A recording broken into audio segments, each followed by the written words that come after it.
I'm feeling high when I'm low. I need it more when you're close to me, close to me. I'm feeling high when I'm low. I need it more when you're close to me. Oh yeah, yeah, yeah.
To me, I'm feeling high when I'm low, low, low, low. I'm feeling high when I'm low. I need it more when you're close to me, close to me.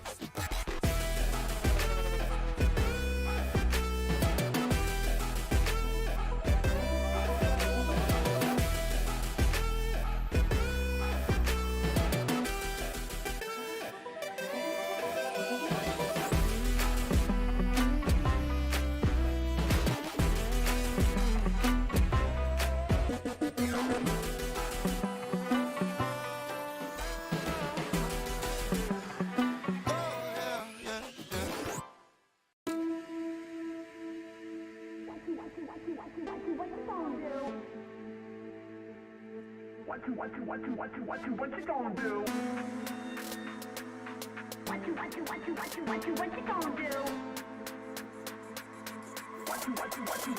What you gonna do?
What you gonna do?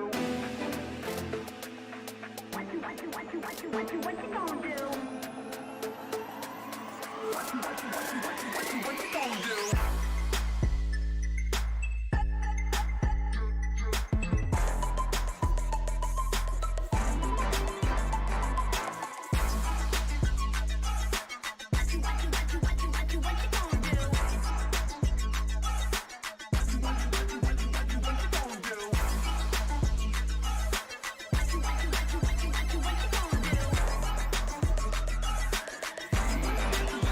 What you gonna do?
Challenge after challenge, campus after campus, series after series, and we have finally made it into day number 3 of the Samsung Galaxy Gaming Academy Campus Series.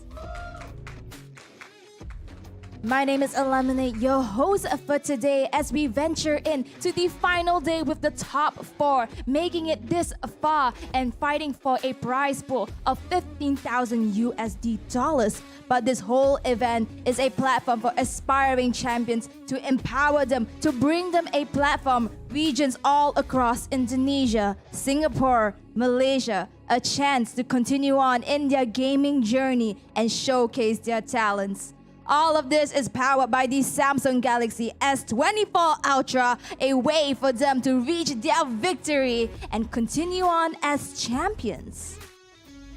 With that being said, we have made it into the last and final day of this tournament. 3 days on ground, and today we have 3 series to showcase. 2 best of 3s in the semi-final lower brackets and the finals of the lower brackets before we make it into the grand finals, where either team might have to face off with the undefeated 404 Bakri.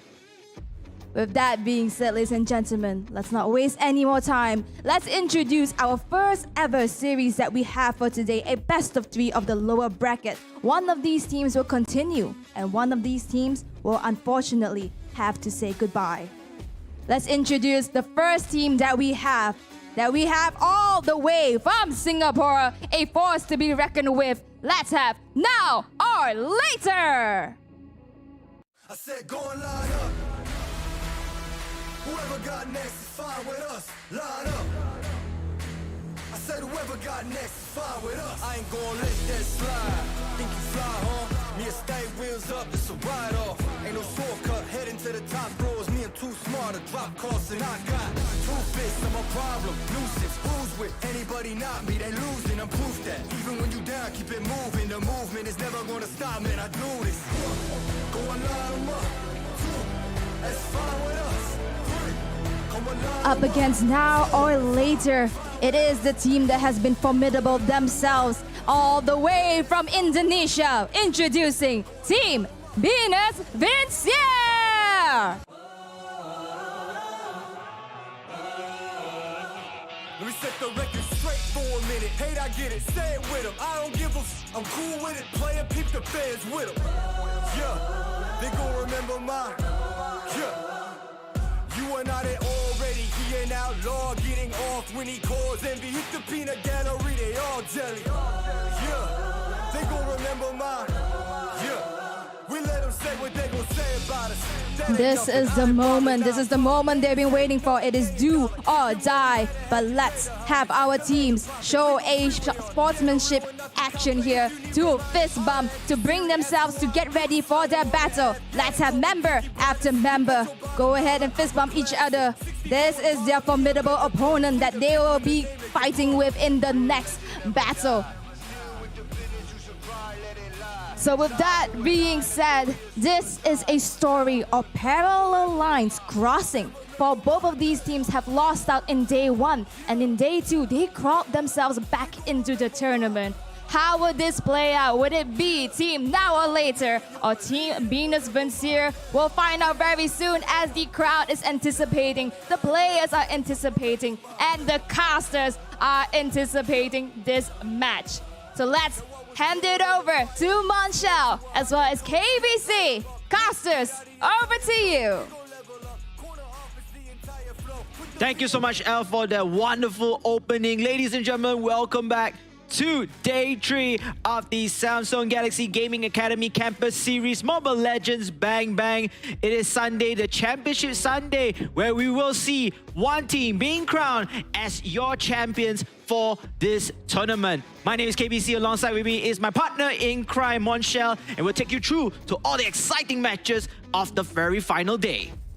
Right, what an opening, KBC, and it's like, oh, it's lovely to see how the teams like show their sense of sportsmanship. They're all smiles, but they're absolutely ready to revel in the battlefield as we progress to proceed with the lower brackets.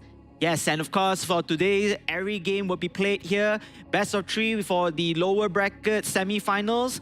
And we have the lower brackets finals, which will be a best of 3. However, best of 5 grand finals, where the first grand finalist for Bakri, the undisputed, the unchallenged, the undefeated Indonesian team, is waiting for their opponents right at the top.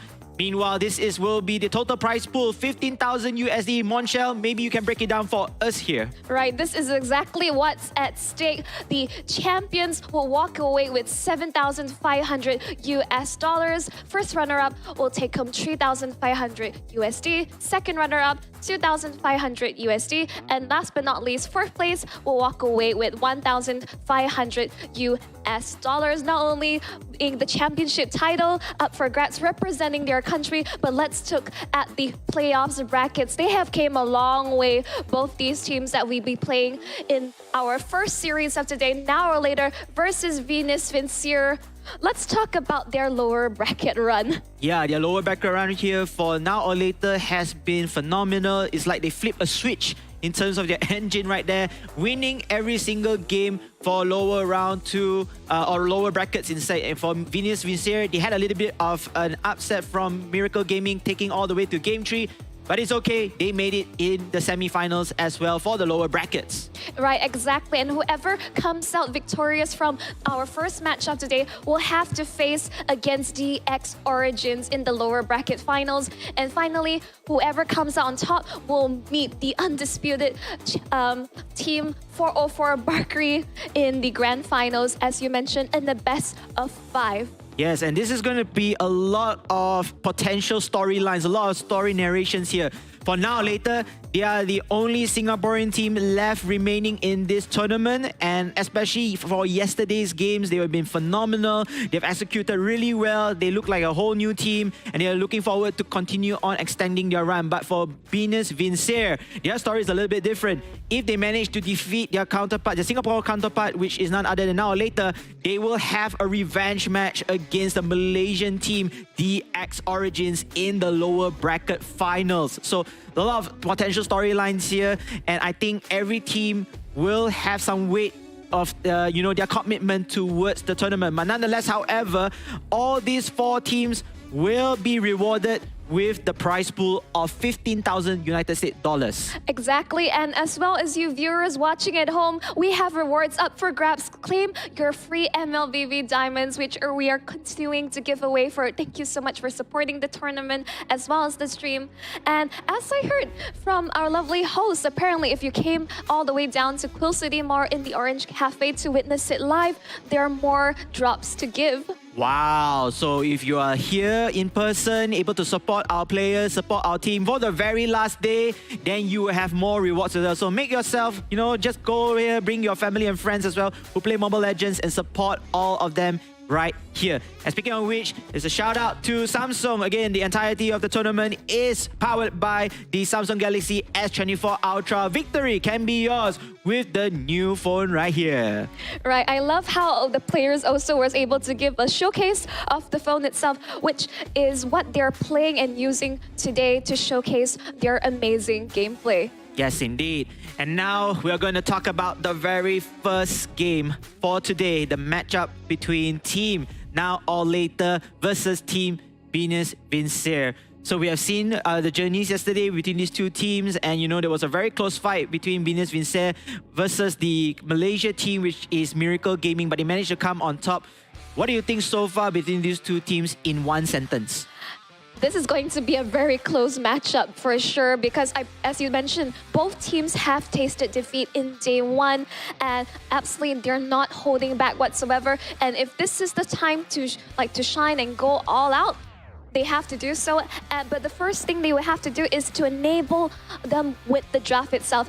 It's a game of chess and they will need the right tools in hand to give their best performance. Yes, the draft will determine the flow of the game, the style of winning conditions, as we already mentioned previously in the tournament days, and most importantly, to remove or to respect their opponents from using a certain type of hero. But speaking of which, Fanny, Ling, Angela, Chip will not be able to see the very start of the game at the very least for this matchup.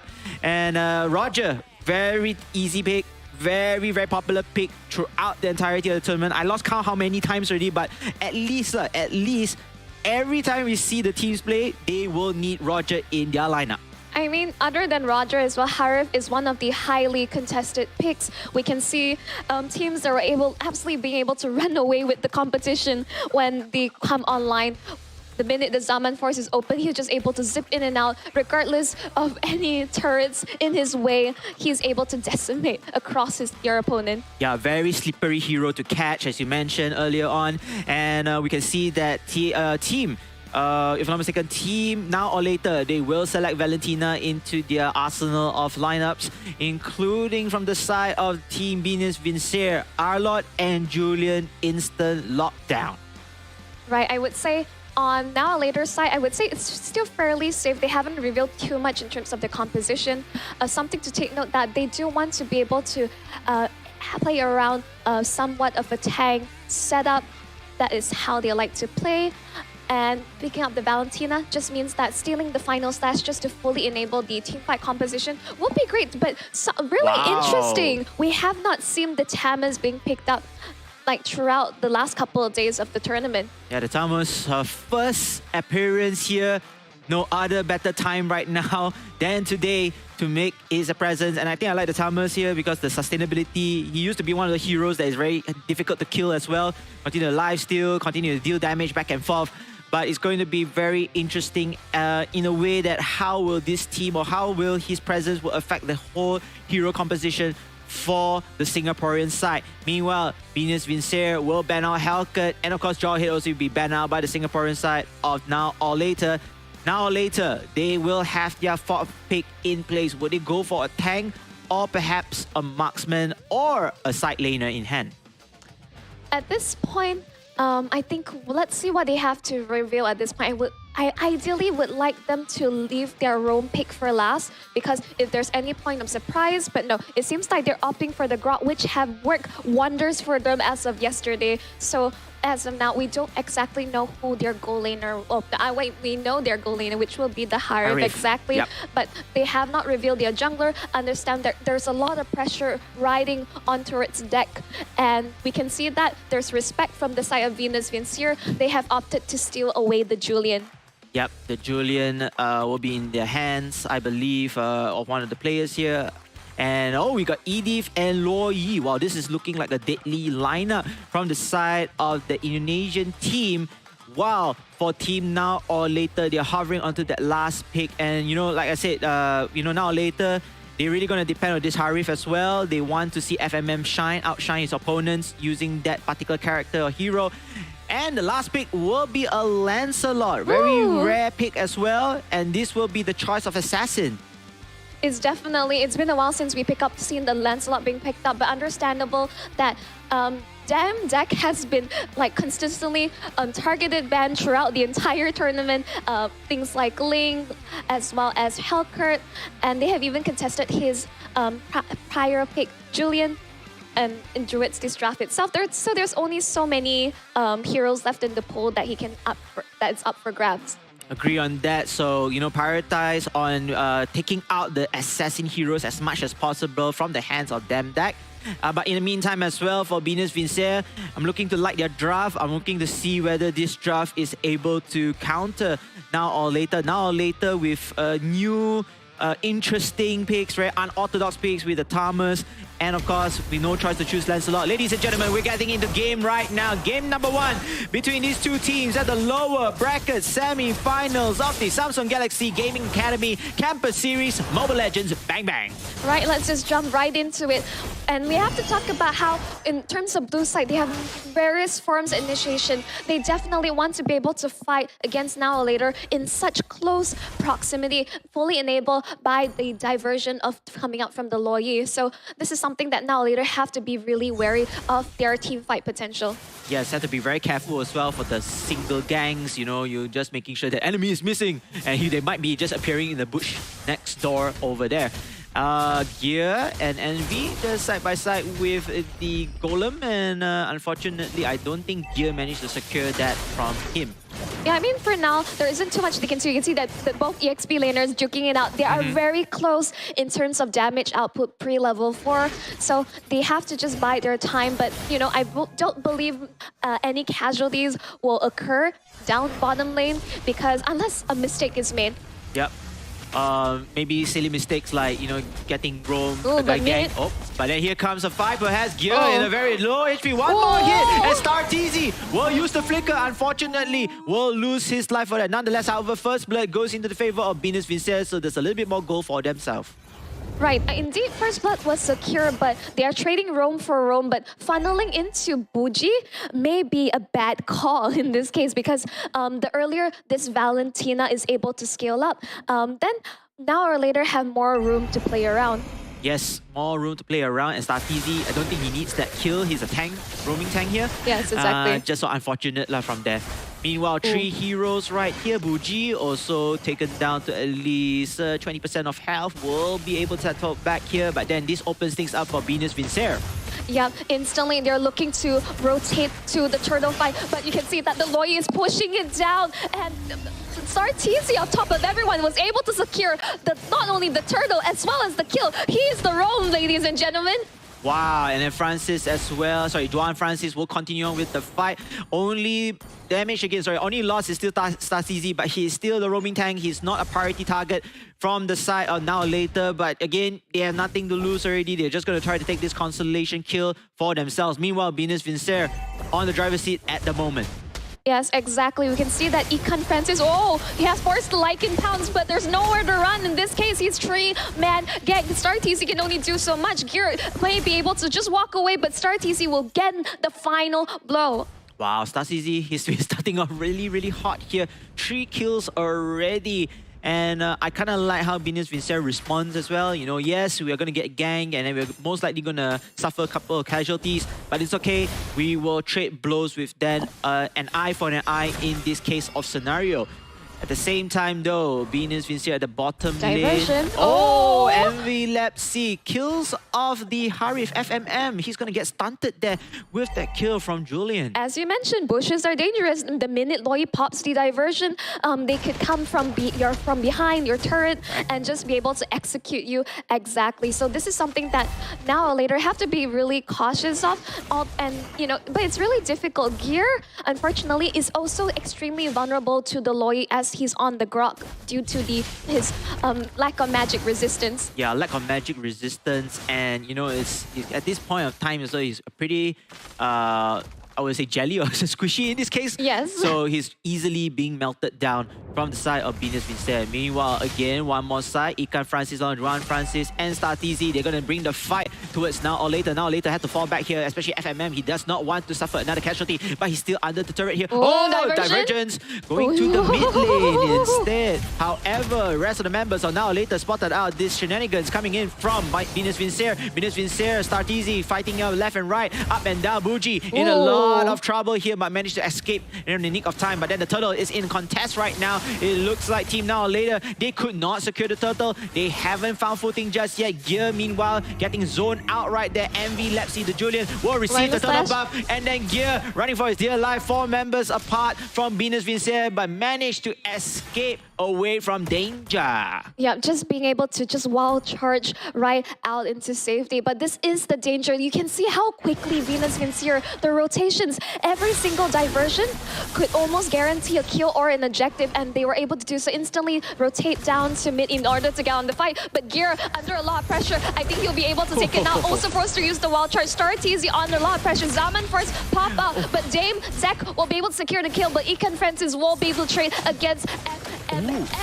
But Dame Zek, I don't think you should be there in this situation, but Buji will be able to take revenge for his teammate, while Dame Zek is able to just dash out into safety. Oh, I like the mechanical play coming in from Dame Deck, able to avoid that line compounds and just turning the tides away. Ikan Francis, unfortunately, lost his life, wanting to catch him off guard. but it was just a little bit too late. He overcommitted behind the walls there and eventually lost his life to the hands of Now or Later. Meanwhile, skirmishes are still not over just yet. A couple of pickings, a couple of fightings here.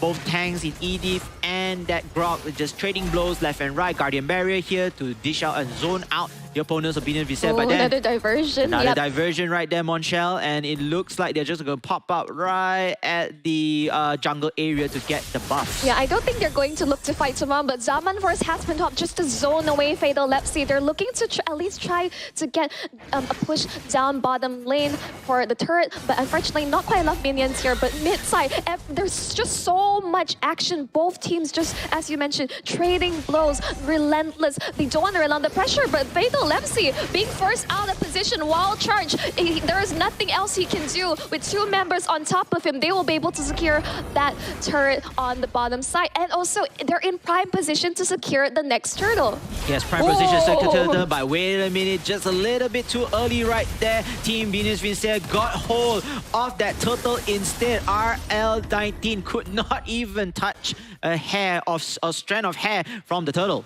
Basically, what Now or Later, they're avoiding taking objectives because that, you know, in this sort of matchup, they have less team fight potential. What they are doing right now is really smart. They're looking to split push both on top side as well as bottom, but RL19 under a lot of pressure. There's nowhere to run in a 1v3 situation. Yeah, despite being so sustainable earlier on, but again, 1v3 gang is not possible to survive that, especially getting CC'd down to the core.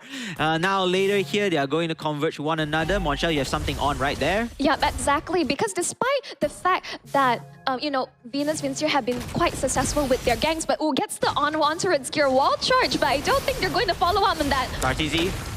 Oh, very, very close. Using the teleport, going back there. Could not be able to do so, but still managed to save his life. And again, 3 versus 3 situation. Gear, meanwhile, he's going to try to harass this Edith. Oh, this Edith could not even teleport back safely.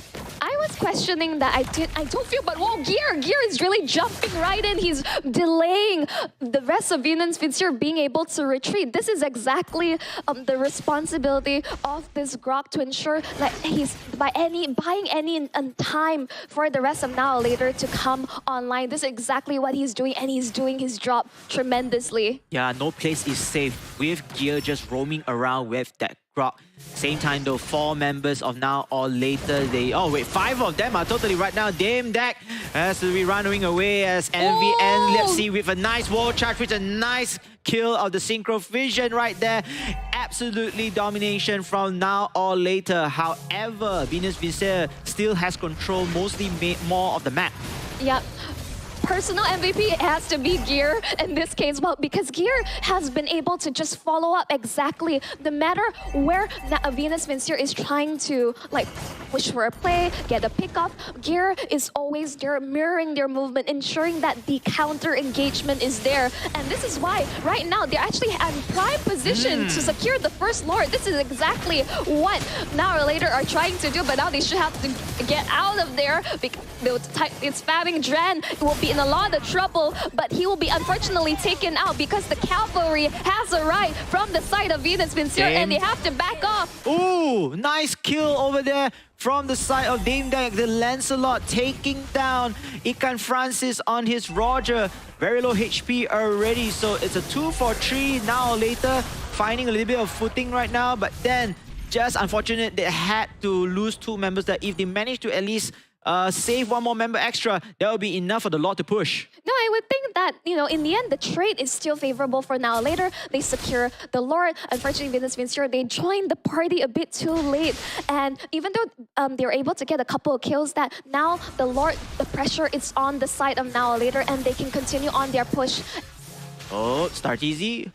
Gonna get a little bit of harassment right there, but yeah, with that wall charge, just nicely done. But then it looks like it's not gonna be enough. Now Later, a lot of trouble right here. Dame Deck will fall down right now. They don't have the firepower to do so as a double kill comes in for the Julian. Envy Lepsy denying any top minds of Now or Later to even attack, and FMN will lose his life right here. 4 in peace. And the defensive play coming in from Venus Vincere, taking down the lot and taking down 4 members on Now Later is just phenomenal. StarTZ is just hitting like a truck. Take note that this Edith, even with the kill count as well as the amount of damage, that is so shocking with the Primal Wrath. But the rest of the team being able to follow out Fatal Lepsy with the beautiful final slash just completely collapse an hour later. And instantly, that advantage was flipped over to the side of Venus Vincere. Yes, the tables have turned one back again to Venus Vincere. And now or later, I get that the initiation was a good setup. The wall charge was there. And they already had most of their members, you know, eyeing down for the attack. But like you said, you'd have the R-Lord, the final charge, stunting down everybody. You have StarTZ as well, using the marksman mode and then, you know, just dealing so much damage with Edith. There's not much of a fight for Now or Later. They're just dropping down so much and they do not have enough sustainability to continue on fighting. And, you know, just risk it all out. 4 members are dead. Venus Vincere, get back map control right now. Dren Francis with the revamped glowing wand is clearly becoming a huge problem for the side of Now or Later. Understand that Grok as well as Tamis, they do have radiant armor, but I think Athena Shield would have also be required to face up against Dren Francis. He is becoming a massive problem. 5-1 and 7, and they can't take these fights in close proximity. Gear, look at Gear. He's already chunked down to 50%. Yeah, just so unfortunate. If Gear managed to get all of his gear, no pun intended, right at the right time, I feel like he's able to resist much more damage from whether the physical or the magic side of things. But yeah, like you mentioned earlier, Juan Francis with the glowing wand. It's a tough call, yes. Tough call. He has to choose which items also to build up to, you know, defend from there. For me personally, I would, especially at this stage, would go for the magic side of things. It's very simple.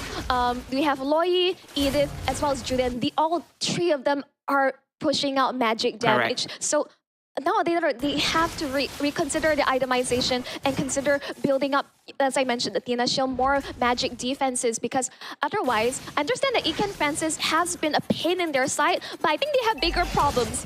Oh, speaking of bigger problems right here, Now or Later is trying to contest for this slot. And will he be able to get it? No can do. And now he's going to have to go back. They had to retreat. But then they're losing members left and right. Shutdown though from FMM takes down Roger. But then he has all the members down as well. So StarTZ able to get a kill. And then that could not survive. Ladies and gentlemen, this is going to be an unofficial team wipe.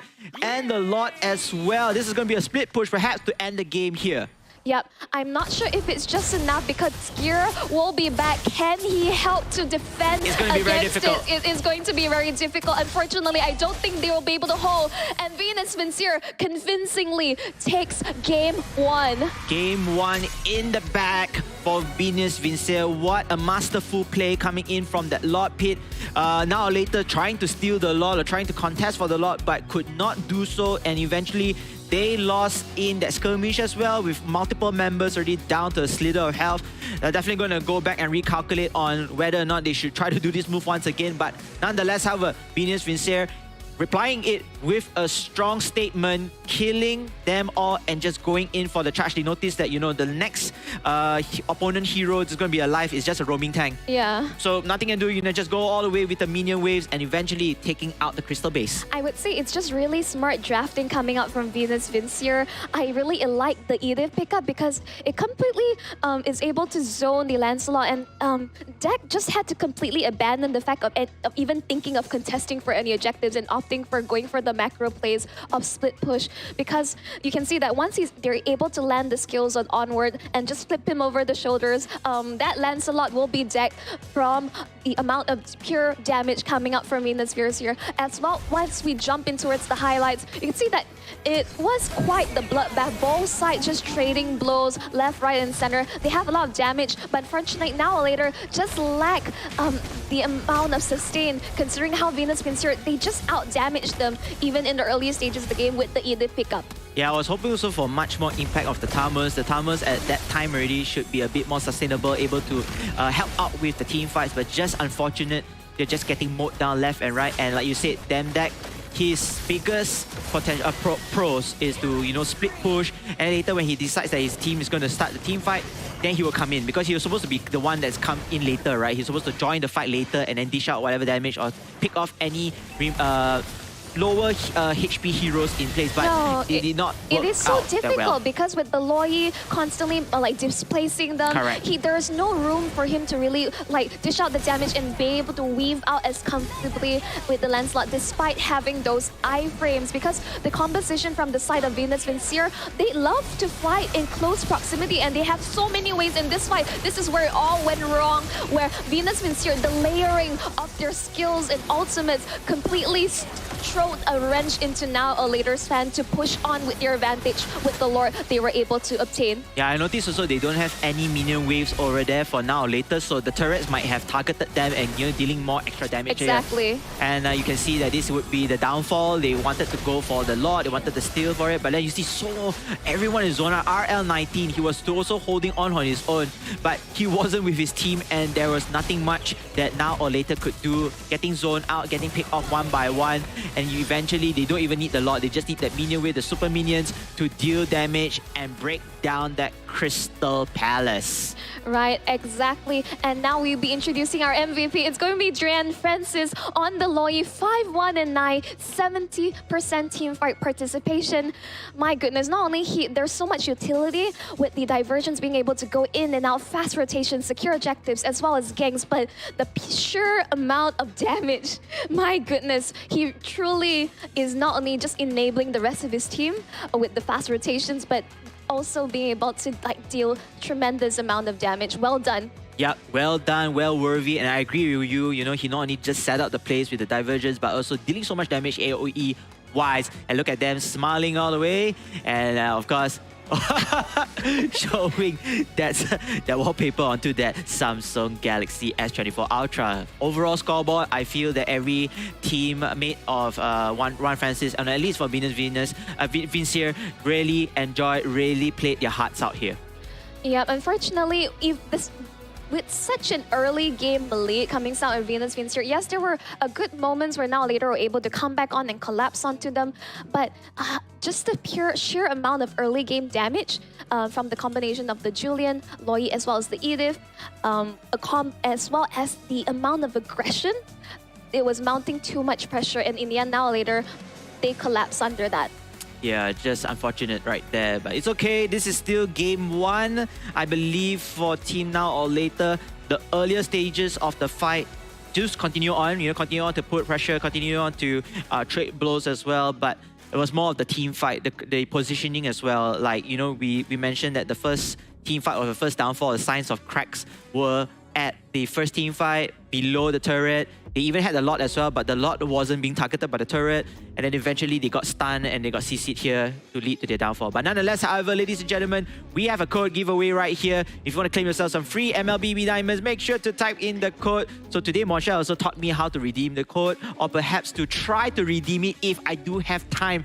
But you can see, I don't have time here. Yeah. So this code is definitely all for you to take. Unfortunately, he was trying out to redeem a code from yesterday's stream, and it's already, I think, it's been claimed and expired, unfortunately. And you're able to claim the game, the code exactly within the game itself, within your settings. So just an easy tip for you to do so. Yep. Unfortunately, it was too late for you. That code has already redeemed by our lovely viewers at home. You know what? I'm just going to give my phone later to one of the crowd, to the fans over there. You all do me a favor, and I get you something later after the event. But anyhow, ladies and gentlemen, that is only just game one. We have game two coming in here. So now they are switching sides. Team Now or Later, they will have the first pick.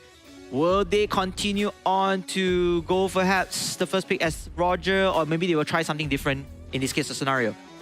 It's still really standard, right? It's yeah, like because it's either Roger or Harith. Valentina, I personally like Roger because he can be flexed into the gold lane or the jungle position. So that's why I would prio. Understand why teams are prio picking Roger, and it's just so difficult, right? With the amount of bans we have, I think in the matter of what Venus Vincier did was so smart. The amount of like their counter draft and how they were able to switch up their plan. The Edith pick in turrets, the last two picks was just genius because it really it's so disruptive, and it's a combination of early game damage and just the fact that Star TZ has have zero regard of his own personal safety. The amount of ways he was able to dive and get himself killed, but he was he's still securing kills off of that. Yeah, I think going back to what you just said, let's dissect a little bit. So maybe the first 3 picks is kind of standard, and it's only coming down to the 4th and 5th pick. I think the 4th and 5th pick, Yes. if you can find some heroes or find a different hero to kind of balance out your comp, and then making sure that you can still get your winning conditions, that would be great. Speaking of which, Chip, Loyi, Angela, Fanny all banned out already. Roger as we already expected here. But then Link is open. Oh dear goodness, oh boy. Yep. Oh, you don't want that to be in the hands of Envy or Fatal. I think Envy is going to be using it, right? Yeah, I mean, either way, Yeah. going into the hands of Venus Vincier, this is a really tricky spot they're putting themselves into. But in the end, kudos to Deck as well. These are 2 assassin junglers and going head to head. I want to see a lot of flashy plays because in the end, what is going to be coming true is the amount of mechanics. But going for the Kadita pick to want to like lock in the link and burst them down straight away to slow down that farm and being a constant pressure while he's trying to take his purple buff may be the way to go. Oh, this is, yeah, I do believe on what you just said earlier, but having that link though, the link so far, I believe is 100% win rate, correct me if I'm wrong. But then again, Faramis will join in the game, will give a little bit of sustainability and of course, able to initiate any opponents and get to zone them out as well. So, bans, let's see. If I want to ban a tank. Oh no, they'll ban Hellcat. Yeah, because either way, as I say, Roger is a great flex pick. Yep. They want to have as much vision as possible because the link, even though that they clock in the Faramis and were able to have that second line grade team fights with the Nether Realm, still very vulnerable if he has the lack of vision. That's why the Hellcat has been banned out to prevent them from him getting chased around the map.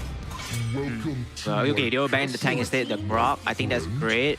Try to avoid any shenanigans from that. But StarTZ, hey, we have seen this before. I think he uses the Jawhead beforehand. And Yes. it's been very, very Effective. effective, correct? Because he manages to always go into the bush, sneak onto his opponents, eject them out of their seats, and eventually lead to the team fight. Basically the same idea with how effective he was on the Edith earlier on. Jawhead Yep. basically serves the same purpose, but with the further lockdown with his ultimate. I do like how they were able to secure the Edith as well as Dex Julian. At least with Julian, there are his iframes and enhanced sword to be able to get out of more sticky situations as well as enhanced chains to stop the enemies in his track.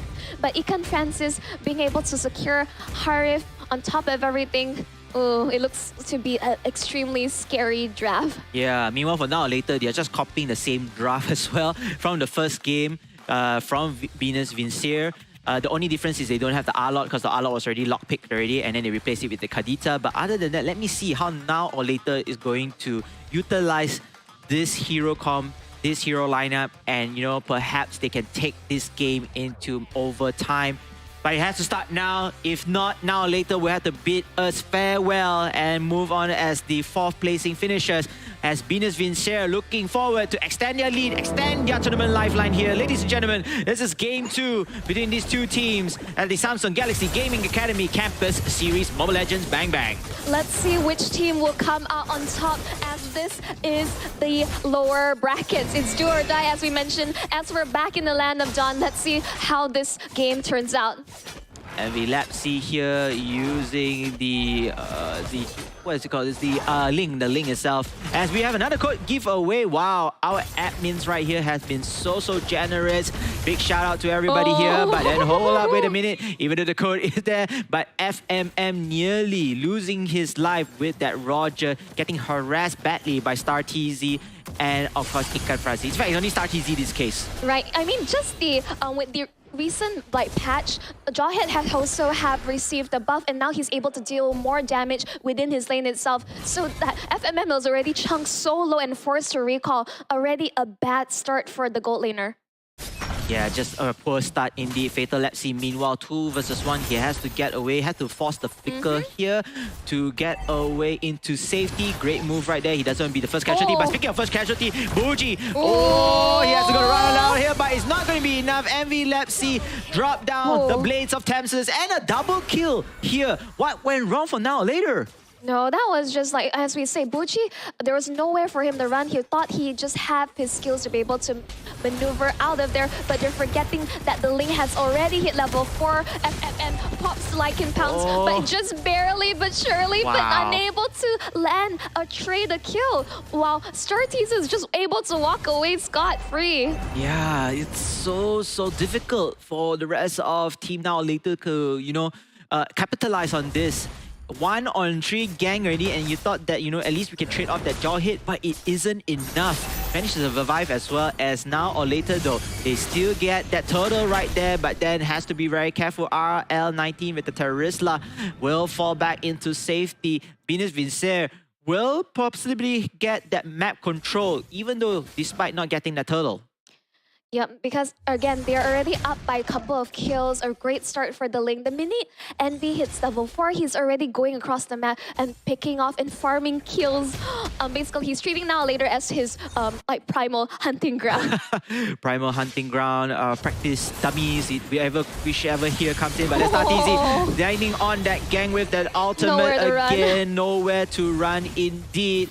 And it looks like they are actually holding on behind enemy lines, forcing Team Now or Later to just fall back. They could not hold on to this particular gold lane. Yep, Zaman Force has been popped just to zone Buji as well as Gear, but RL19 is able to trade down bottom. Buji just trying his best, pops the rough waves, just buying time, just doing so as they are looking to continue on the fight. No, they could not even continue the fight. They don't have the firepower right here.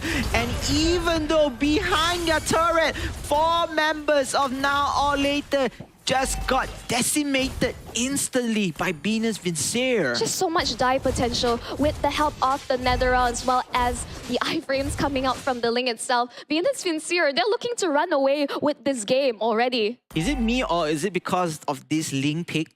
They can do that. They can just dive in anytime. They can just start fights under their enemy's turrets. Or is it just because, the whole hero composition that they already set things up for this entire team to succeed?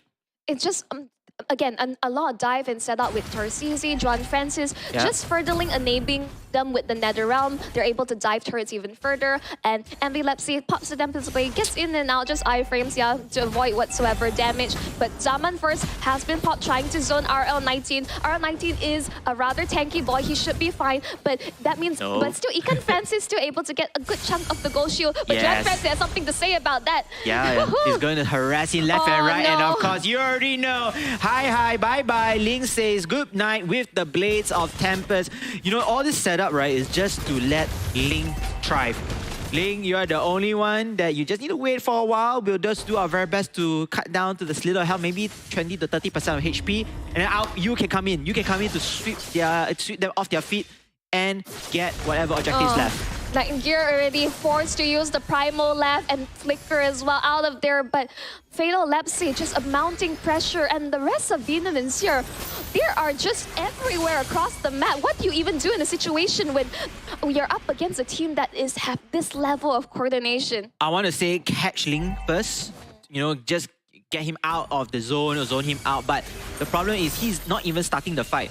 His teammates are starting the fight. And he's just a finisher. Yes, he's a finisher, so there's even lack of opportunity to catch him off guard, unless of course he makes some silly move right now, but it's not going to be so. However, speaking of silly moves, Startease nearly dying, but Joan Francis with the Faramis using the Netherrealms, able to keep his team alive.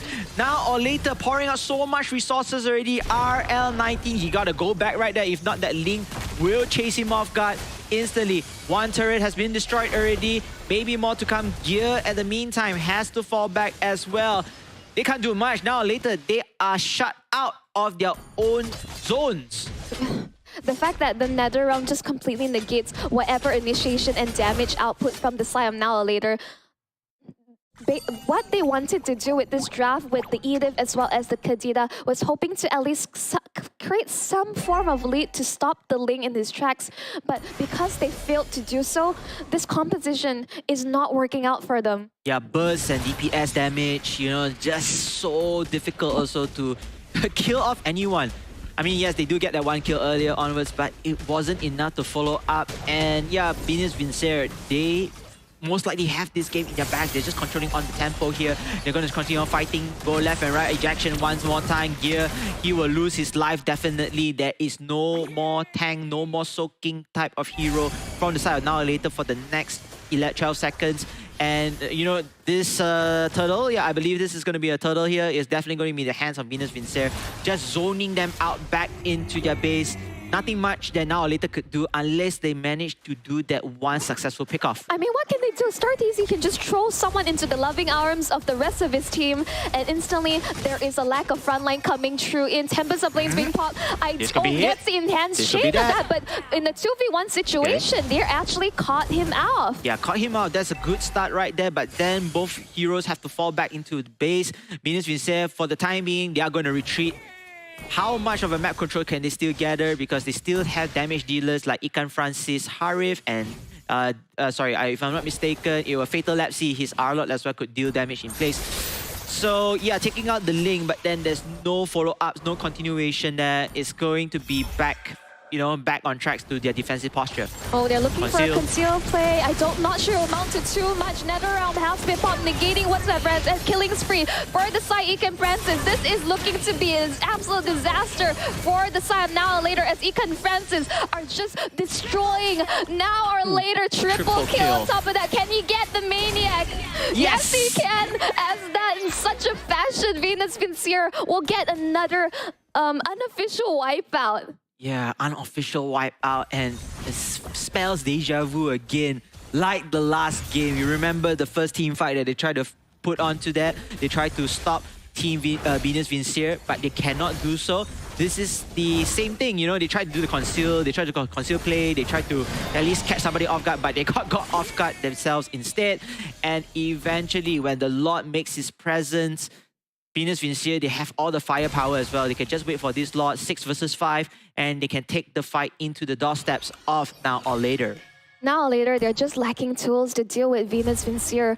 At this point, I would have to say they really got outdrafted. Like StarTeasy being able to just like stun and displace, Fatal Lapsy as well. Another form of like great displacement with the final slash. And as we say, Envy Lapsy as well as Ikan Francis, all they have to do is like just clean up whatever mess that was left. And Now or Later, I'm just not sure how are they able to answer back, because they already put so far behind. 9k gold lead for the side of Venus Vincere. Yeah, no turrets taken as well. Well, meanwhile, all the turrets are already down already, except for the 3 inhibitor turrets. All I can say Now or Later is just defend, prolong the game, but seeing Venus Vincere, they are going to take every single nitpick objective they can do so. Any opportunities over there, they're just trying to end the game as soon as possible. It's just textbook, right? Yep. At this point, it's that you're not only you have the death ball going with the assassin pickup, you're controlling the map, squeezing your opponent out of any form of resources in jungle camp. And I don't like Venus Vincere. They're just playing the perfect game. Yep, and I'm not surprised right here. Instead of going for the split push, they might just want to end this game right now. And it looks at like the damage! My goodness, that is a Charisla. That synchro vision right here, but then R-Lord, nice move on that final slash there. And here comes the pain. Envy Lapsy, the Ling, will take his first blood over here on this skirmish. And the Lord pushes it forward. Ikan Francis, meanwhile, will get his Envy Lapsy with a triple kill. Bang, bang, baby. And a double kill to end things off. Ladies and gentlemen, Venus Vincere will move on to the lower brackets finals facing Team DX Origins. That was just an absolute dismantling of Now or Later. Venus Vincere showing us that why they still deserve to be here in this competition as they move up towards the lower bracket finals, where they will face, as you mentioned, the revenge match versus DX Origins. Man, congratulations to Venus Vincere, able to claim at least top 3 for the time being. And of course, for Team Now or Later, unfortunately, their journey ends. Just feel, you know, very sad for them, especially because with their great run in hand. Right. Yeah, but anyhow, ladies and gentlemen, thank you so much for your support and your commitment to our tournament here. Make sure to claim your free MLBB Diamonds ASAP. Like going back to there, now or later, you mentioned I still think outdraft. no. One that's one, but valiant effort from this Singapore team. Correct. Because as you mentioned in day one, you felt like they dropped the ball. Correct. In day one, but we saw promise. But unfortunately, in this situation, Venus Vincier, they have just proven they are the better team. They just got exactly what they wanted. Everyone got heroes that they're comfortable of. They're able to show off their stuff, and they were just able to just steamroll across now or later. And with this draft, unfortunately, they have no answers in terms of enough counter engagement. I think if they were still able to pick up something like the Grok, which they did earlier, which Gear in game one played beautifully, perhaps there were more openings. Because Gear, you can see that Venus Vincier, they know exactly who the target in these fights. Gear couldn't play the game. Yeah, I mean, outdrafted, outmanned, outplayed. I think that's a summary of the entire match series. You can see that all single pickoffs, and you know, like we want to reiterate what we just said. The whole team of Venus Vincier consists of their 4 players, 4 heroes doing whatever duties, the roaming, the ganking, down to the slither of health.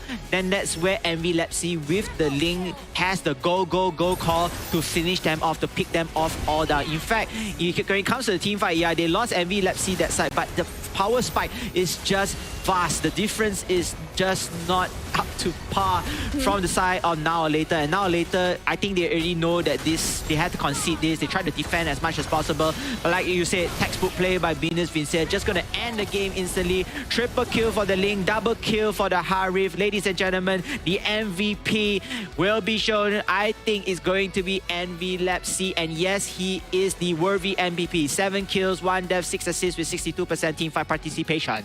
Yeah, I mean, he was just able to just, like, he had a great start, double kill off the bat.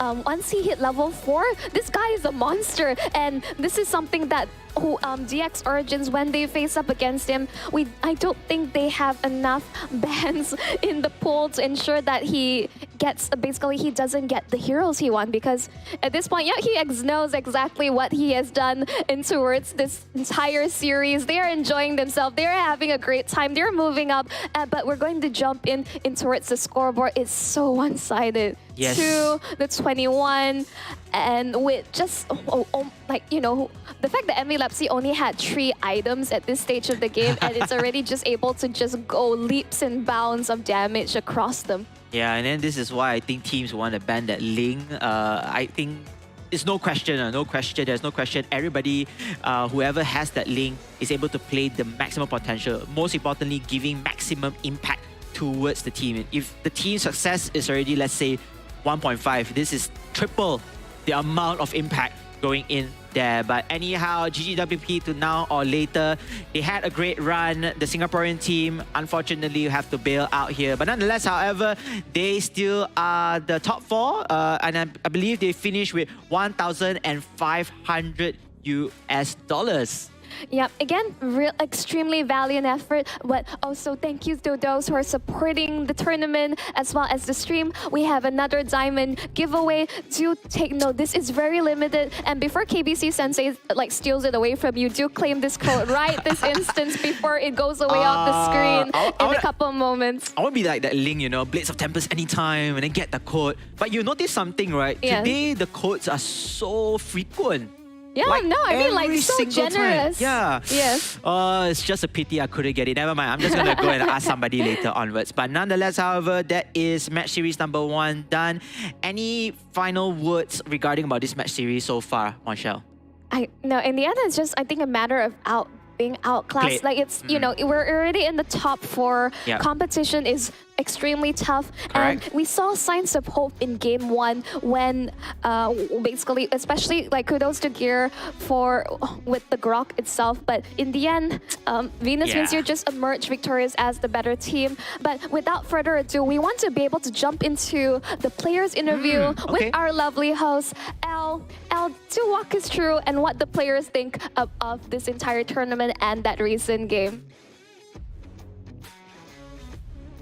Thank you very much, Cassis. I am here with John Francis, the first time appearing on the stage with a big smile from Venus Vincier. 2-0 all around. Of course, he has the right to smile. So, John, This is your first time here. Let me know about the plan. Is this all according to your plan? Getting 2-0 against Now or Later? Yeah, this all according to our plan, and me and my teammate do our best, and they do their best too, and yeah, good luck and have fun. Short, simple, sweet, everything that you want in a nice dish, and John Francis has it. Well, we're going in to the further of this tournament, so a lot has to be asked for. But I want to take it back a little bit because I never got to ask you guys, what does Venus Vincere mean? It's a very interesting name. Binus Vincere is our campus name in Indonesia, and Vincere mean win in Spanish, I think. Spanish, I think. Okay, there you go, the lore. So it is their campus university and win in Spanish. So one last question here before we go into a break. I wanted to ask you, DX Origins is your next opponent. Do you have any words to say to them?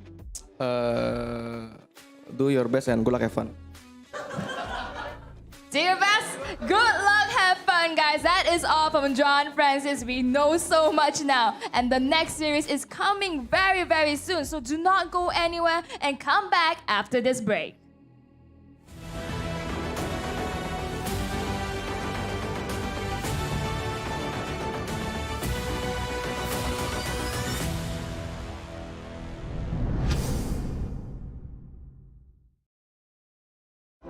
So what is the next big thing? Well, Galaxy believes the next big thing is you. Me? Yes! Because of the power of Galaxy AI, you'll open up so many possibilities. The next big thing is you.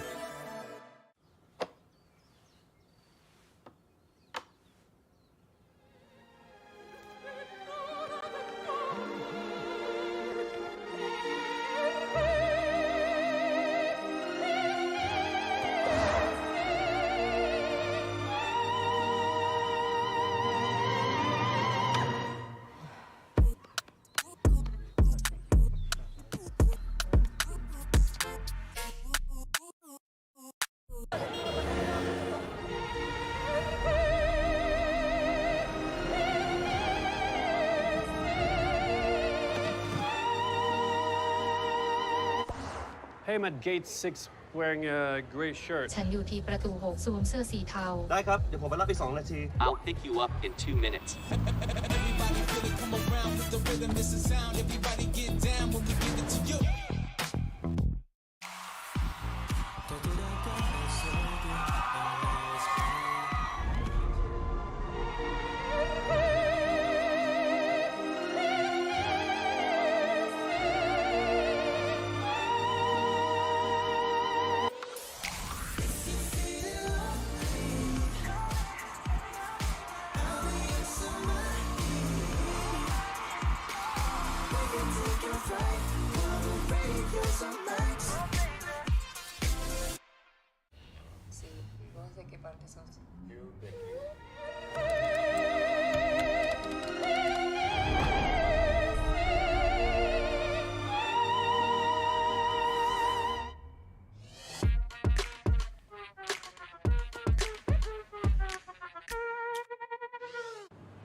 This is such a great trip. I would love to take us all to dinner tonight. Chris, are you getting any of this? Dinner at Santino's, opera tonight, tour tomorrow, and check up on Shuggy. Oh, okay. You go, Chris. Hey, I'm at gate 6 wearing a gray shirt. ฉันอยู่ที่ประตู6สวมเสื้อสีเทา ได้ครับ เดี๋ยวผมไปรับอีก2 นาที I'll pick you up in 2 minutes.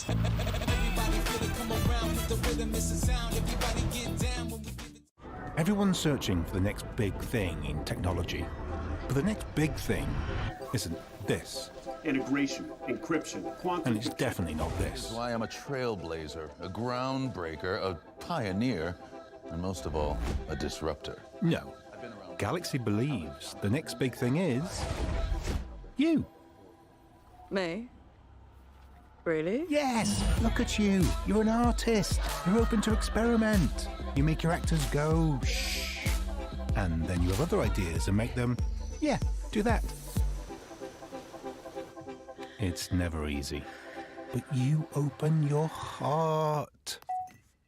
Hi, I'm live. I have a play this weekend. Hi, do you like theatre? No, I didn't see. Sorry. You open conversations. You do this, you do that. You go... To be or not to be? You know that big thing I was talking about? Well, with Galaxy AI, you'll open even more possibilities. You'll open your imagination, open more ways to be, you know, creative, and open more ways to collaborate.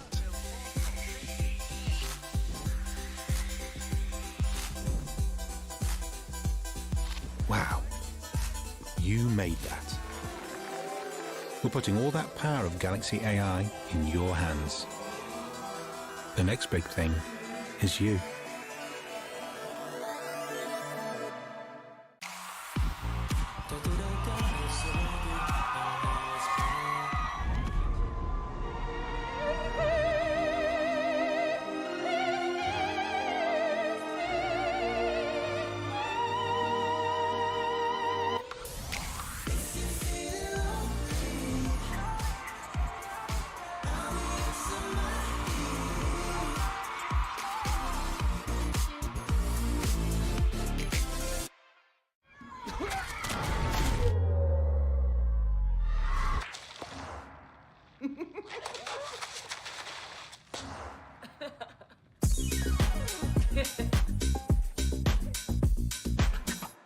Dinner tonight. Make the reservation and get back to me about it. Chris, are you getting any of this?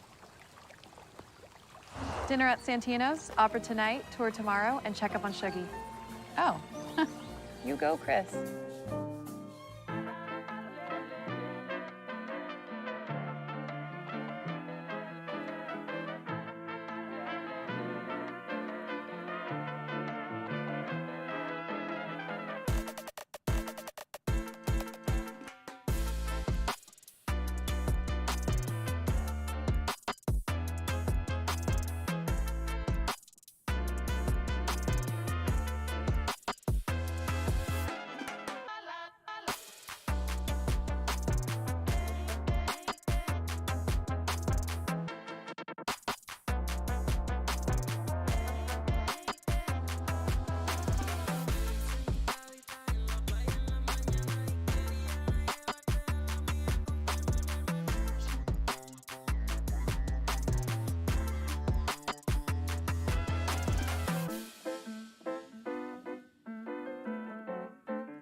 What you gonna do? What you gonna do?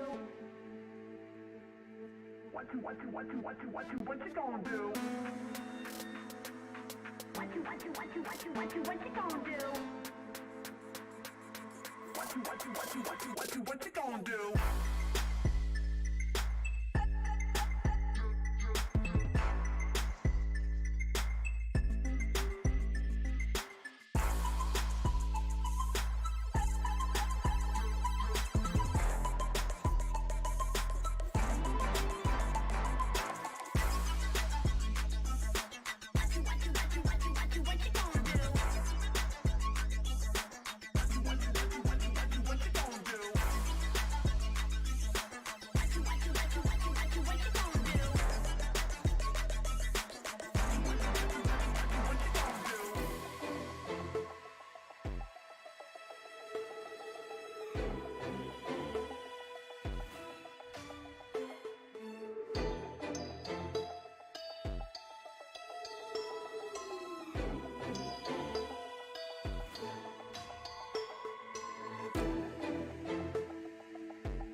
Series 1 ended in a whopping 2-0 swift to the side of Venus Vincier. They managed to stay alive in this competition, but their next opponents, DX Origins, a rematch, have something to say about it. But before we go into the events, welcome back, ladies and gentlemen, to the Samsung Galaxy Gaming Academy Campus Series. My name is Lemonade, your host for today, and all of this is powered by the Samsung Galaxy S24 Ultra, also the mobile devices that the players are using throughout the tournament.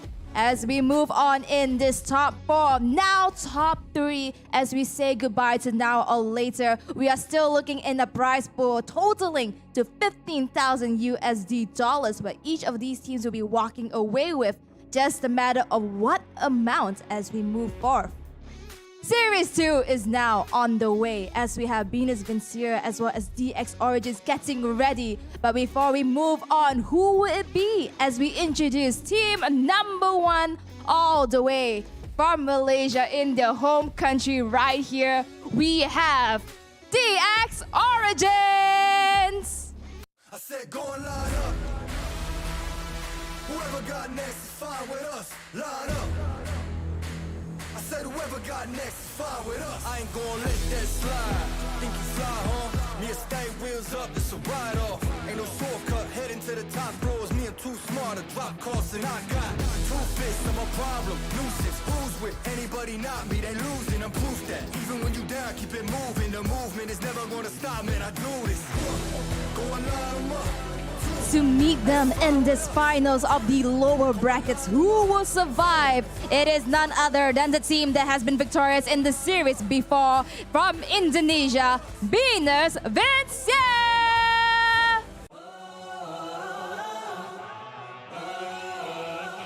Let me set the record straight for a minute. Hate, I get it, say it with them. I don't give a I'm cool with it. Play and peep the fans with them. Yeah, they gon' remember mine. Yeah. You and I, they already. He an outlaw, getting off when he calls envy. Hit the peanut gallery, they all jelly. Yeah, they gon' remember mine. Yeah, we let them say what they gon' say about us. DX Origins and Venus Vincier, only one of them will continue on into the grand finals to face off for Bakri. But as they are here right now, they need to show a sportsmanship act of fist bumping to showcase their friendship towards this match. Opponent to opponent, man to man. They make it through. This is the only match standing between them and the last grand finals series.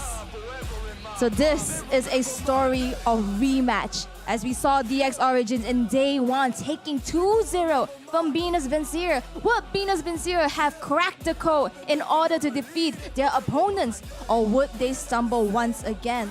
Well, we'll only find out as the series is now beginning. It is now commencing. Ladies and gentlemen, those of you who are at home, make sure to cheer for your favorite team. For those of you who are in Orange Esports, cheer for your team as well. Let's bring it over to our casters, Monshao and KBC. All over to you.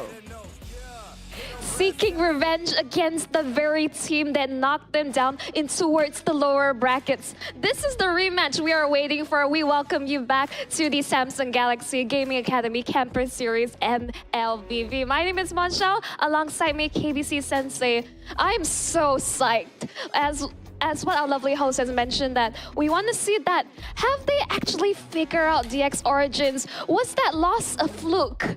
Or has DX Origins have what it takes to continue on to the grand finals? I mean, first up, congratulations to both teams, make it to the top 4. That's the most important one. But going back to what you said, we have our discussion off camera. We did say that maybe, just maybe, Venus Vincier has found their footing. They have found their role, their mojo wojo, whatever you call it right there, to penetrate into the top 3. And perhaps this could be their most best opportunity to get into the grand finals and having an all-out Indonesian civil war with 404 Bakri waiting for them in the grand final spot. Exactly, and all is standing in their way is the very team, as mentioned, that caused their grueling lower bracket run. Now they're back in seeking revenge against DX Origins. Now that back to differ back in this best of 3, will DX Origins stick to the original plan of how they dealt with exactly with Venus Vincere, or have they figured it all out? I mean, DX Origins as well. I mean, they are the team that actually dropped down Venus Vincere 2-0. The game 2 was actually quite close. I find there's a little bit more hope in terms of Venus Vincere actually coming back from the game. But, you know, credits to where credit is due. DX Origins able to seal the deal, able to go undefeated until they met 404 Bakri. So I would still give them maybe a 10% edge, 60-40 in terms of ratio. But again, anything can happen right here. And thanks to best of 3 series, even at the lower brackets, both teams can do it all out. You know, they can make sure to read one another first. And perhaps we can see our very first all-game series for this best of 3 matchup. Yep, exactly. And not to mention, this tournament is made possible, powered by the Galaxy S24 Ultra. And not only that, we're giving away more free MLBB diamonds. Yep. How many are we giving out today? I mean, there's a lot, but every time I see these comments just popping out the screen and without my phone, I'm just gonna give up. Yep. No words on that. But hey, everything is for you all out there. Thank you so much for your support and commitment to our tournament. If you're in the live stream as well, make sure to say hi, make sure to like, make sure to share, and most importantly, comment down which teams or which players you're supporting in order to make it as the champions for the Samsung Galaxy Gaming Academy Campus Series. This is just a classic Malaysia versus Indonesia MLBB we have right here. There's a lot of national pride riding on the line here. As we mentioned from yesterday, for Bakri, they won Indonesia versus Indonesia finals. But let's see if DX Origins will be able to stop that plan in their tracks. Yeah, and DX Origins as well, you know, they even have their revenge tour. They also wanted to take this opportunity as well to perhaps warm up first and then making sure that if they were to put Venus Vincere out of the tournament, that will be a rematch as well in the grand finals. But then again, you know, I got to give it up to the production crew for making such nice opening entries for the players. I actually really enjoyed that. Yes. Both the Malaysia or DX Origins and of course Venus Vincere, especially more towards Venus Vincere because, you know, the ending part, they were like, whoa, looking at the camera at that one time. Very synchronized, very synchronized. Yeah, they look so deadly, but when you when you actually see the players all smiles, like shaking hands, just laughing it up, so calm, cool, and collected. So it's very different facade overall. Poise and pride, that I think that will be the summary of that whole entirety, and I hope that they can bring this to their game as well. So again, we can't comment much. I mean, we can use the past history that yes, Venus Vincere lost badly, competitive sweep 0-2. Maybe this time around they have their machines rolling already because they played the previous game. They had a bit of warm-ups also as well. DX Origins, if they were to lose game 1, that means they're still not awake yet. So they hope they will try to go for game 2 and force to game 3. But other than that, this is going to be a match that we should watch. We should really pay attention to because this most likely be the most competitive series by far. I mean, I would like to think that game 1 would set the tone for the rest of the series accordingly, and either team would love to ride on the momentum to victory. Yep. And yeah, again, for those who don't know what's going on right here, welcome again to the Samsung Galaxy Gaming Academy Campus Series, the Mobile Legends Bang Bang game title. And the tournament is powered by the latest Samsung Galaxy S24 Ultra. Yeah, you can see Monshal was like over there. And of course, victory can be yours if you manage to grab your device quickly into your palms. As you can also tell that all of our players just now when you're walking into the player walk-ins, they were carrying the Samsung Galaxy S24 Ultra, which they will be using that device as well for the entirety of the tournament. I mean, you gotta give them the best phone to showcase what they got, you know. We have such talented amateur players from basically, they came from all sorts of background, and we absolutely love that there is a platform for aspiring champions. Yes, and of course, to all our teams, you know, we have 8 teams in, 8 teams in total. 2 teams from Indonesia, 2 teams from Singapore, and then 4 teams from Malaysia after 2 days already, heading to now. We're only left with 4 teams. Unfortunately, we have to split now or later from the Singaporean side. Farewell. We actually did that and greet them as well for a very good game. Nonetheless, however, they played their hearts out and they managed to walk away with 1.5k or 1,500 USD dollars as a consolation prize for finishing 4th place. However, the 3rd place, this one is going to be a difference between 1,000 USD, because if you manage to get into the finals, you are guaranteed at least 3,500 USD in hand already. And that is just a life-changing amount of cash and also just the bragging rights altogether for either one of these teams. But now it's a matter of like, let's see how in the minds of these players will they be able to overcome the odds and emerge victorious from this best of 3 series. Yes, the odds are stacked against each other, but I do believe these two teams will put up a great fight with one another. Angela Loyi being banned already, possibly a Ling and a Chip will be banned as well. And the first pick will go perhaps a Roger. Let's see whether my predictions are right, Monchel. I'm gonna close my eyes and already imagine the draft. We're gonna see Roger one side, Harif on the other. Correct. Valentina. But it seems like they're opening up the draft accordingly. Chip is still available. As you mentioned, Roger Harif. I would like to see Moskov once again because I think we only were able to see him once accordingly. But it does seem there's a slight change of plans for both teams. They're looking to change things up. Not the standard bans accordingly, but Chip, much respect for this hero, but Ling is open. Oh, wait a minute. I was wrong. It looks like Ling is still open here. Ling, yeah. Roger will be the first pick for the Indonesian team as well. DX Origins, they have a choice to take this Ling and perhaps another hero to combo right there. Had a Harif here, which is good, but will they even lock in the Ling? That would be the question. You can't let this hero go because unless they have a different idea and plan, but no, they're deciding that they want to stick with the tank jungle route and Fredrin will be the pick. Yeah, Fredrin will be the pick. And normally, we would normally see Fredrin possibly at the 3rd, 4th to 5th pick. But this time around, he is actually the first 2 picks in hand. So DX Origins playing a little mind games as well. They're challenging them. Yeah. They say pick the Ling because I don't know why exactly they're just going to continue. Yeah, no. Why is there so much hesitation to pick up the Ling or any assassin pickup? Both teams are so wary of each other that they're not revealing their strategies. But whoa! But I was kind of excited if we're going to see a Veil being picked up. But no, they're opting to go in for the classic Faramis. Yeah, I feel like maybe, just maybe, based on my perspective, both teams kind of have a counter pick for Ling already. So maybe perhaps they'll just say, hey, Force, you go ahead to take this Ling and we will build a counter for your Ling build up or lineup here. But it seems like both teams are not falling for the bait just yet. Novaria will be picked up by the Indonesian side of Venus Vincier. And speaking of bans, Esmeralda is banned instead.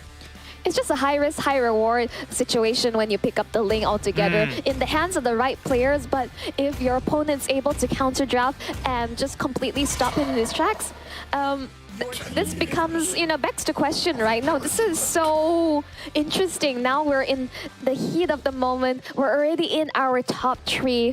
What will come into fruition? Yeah, interesting yet unorthodox selections there. Ling is still open, but it seems like we're going to see a Benedetta. We haven't seen this Benedetta since day 1, game 1 if I'm not mistaken. I am imagining like if basically DX Origins, right, they have plan B in the case where they do fall behind at any point, they still can rely on the Harif as well as the Benedetta to do any form of split push across the map. And having a macro play in plan is just a great one to have because they are aware that what's at stake. Double fighters. Yep, this is exactly what is coming into it. Oh my goodness, can we see a Moskov here? Come on, come on. You want to lock onto that, so at least to punish those players if we were to hit to middle to late game. Nah, and they're missing out on the roamer. I would believe Harif will exactly go towards the goal lane. Matilda is oh my god. This is Matilda Faramis. Matilda, Fermis, care to explain a little bit on them, Monshel? No, so imagine the amount of mobility as well as combination of the Nether Realm, just enabling the overall placement of it all, just to ensure that your team is covered and protected with that second life. How about sustainability as well, right? Incredible. Oh, It's just incredible amount of sustainability with the combination of such a tanky frontliner of the Fredrin itself.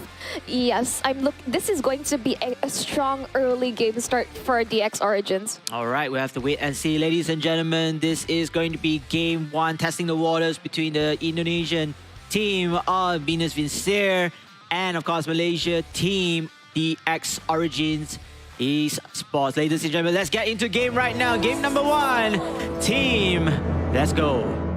Exactly, this is the match we're waiting for. This is the rematch, the seeking revenge against the Origins. We have Venus Vincere. Understandably, they are absolutely tested to the limit as they just came out victorious from their earlier matchup today. Let's see whatever tricks they have up their sleeve. Yeah, whatever cards they also want to play around is better playing here, because one of these teams will be making towards the grand finals, facing against 404 Bakri, who I believe are also at the arena as well. And speaking of which, for those who are at the arena, make sure to claim your free MLBB diamonds, including those online as well. Quickly screenshot, quickly copy paste, because I can promise you, I'm not stealing any codes. Definitely, 100%. Yeah, I mean, steal the codes before a next fight breaks out, because both sides, it's versus StarTeasy versus Keyboy. They're extremely wary of each other. They're ensuring that they're mirroring each other's movement, the custom map, not giving either one an inch. Yeah, no inch of space, not even an inch or so to start the fight, just holding on to that. Remember, get level 4 first. I think this is the most important thing, and if you can do additional damage, steal your enemy's jungle minion camps.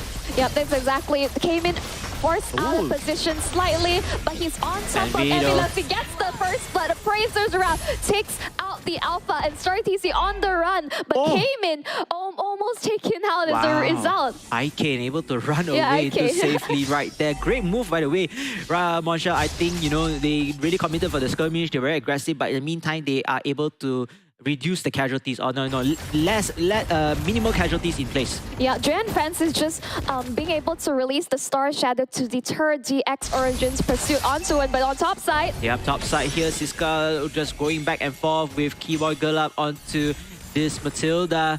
Nothing too serious just right now, unless Novaria can hear. Whoa! Novaria nearly stealing away that turtle, but then nonetheless, however, DX Origins have the upper advantage in terms of that kill. And it looks like Team Venus Vincere are pushed down to their limits here, as one member bites down. Emmy Lepis unfortunately falls down, and maybe more to come. Look at that. It looks like the Yutong Fatal Lapsy comes into play as well, but then is able enough to secure the kill. Yes, he will kill off Matilda. Maybe more to come, but Icane takes out Ikan Francis, even though dealing multiple damage onto that. StarTeasy holding on the fight. The Rockets, the ejection over here. Golem Marang with the Haris able to come back safely with the help of Icane. And Icane, he is phenomenal with that kill, able to save his teammate as well. Icane, really the saving grace there. Gold lane was really in a lot of trouble in this situation. Siska being hunted down by this dragon accordingly, but he does not quite able to land the finishing blow, but he's forced out of position. Jan Francis once is so hungry for those kills, but it's going to be quite difficult to catch this slippery Benedetta. And then, you know, you said earlier on, you know, having the Novaria using the Astro Echo and then following up with the skill, that's so deadly, though. That was like an instant pick off if he wasn't that careful. Yeah, Jan Francis is out for blood. He has been quite accurate with his snipes with the Star Shatter accordingly, and DX Origin has to be really careful of that because he's absolutely playing from behind. But right now we're seeing that Keyboy Gulab earlier with the circling eagle, just being able to set up and chase down Envilepsy on the Alpha. It's not looking to be a good start for him. Oh, it has to be careful. StarTeasy using the injection right there, but then the rest of the members of Venus Vincere, they said, you know what, let's disengage. Let's try to zone out DX Origin so we can secure our buff, and yes, they will do so. Turtle will spawn on the top side, the top turtle pit, in the next 10 seconds, and it seems like this most likely be a part of Venus Vincere to hold on to this, unless, of course, DX Origins make something happen. I love the movement coming out from Siska, the way he's maneuvering, clearing waves, just mounting the pressure on towards DX or onto Venus Vincere, forcing them to respond while they're able to secure objectives accordingly. Zaman Force coming in here, shooting left and right, but then there are 3 members against 1. Gold Lane Marang had to be very quick for the back, but he has backup here, and they are trying to go for this skirmish, going for this fight. Unfortunately, for them, Venus Vincere found out something different and they walk away. I'm not sure who actually took the turtle. You managed to catch it? I didn't quite catch it, unfortunately. It's okay, never mind. We will probably see the goal advantage. Not much of a difference as well. Can we see this? There's a turtle buff here? No, yes. Is that the turtle buff? At this point, I would think that DX Origins was able to secure the turtle. I think Benedetta was able to get it, but circling Eagle on towards Star TZ lands the turret onto his cave, but he'll be able to just get out safely with the guiding wind. Keyboy is just able to sustain. NetherRealm has been committed. Just that additional level of insurance to ensure, but Black Dragon Form coming in. He's looking to hunt down the members accordingly. We'll be able to only get him in. We're pushing up here, going on here with Kim In, killing off the Yuzong. The Yuzong unfortunately got stunned down, CC'd badly, and eventually loses his life. Yeah, Cayman was just able to land the taunt at the exact moment before the Petrify could come true, and he was able to land the Praiser's Wrath accordingly. Great footwork coming up from Cayman. This is why he prioritized picking up the Fretman. He is so comfortable on this pick, and this is just coming into, this is just coming according to plan for Excite of DX Origins with the lead. Yeah, and shout out to our production team. They have reconfirmed that DX Origin actually got the turtle. So I believe Kimin was the one who got the turtle buff earlier on. And this is good news for DX Origins. They definitely need all that firepower. They need that upscale resources in order to keep their team fight dreams alive. At the very least, keep on snowballing and able to put a fight towards Venus Vincere. Astro Echo revealing where DX Origins is on the map, preventing a potential ambush on the side of Venus Vincere. But DX Origins, they're winning on fronts. They're securing all objectives. They have a tower advantage altogether, and DX Origin will be able to secure the turtle with no contest whatsoever. John Francis not quite landing that Star Shatter. I think he was just using that accordingly to scout out if any members of DX Origin are hiding in the bushes. Yeah, this feels like deja vu or game 1 where DX Origins are also applying multiple pressure points onto Venus Vincere. Venus Vincere could not even respond right there, getting locked down within their own vicinity.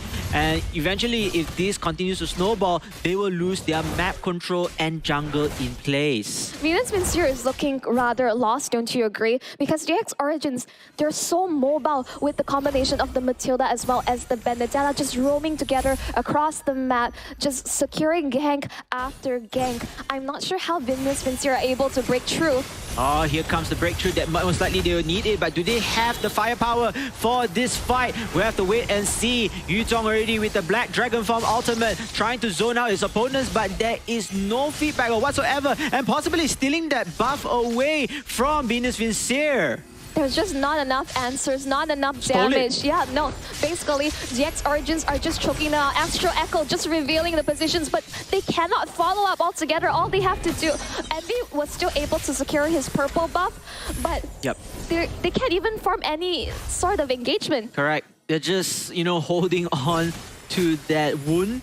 But the wounds just keep bleeding over there. Speaking of wounds keep bleeding, it looks like Star TZ will bite the dust one more time. And now multiple members of Team DX Origin, NetherRealm's already out of hand. Harif, Golin, Maran going ham right now. Left, right, up, down. Getting another kill as Siska will follow one up. 4 members of Venus Vincere are out of the battlefield at this point of time. Adding insult to injury, Keyboy with the clutch guiding wind, just pulling Gold Lane right out up to safety. Man, that was... DX Origin already pre-planned that. They have the confidence. Like I said, they have the farms already. They are trying to shut down, negate any buff takings from Venus Vincere. Venus Vincere, they paid the price. They couldn't secure their buff, the orange buff, where they couldn't deal much more damage. Yes, they do get the purple buff, but at what cost? There's not enough full upskill as well. And you can compare the levels right now. The level differences between DX Origins and Venus Vincere is just too far ahead. It's just the die potential coming out from the side of DX Origin, the Matilda mid-mobility, as well as Siska, just constantly threatening the backline. Oh, there is a fair bit of damage, but the healing coming out from Keyboy Gulab is just absolutely insane, as they're so far ahead, 7k gold lead. Yeah, I think Juan Francis also, even he uses ultimate, the Astro Echo, not much of follow-ups to do. Yes, they do get intel, they do get info that, hey, somebody's going to gank us here, but even if there's a gank coming in here, they could not sustain in the fight. So it's all about retreating or maybe just scaring the opponents to move away or to re-rotate to other position. There are just so many tools from the side of DX Origin in negating any sort of engagement coming out from Venus Vincere. Yes, Star TC can land the troll, but they have the healing as well as the Nether Realm, just a second life, and with the amount of die potential coming out from Benedetta, constantly harassing them, and just look at he's doing so much pressure as the Lord is marching down bottom lane. Yeah, the Matilda as well. Oh, nearly suffering a death, but it's okay. She is still alive. The Lord marches down, and then I think they're going to concede this Lord. Their objective has been achieved. They managed to get one inhibitor turret. Maybe more to come as they wait for the minion waves to push forward right here. Yep, smooth movement coming out from Siska, just narrowly missing the Star Shatter. Venus Vincere wasn't even able to secure a single turret objective. Yeah, I mean, Venus Vincere could not kill off the Matilda. That's also one thing to kind of take note on that. As for DX Origins, in the meantime, they are just controlling every single map. This looks so different from the Venus Vincere that we saw earlier on, Shell. Right, exactly. Black Dragon form Trish trying to zone the members. Fatal Lapsy actually gets a kill on towards Siska. NetherRealm, unfortunately not pop quite yet, but Keyboy lets the kill on towards the Jawhead, but Iken Francis jumping towards the backline, but Goling Mara is massive. As a double kill right underneath the noses of Venus Vincere's base. Yeah, Goling Marang, he has been phenomenal. Double kill, just continuing on the pressure here. I think this Harif is going to be a pain in the butt, especially taking down the inhibitor turrets. He is, of course, deemed the mage marksman. He deals amount of damage and attack speed like a marksman himself, just that he is a magic-based hero. And now we can see that, the rest of the members of Team Venus Vincere, they will respond back with Envy, but then DX Origins still control multiple map areas. 11 seconds till the next slot pops out. I believe this is going to be Luminous Lord. Yep, exactly. I do like the attempts from Fatal Lapsy, Black Dragon, for hoping to catch out multiple members.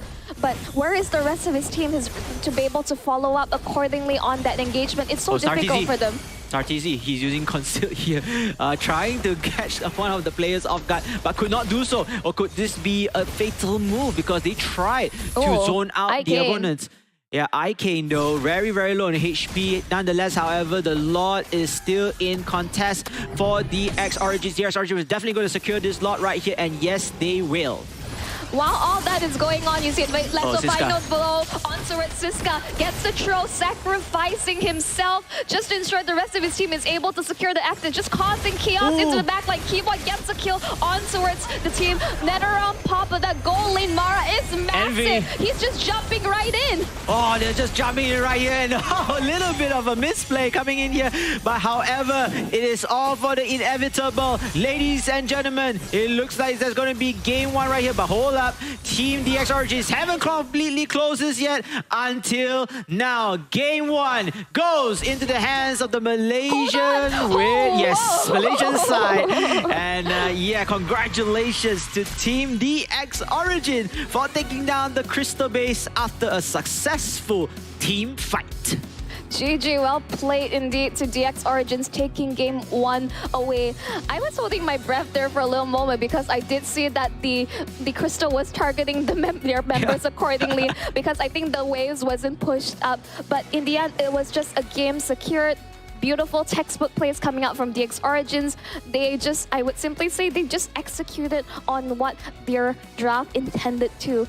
The Benedetta just causing havoc and discourse towards the back line of Venus Vincier, and the Matilda Keyboy just enabling the rest of his team, and the NetherRealm is just additional insurance on top of that. Yeah, I mean, you already predicted already onto that draft. Speaking of sustainability, a lot of support spells, a lot of team supporting areas right there, including the mobility in play. Speaking of mobility, are you mobile enough to claim your free MLBB diamonds right now? Go ahead. It is PAGGJXRXPHPXP222446. Okay, I did it. Yeah, I'm not claiming it, you're right. See, hands-free right there. But you know what, Wanshell? This game just justifies one thing. DX Origins, they are not phased from yesterday's defeat. They are really gunning going to go back to the grand finals. Yep. I would say based on that game one, it was very convincing, and I would say just really smart and standard drafting. I would say this is a rather old strategy. They're not opting to go for the Assassin's Ways.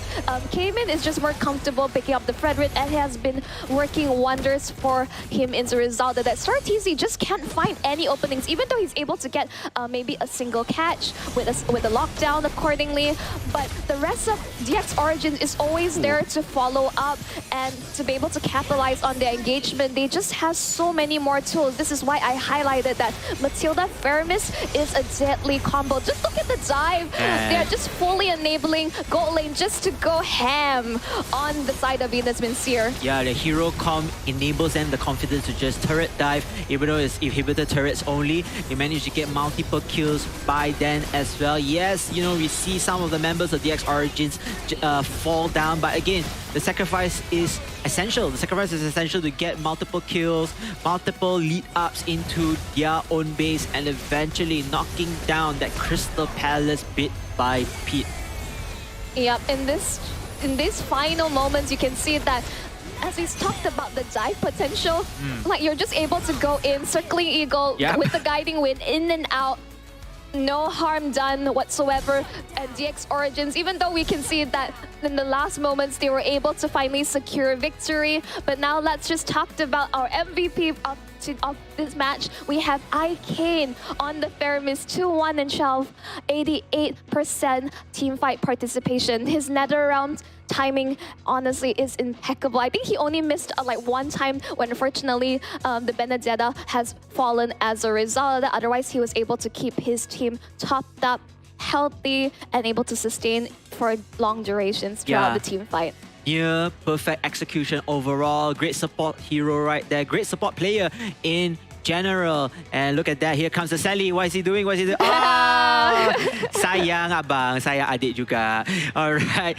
Good. So show love also. Show love to all of us as well. So if you are entertained right here, make sure to like, make sure to support him and his team in general. Speaking of which, overall scoreboard, everybody performed pretty well from the side of DX Origins. As for Team Venus Vincier, I mean, that just scrap out the whole game one, right? Just scrap out the whole game one, just see what can they fix in this draft, and hopefully they are able to play mechanically better than the next round, because that game one was awful for them. Yeah, there was just not enough damage to really burst down Cayman, and that's what you need against the Fredrin. He's so tanky as well with the recent revamp of the tank items. We're seeing that come true. And because that, if you're unable to drop him low enough before he pops the Appraiser's Wrath, we have another whole set of problems that completely flip the switch accordingly. Yeah, agree on that as well. And speaking of that, they also wanted to try that Alpha. I mean, they have the right ideas, including the Jawhead, but Jawhead couldn't catch anyone impactful that time. Alpha, not so effective as well. I feel like it's either the whole power, his power builds, or his power builds are not ready yet, or he wasn't very impactful during the team fights overall. But nonetheless, however, we have another free code. Wow, we have been so generous right here. So shout out to Samsung, woohoo! And I'm not going to read out the code for you all this time around, so make sure to claim it here. And again, Monshal, you did mention that whoever comes by on ground, they will get to get more stuff also. I heard that there will be more drops. Yes. Okay, so okay. exactly head down to Quill City Mall. We are situated in the Orange Cafe. Just support your team line. We still have a Malaysian representative here. Woo, good. Bring your Jalo Gemilang flex as well to flex on them, and of course the support in this case of scenario. But then again, game 2, Venus Vincier, their backs against the walls. What can they do since they are going to have the very first... Sorry, they had the very first pick or second pick? Oh, they're going to go to the second pick already, right? Correct me if I'm wrong. Yep, second pick in hand. Yep. So I think this feels like a very different team altogether compared to what we see in the previous match, because it does seem that DX Origins, they're just sticking to their plan. They're sticking to what they're comfortable with the draft. They executed upon it perfectly. Siska was just so effective, just being able to just dive right in, threatening their backline, just being able to weave in and out and constantly mounting the pressure, while the rest of the team, with all that discourse that was happening, was able to secure objective, and well, Cayman was just left to his own devices. Yeah, I feel like, you know, if Venus Vincier can get that link again into their hands, why not try to emulate something very similar to the previous game that they defeated Now or Later? The only concern that you have to know is if the whole team of DX Origins, they already have a game plan to counter this Ling. Because you always see that Ling is the type of hero that comes in later. He comes to join the fight. Or he somewhat rotates and try to pick off solo heroes across their sides, side lanes, or, you know, the respective lanes. And so if they can manage to find that to counter him, that's, you know, that's unfortunate. But again, it's so difficult to catch this Ling. Another hero, a very slippery hero, to even CC him at one point. And yeah, if they can use this Ling to the upper advantage and to control whatever winning conditions they have, I still feel they have a chance in this series. It's just a matter of high risk, high reward, because like this is the first time we see that the Ling is just left wide open, not contested whatsoever. Cayman is probably just thinking, I'll stick to my guns. I'm stick to what I'm comfortable with, what I've been playing with all this while, and it has worked out for me. And I know how the rest of my team is able to back me up accordingly. They did not lack damage whatsoever. The minute we saw that Golin was just popping off with the Hariva, this is why this hero is so highly contested in this tournament. Yes, highly contested is the word around here. As for DX Origin, I think I have nothing much to say to them. They have been absolutely phenomenal. Phenomenal. Perfect, really perfect execution. Maybe minus on some deaths here, but again, the sacrificial deaths are not going to waste. They are not in vain. Overall, they're just one more game ahead, and we might see a rematch between 404 Bakri with this Malaysian team. Yeah, again, game 2 is all for the taking. We have to see the transfer right there. So again, possibly a Ling might be touched, might be brought into the hero lineup. If not, then we might see the usual standard metas like from MPL that have been played for this game 2. Yep. I would say the meta as of now with the recent patch hasn't been fully defined yet. We have seen the comeback of assassin junglers, but I think today we are definitely seeing that tank junglers are just as good. It depends overall on how you want to be able to play around with this team composition, because, you know, they're both drawbacks. The drawbacks maybe perhaps you may or may not have enough damage towards the later stages of the game, but it feels like the game is just going on extremely fast accordingly. But now we have to consider how they will have to play this out. Back to the drawing board for both teams, and let's see how this draft plays out. So Loy being banned out from the side of Team DX Origins, while Angela, no questions, will not see the daylight at the end of the tunnel. Yeah, we haven't talked about Hellcat yet. No, maybe they can also go for that as well if they are able to build a hero comp around him. That's be something good. And they ban out Ling. Okay, DX Origins. Maybe just perhaps, since Venus Vincier have 2 picks to start off with, they want to ban this out to avoid any shenanigans or any downfall here. So one more here will be Chip, perhaps. And yes, it will. And it will be Roger for the first pick. Yeah. Either Roger or Harif, exactly. But yep, no, but it seems like Harif will be the option here. Nice. It has worked out wonders for gold lane Marang accordingly. and he's just been zipping around, being absolute terror in the land of Dawn. And why fix something that isn't broken, right? Yep, agree on that. And he's been juking left and right as well. But speaking of which, team Venus, Vincere starting out very strong. Fedrin and Arlott as well. Wow, this is very good. They have a lot of CC already in this case. Yep, the taunt as well as the final slash just coming true. They're hoping to displace multiple members, but we still have various options, right? They can still, DX Origins can still go for either the Faramis or the Valentina accordingly, but no, it seems like they're sticking to his guns. He still wants to play a tank jungle. Yep, they're definitely very confident in this case here. If you're talking about displacement, Heavy Spin will definitely be a great way to go. And Siska, we have seen his performance on the Benedetta.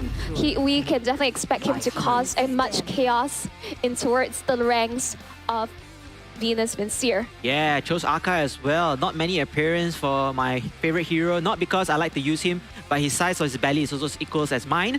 But then again, I like this selection coming in here. Something more, something different, something unique. I can really see the potential of Akai zoning out opponents left and right. But then, of course, opponents, if not mistaken, the Indonesian side, they also selected Valentina. So Heavy Spin also is also in their hands if they want to.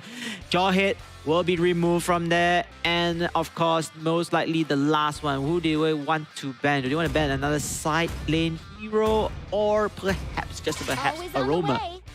I think banning out Matilda is definitely the better call, because yes, it would be favorable in their hands as well, but based on the earlier performance with the Fredwin and the combination with the Guiding Wind, it's going to be an unstoppable force altogether. You're just deciding, yep, we don't want to play against that because we did a really good job earlier on, so they're just banning it out completely. Yeah, banning it out, don't want to force anything. And yes, like I said, and Hellcat. So perhaps they are building this hero combo, hero lineup for Hellcat. Perhaps Hellcat can start the initiation, with the Dark Knight Falls, and then perhaps he's going to pick off players as well. But Monshel, I think you spotted out something unique here. No, basically, they pick up the Hellcat because it is one of the counter picks to the Fredwin, so they're just denying it away because either way, the Akai could be flexed towards the roamer position, but we're actually going to see a Cho in this competition. Now, we're going to see some fancy footwork here. Wow, Cho and a Moskov as well. Holy moly, ladies and gentlemen, we have a game 2 in our hands. I'm so excited to see this Cho. It's going to be it's a flex hero. You can become a fighter, you can become an assassin, you can be a support tank, whatever it is. But we have to wait and see later on. And Moskov, Venus Vincere, they want that mid to late game fights. They are looking for a potential power spike in the hands of their marksman hero. Yep, I mean, in the end, we're expecting this is going to be with the 1v1 matchup against Harif and Moskov, but take note, basically Harif will definitely win out against Moskov pre-level 4, so it really is up to him on how he's going to adjust accordingly. He has to play as safely as possible. As we jump into game number 2, we're at match point, and let's see if Venus Vincere will be able to pull it back and force a game 3. Is this the end of Venus Vincere, or would this be the rematch for Team DX Origins? Ladies and gentlemen, game 2 shall be possibly the deciding factor here, if we don't see game 3, of course. And now we can see standard operations procedure, aka SOP, go for their buffs, and of course trying to scale up to level 4, harass this mid lane as well. Ron Francis has to be very careful here. He's going to get melted down left and right, up and down. The Cho, remember, that Cho does not have Way of the Dragon, and thankfully he doesn't have so. But then it looks like First Blood to start TZ over there, forcing out Ikane's Novaria, and the Novaria will be the first casualty. Yeah, unfortunately, not having enough damage, they won't be able to trade accordingly. But ladies and gentlemen, claim another free MLBB Diamond drop accordingly as we watch Fatal Legacy just zip past multiple members of DX Origins. Yeah, first blood and first reward for our viewers outside there. Hoping we get to see a first ace as well for today. Then maybe we can see multiple codes being dropped. Wonder. We are already expecting that Star TZ will be absolute terror in the land of Dawn, and ensuring that Ikane on the Novaria as well as Harif, they are not able to play as safely as they would want. Yeah, not safely as you want. Star TZ over there has so much roaming potential, able to be mobile in different areas as well. Kimin, meanwhile, getting harassed left and right. But he managed to steal that camp of minions, the neutral minions in place. And now bottom lane though, very, very heavily orientated for all 6 heroes around there. I mean, they're looking to contest for the turtle, but Siska fancy footwork will just be able to just sustain accordingly. Star Shatter connecting, but as of now, not enough damage. It seems like they're so wary of each other. They're mirroring each other's movement as they walk towards their first objective. Nonetheless, however, DX Origins has to be very careful. Look at that, multiple members of Venus Vincere trying to punish down heroes who are out of position. However, Akai, he seems to be the one that's going to fall down, bites the dust right here, ladies and gentlemen. More to come as the team of EX Origins are continuing on to push on the fight, but then they don't have enough firepower. Nonetheless, however, perhaps they kind of overcommitted in this case. Venus Vincere gets the turtle in hand, but Icane following up with 1 kill of their self. Forcing so many resources just committed on towards Fatal Lepsy. He almost survived and actually was sustaining pinning true the members of DX Origin, but he will fall as a result. But we can see earlier what the Dark Knight Falls committed. Came in, there's nowhere to run. Yep, nowhere to run, nowhere to hide. And oh, maybe more here. Star TZ is probably going to be online already. So painful with the Deadly Stinger. And of course, MV Lepsy with the Fedrid is able to knock it down and get another kill for himself. Yeah, popping eye for an eye was not enough in that situation. He'd hope he was able to dash back into safety, but Ikan just barely able to just walk out of that engagement. Keyboy, unfortunately, not quite able to land any skills onto a route that... Oh, Keyboy Galat nearly taking out that one star for TZ. Oh, way of the dragon though, but then is that a right position to do so? Most likely so. What a play, and a heavy spin as well, taking out the Fedrid, but there's no follow-up right now. Meanwhile, Venus Vincere will take the fight towards DX Origins, looking forward for one more payback onto any of the heroes right now. Kimin looks like to be the sacrificial hero for the side of DX Origins. DX Origins also continue to lose members left and right. Icane falling down with the Novaria. And go lane Mara wins the fight against Moskov. Remember, the Moskov still haven't gone online yet, but then Keyboy Gola, so close. He's just got to flicker right in and just get the kill. This is one action-packed match. Just both teams just throwing blow for blow, but Go Lane Mara really showing his prowess on this hard pickup, winning out that 1v1. That was just a really close call together. Man, trading kills after kills. This is such a phenomenal play.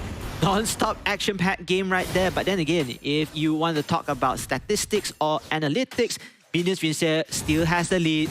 They somewhat also have a little bit of more map control. And speaking of map control, Keyboy Gala, with the Way of the Dragon. Unable to finish off Fatal Lepsy though, but Fatal Lepsy is zoned out. He is unable to do anything right here, and he will fall down to Go Lane Mara, who get a double kill from that hero. Yep.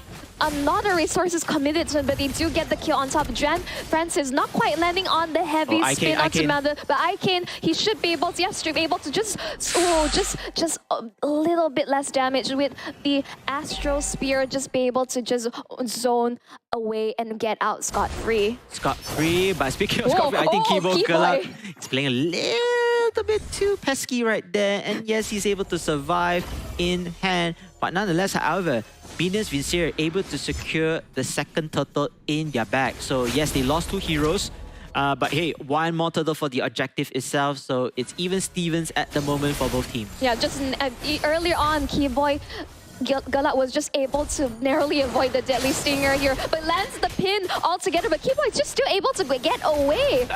Nearly GC right there, Monshell. Almost to his citadel of death there. But hey, this is a warning actually to DX Origins. They cannot just simply go into their camp and just a farm right there. They have to be all eyes open for this Hellcat. Yeah, but there's only so much you can do, right? They have to play so responsive. Came in now taking a lot of beating. Heavy spin, pinning it down.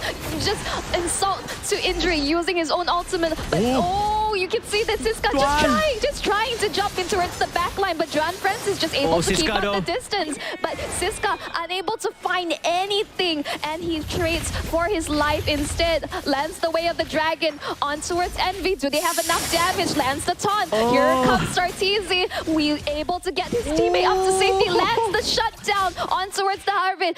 Envy is just getting chased down by Keyboy, but not enough damage. Look at the HP. Look at that HP bar. Wow, that HP bar was so close. Couldn't even get a naked kill. And because of that, they had to sacrifice at least 3 heroes.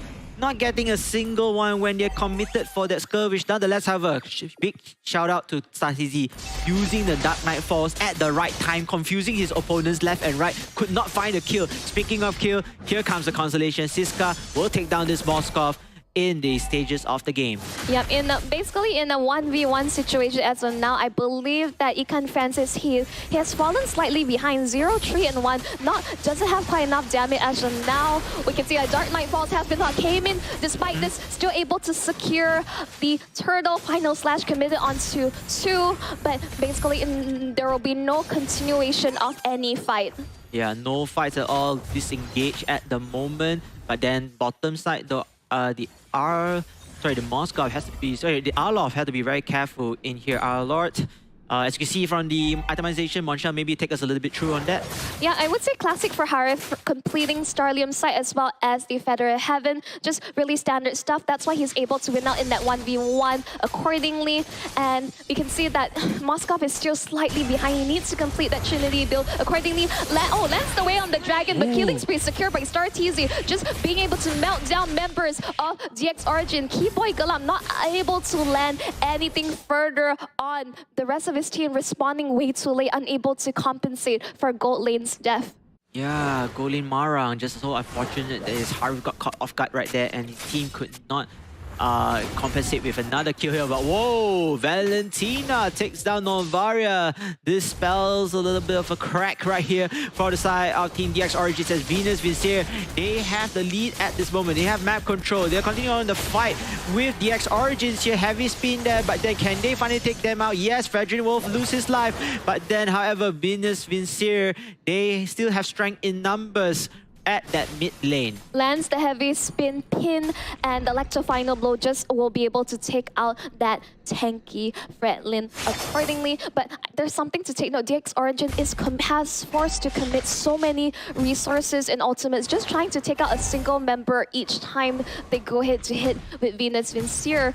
And they're able to narrow the goal lead accordingly. But top side, Gold Lane actually finally catching on his revenge for all the times he was hunted down by the cockroach. Yeah, the cockroach, aka Hellcat, eventually loses his life right there.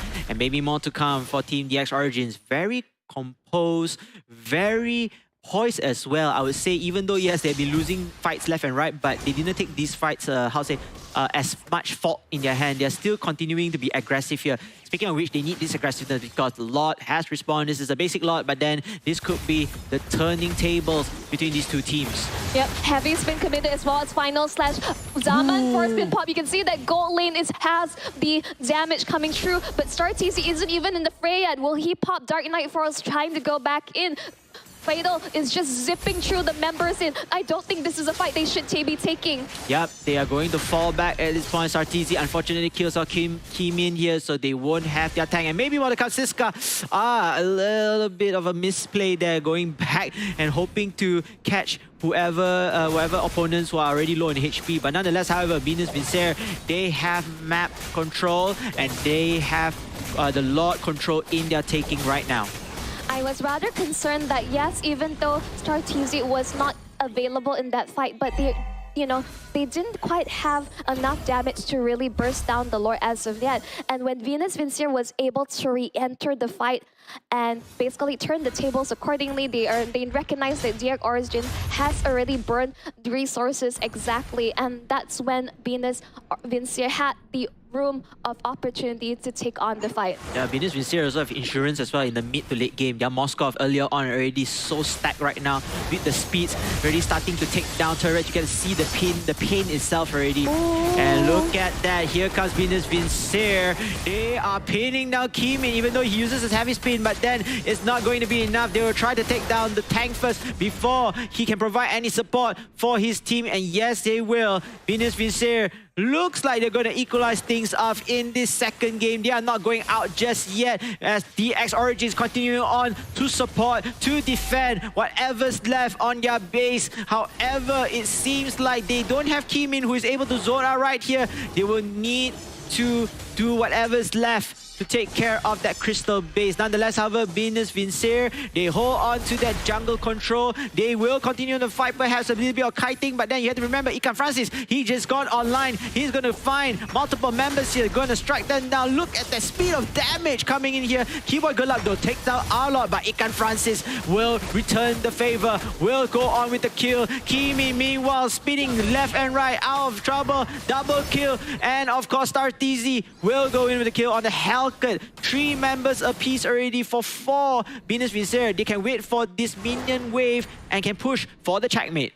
That was a very long play-by-play coming out from UKBC. As you can see that Venus Vincere, they are maintaining the pressure, mounting on. They do have a mid-wave pushing. Can the rest of DX Origin defend accordingly? But no, it seems like they're just pinning them down. They're just forcing the end. The Moskov is on the crystal. We're forcing it all into a game tree. This is going to be a best of 1, ladies and gentlemen. Wow, that Moskov melting down that crystal palace. And I mean, you have to understand that, you know, we were talking about that. The Moskov is the insurance just in case if they were to scale to middle game. Even better if it's a late game right there, because there are no marksmen or DPSs right there at the late game as well. I think Hari is definitely going to get negated out, because once, you know, all the heroes have some magic defense here, he's not going to be proven anytime useful. But the Moskov, the true damage, the speed is the one that causes most of the chaos there. And yeah, it definitely paid off with that Moskov pick from the side of Team Venus Vincere. I mean, as I mentioned, once Moskov is able to complete his main Trinity build, this is where he comes online. And there are just so many ways of hiding DX Origins accordingly as we look in towards the highlights. Starteezy, I think he did his job beautifully. He just was causing so much havoc, just shutting down the members of DX Origin, making it more difficult for them to play the game in comparison to game 1. Yeah, and you can see that Venus Vincere, they are very confident with this hero comp. They were diving, they were making sure that they harass their opponents out their mind. DX Origins, I feel like that Arkai strategy was 50-50. Yes, they do get a heavy spin on some heroes, but they didn't follow up that well. And when Arkai uses heavy spin on himself in order to save himself away from trouble, nobody is there to follow up, and eventually he gets shut down. Yes, they do shut down MV Lepsy a couple of times, and maybe most likely Starteezy when he got caught off guard alongside with Fatal Lepsy, but you let Ikan Francis as well just continue to farm, continue to be untouched, continue to be unscathed. That's the most important word. And he came in guns a-blazing, in this case spear a-blazing, depending on how you want to see it. Overall, it's just phenomenal play for Venus Vincere. I think they can continue on with this setup if Game 3 allows them to do so.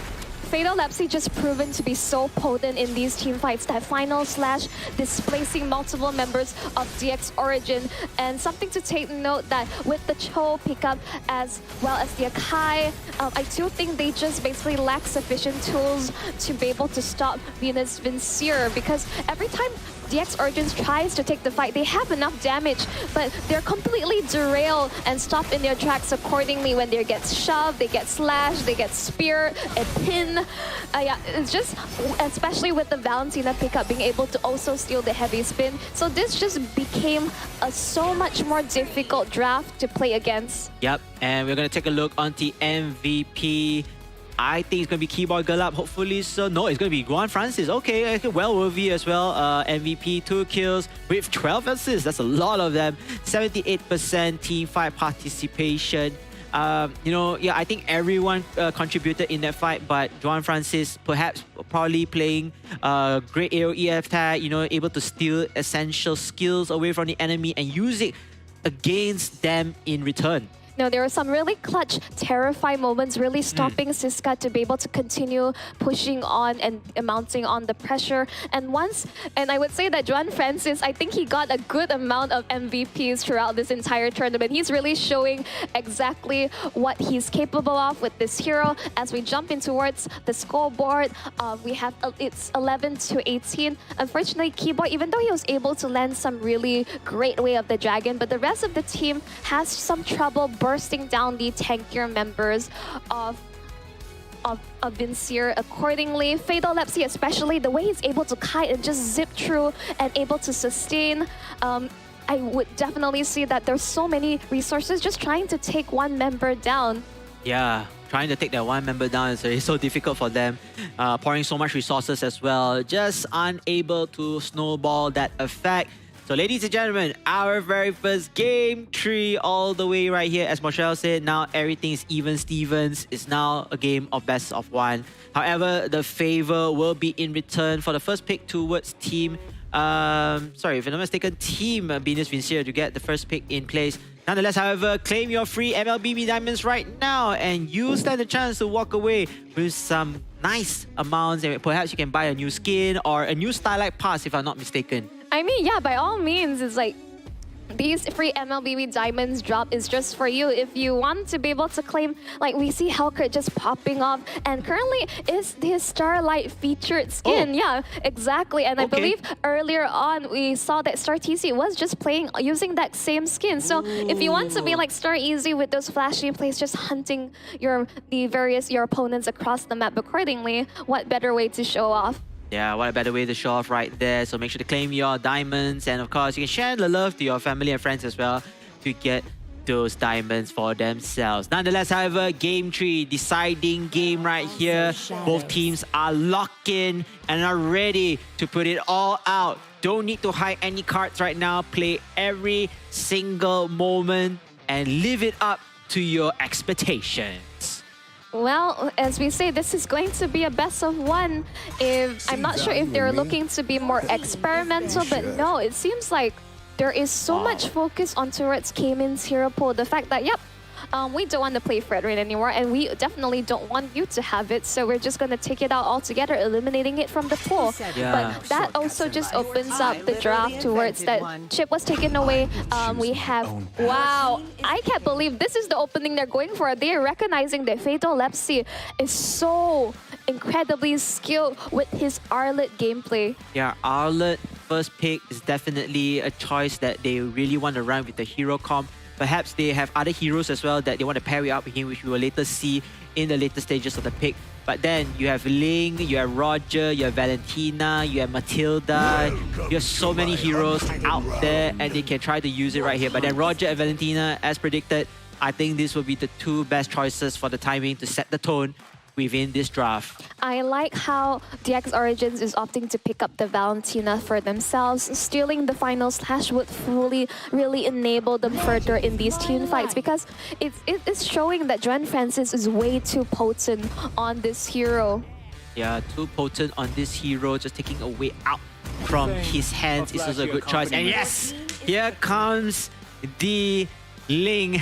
Envy Lepsy's Ling, ladies and gentlemen. Looking forward to see dealing damage or just joining in the fight. Hey guys, I'm here, and then poop, kill it with the Blade of 10 Spirits. Bye bye, I'm gonna go out away. So this is gonna be 2 slippery heroes in the hands of Team Venus Vincier. You have to already think of the Harif already. He's gonna do Zaman Force and then juking in, juking out. Now you have to deal with another slippery hero in Ling. How will Team DX Origins counter this?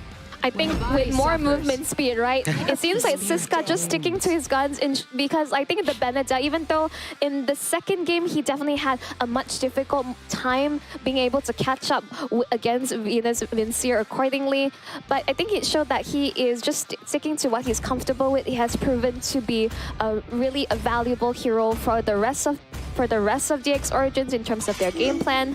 But in the end, we have to see what they want to be able to do accordingly. They banned out the Jawhead, but I do feel like that might have been something that would have been useful for their side to try and deter the Ling as much as possible. The idea is that you want to be able to mess with his jungle and buffs accordingly. Yeah, but in the meantime though, I think they also don't want the Jawhead to be in the hands of Star TZ. So perhaps they have another hero in hand, but let's just ban out this hero away for respect ban itself towards Star TZ, the player.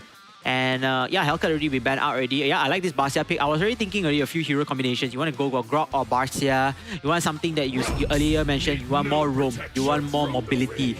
You want to increase the speed of rotating to one lane and another. And I think Barcia is a great choice over there if they are able to play him well. They definitely need to consider early jungle invasions, as I mentioned, because they really need to stop the Ling accordingly. You have to make it really difficult for him to farm and basically match his jungle rotations, because as you say, this is a really slippery hero. Ooh. But it seems that Venus Vincier, they have very different plans. They are all out wanting to enable this Ling in terms of the team fight possibility, and they're just going to allow him to just clean up shop afterwards. They get Matilda, right? Man, that is so quick in terms of their hero comp. It's just that, you know what, they said, I think we should play a little bit more safer. Let's get a tank instead, a bit more tanky to play in hand. And, you know, Matilda is still up for grabs. Team DX Origins, they are looking forward for it. They're most likely going to lock out this Matilda to support her teammates. And yes, she will be played in this final game, the deciding game indeed. Definitely, they're going to need this Matilda pickup. I understand that it seems like Venus Vincier, they're looking to like full-on team fight with the Final Slash as well as the Minuan Fury. And top of it all, I would say the Valentina may cause some havoc accordingly, because they're able to steal the Nether Realm or Final Slash depending on what is needed in various situations in the team fight. But now, as we know, we're expecting this to be a very close game between both teams. It's all up to execution and as well as how they're able to communicate their game plan across, because I would say one single mistake is enough to stop the dreams of whichever team as they approach the grand finals. We are jumping in towards the game accordingly. This is going to be Venus Vincier against DX Origins. It's do or die. Yep, it's do or die, and as you mentioned earlier, this is going to be a high fast-paced game.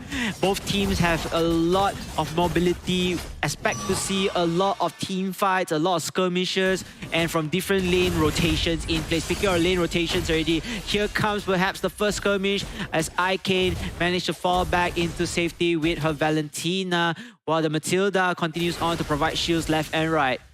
Yeah, I mean, again, Matilda is such a great support, being able to go in and out with the guiding wind. So Icane is able to play quite aggressively, but Yurikans came in. Yeah, came in here. He's doing his very best to knock them all out, to zone them out as well. But then Kimin will get the first blood with the help of his team members.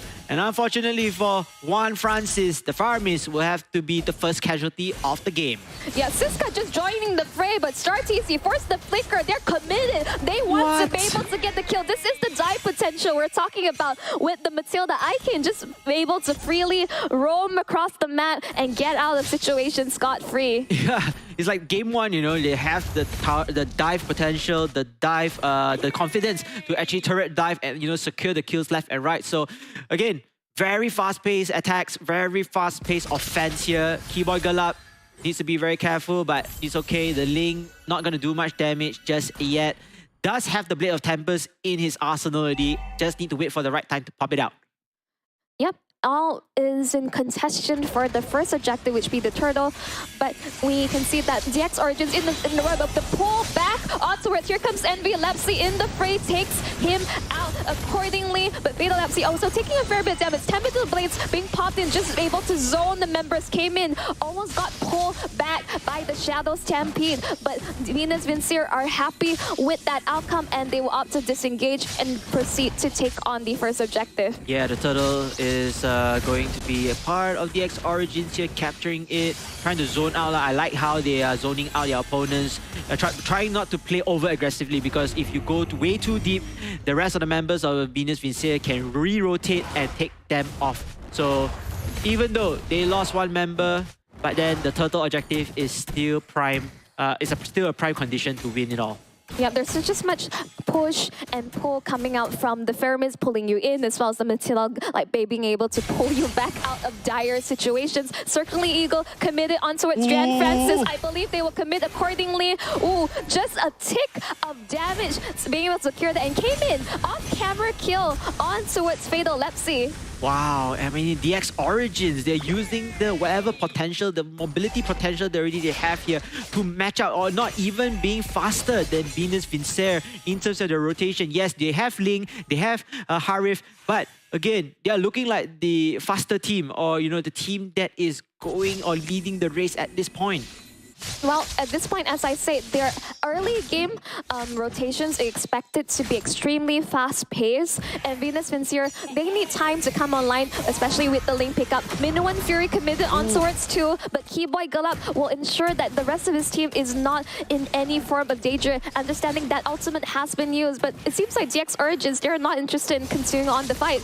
But ooh, Siska getting hunted down by Envy. Yeah, has to be very careful as well. The remaining members are chasing out this Ling, but again, Ling very, very slippery. Don't think he can do much here.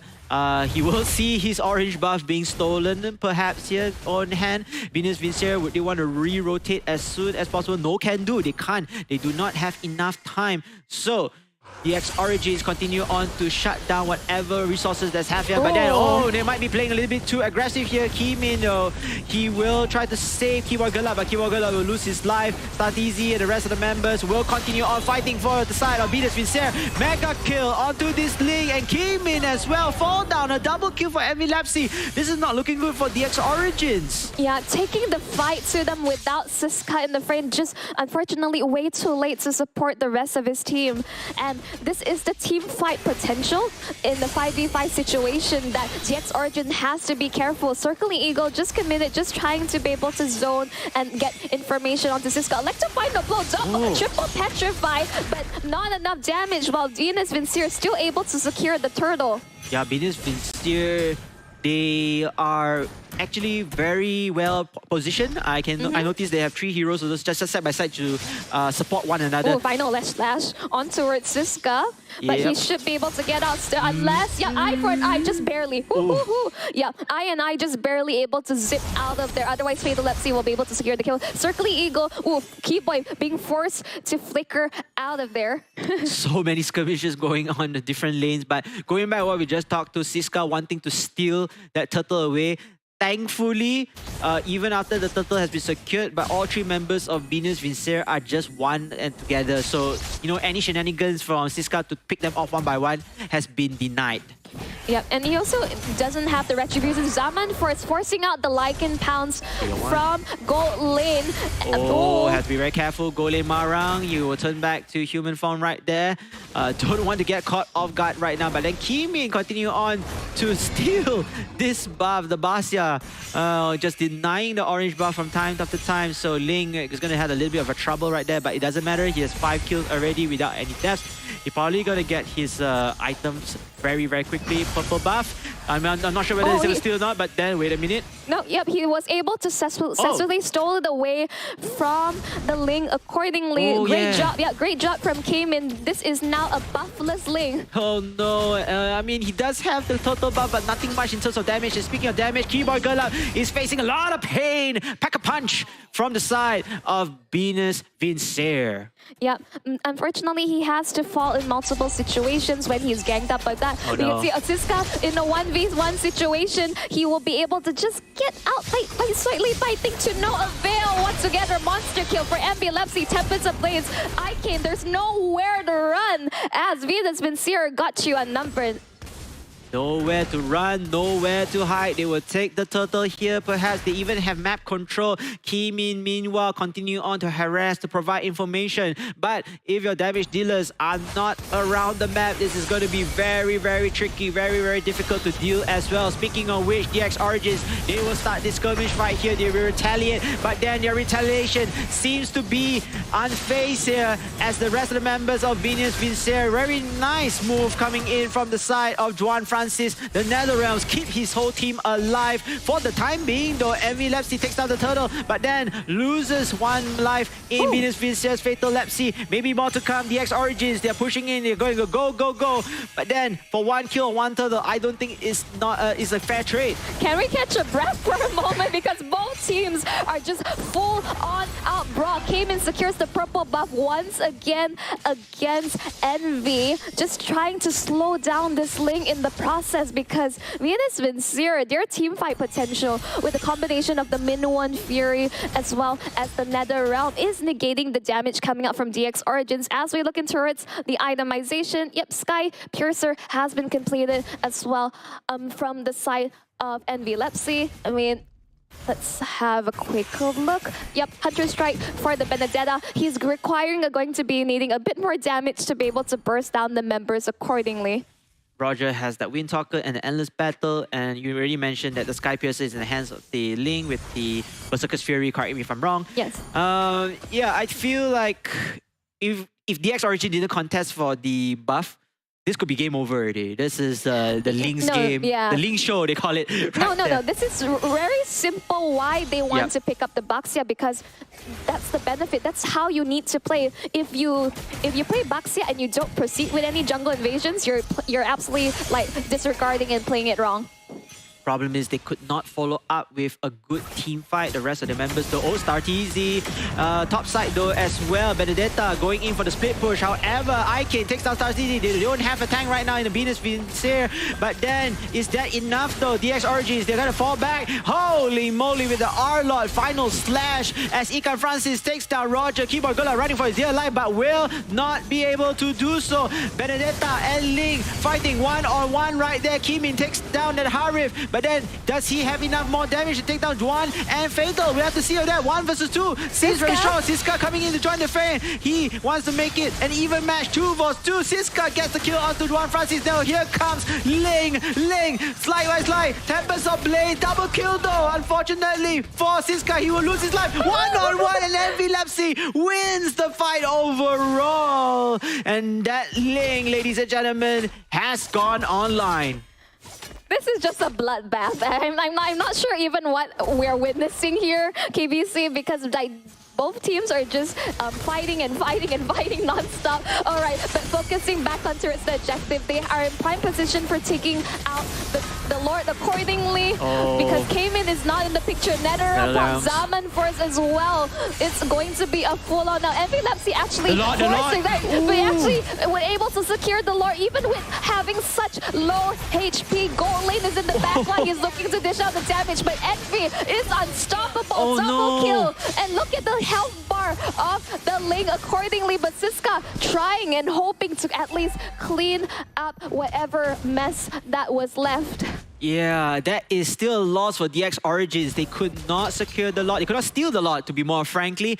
And Venus Vincere, yes, they do suffer a couple of casualties, but again, key objective is they got the lot, they got some kills, but most importantly, they got map control. And you know, oh, wait a minute, one-on-one, Siska slicing and dicing from the side of R-Lord, but managed to survive here. And we talk about the previous skirmish. The previous skirmish opened things up for the lot taking. So Venus Vincere, they had Ling left alive there and managed to take this slot into their favor. And because of that, right now, Team DX Origins, they had to defend this. Thankfully so, they did not suffer much casualties. I don't think they lost their second turret here. Their second turret is actually left untouched. Here's my issue with DX Origin is that they're going in one by one, and that's how Envy is able to just slowly pick off single targets accordingly. DX Origins, they need to re-coordinate and take the fight to them, because otherwise Venus Vincere, they're able to just win out in not only the team fights, but Envy in terms of the damage. Just look at that, Siska already taken a beating. Yeah, Siska with Envy just trading blows left and right. I think both heroes, they know their objectives is, hey, if our team is fighting the team fight, we'll try to our very best to split push first. Once we're able to split push enough, then let's join and rejoin them in order to continue the team fight or pick off whatever heroes are left injured already. But it seems like Ling has the upper advantage overall. I think there's a lot of pressure on towards Icane to steal either the final slash or NetherRealm, and Fury. There's just perhaps that's the plan. They're overwhelming Icane with the potential options, right? What is the better ultimate to steal and that would benefit DX Origins the most when they take on these fights? And we're probably looking to see a very extensive game because both sides, they have damage, they have team fight potential, they will be trading accordingly. I think the only edge that they may have is depending on whether Siska is able to catch out Envy.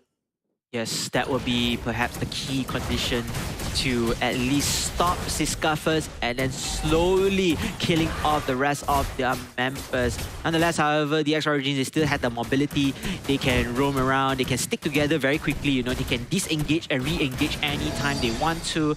It's all coming down to that power spike. Can they match the power spike with Venus Vincier? Most importantly, they have Juan Francis also to kind of care of. They have the Statizi, the NetherRealms from the Faramis, the Meonian Fury to always remember that. And then Ikan Francis also comes in to deal secondary damage. Well, we're seeing all that. It seems like Venus Vincier have different ideas. They're looking to secure the Lord while Siska is as well is pressuring on top side. This is what they need to do. They have to at least still maintain their macro prowess and at least try to take inhibitors and forcing DX Origins accordingly. Yeah, so they have equal amounts of turrets left on the map, but most importantly, they have the Luminous Lord at the bottom side, so they can try to do a split push here. Remember, Ling, he is very formidable in terms of the split push, so perhaps again they're going to follow the Lord, rest of them follow the Lord, while Ling will do his best to split push that. Or not, maybe all their 5 members will take one lane instead and let the Dot do his job, as the rest of the members of DX Origins are trying to defend this Lord away from marching into their base. Remember, the Lord can actually pounce one time to deal multiple damage onto the turret, and they are managed to stop. But then, can they continue to do so? They will lose the second turret in the process. I think that is fair trade. I think that is a much better trade comparing to the inhibitor turrets in place. Yep, but as we say, Venus Vincier is looking to breach the defenses of DX Origin. DX Origin, they need to find opening. Envy on this lane is it's 10-0-1. And yep, as you see that already completed the next item accordingly. They don't have really any hard lockdown, and at this point of stage of the game, I don't think Cayman or even Siska is able to win out in the 1v1 trade against Envy. So, Envy, let's see, if we really can see his itemization there. Is that a Divine Blade, correct me if or? Yep, Divine Blade completed for Ikan Francis. Yep. Great. If basically, there's not, like, for the side DX Origins, they have a couple of problems. Not only they have to worry about Envy, they also have to worry about Ikan Francis on this Harif, that as we approach the later stages game, even more insurance, and DX Origin, time is running out. So in terms of late game, you're giving the benefit towards Venus Vincier? Absolutely. All right. Yeah, and let me see in terms of the turrets, the map control. Yeah, I feel like the map control still is in the favor of Venus Vincier. So again, 50 seconds to the next lot. This lot is going to be crucial in order to push towards victory. Wow, who would have thought the third game has come down to this moment here? Yep. 15, 16 minutes already. We are slowly entering into the later stages of the game. No marksman, except for, of course, goal lane Marang, but I don't think you'll play marksman that often. But anyhow, DX Origins are in a prime position to try to gank this. They'll slowly but surely get into the line of battle, hopefully to capture at least one pickoff before they can snowball it up. In the meantime, though, Venus Vincier, they will hold on to whatever control of the map and supposedly try to avoid any casualties from happening. Because we're past the 15-minute mark, basically the late game, and Cayman has already fallen off in comparison to Envy Lepsy in terms of their power spike. And at this point, he's just an additional meat shield for DX Origin. Okay, seems like both teams spotted out that Lord over there. The Lord has been activated. We'll go back and forth, trying not to disturb his lair. Both teams are also poking one another, baiting, kiting out each other to see who is able to start the fight first. But in all honesty, I fear for DX Origins. Can DX Origins keep this alive, keep their dream alive here to get back into the grand finals in order for that revenge match against 404 Bakri? We have to see about this. Lot will eventually get restarted one more time. Both teams just testing waters.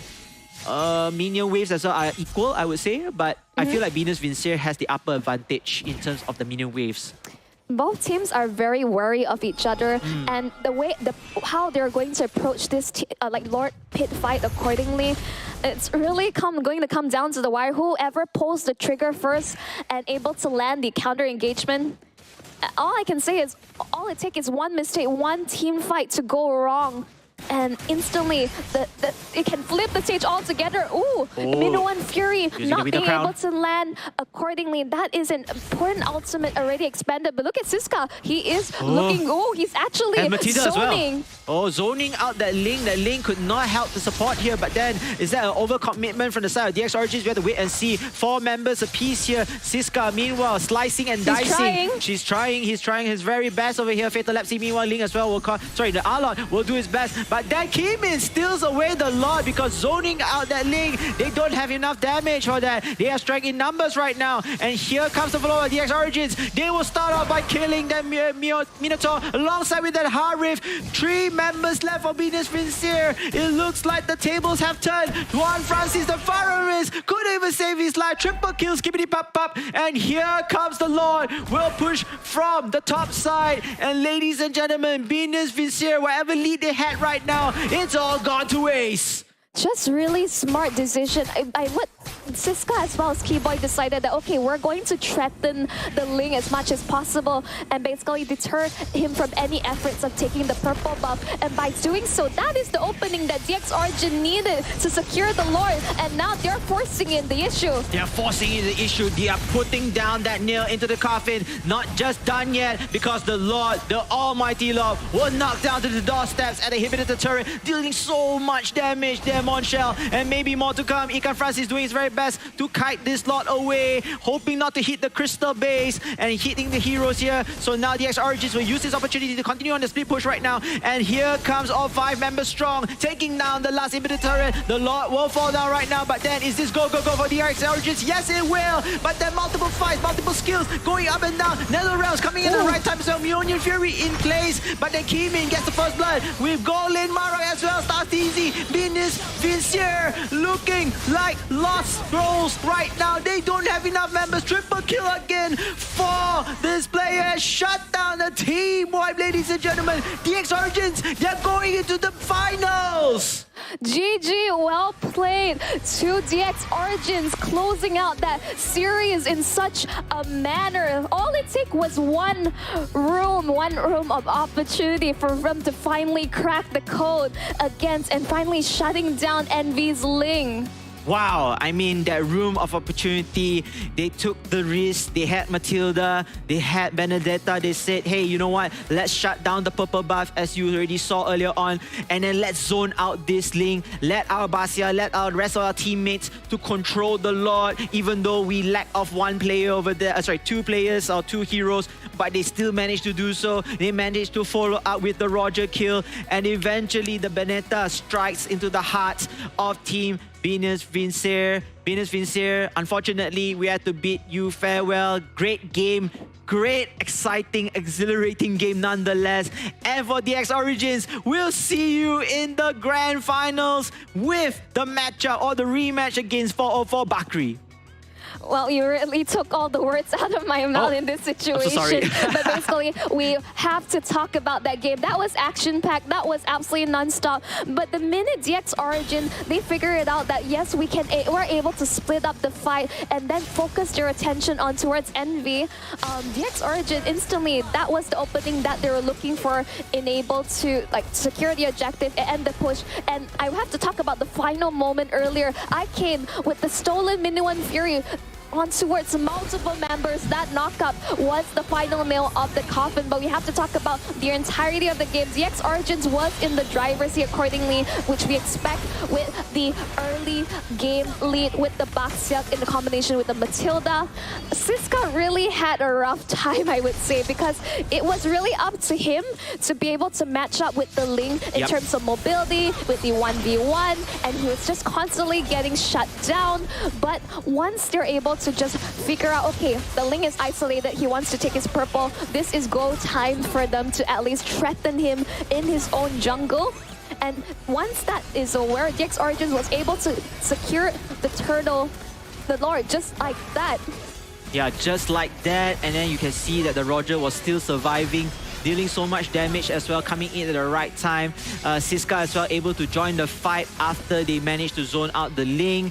And overall, I feel this is just great gameplay, great planning as well, because you are risking one member less to take down the Lord. You are risking, in terms of team fight, you don't have much power level to spike against Venus Vincier. But again, they are confident in their teammates. As you can see right there, multiple fights, even using the Nether Realms as well. But it's okay, because why?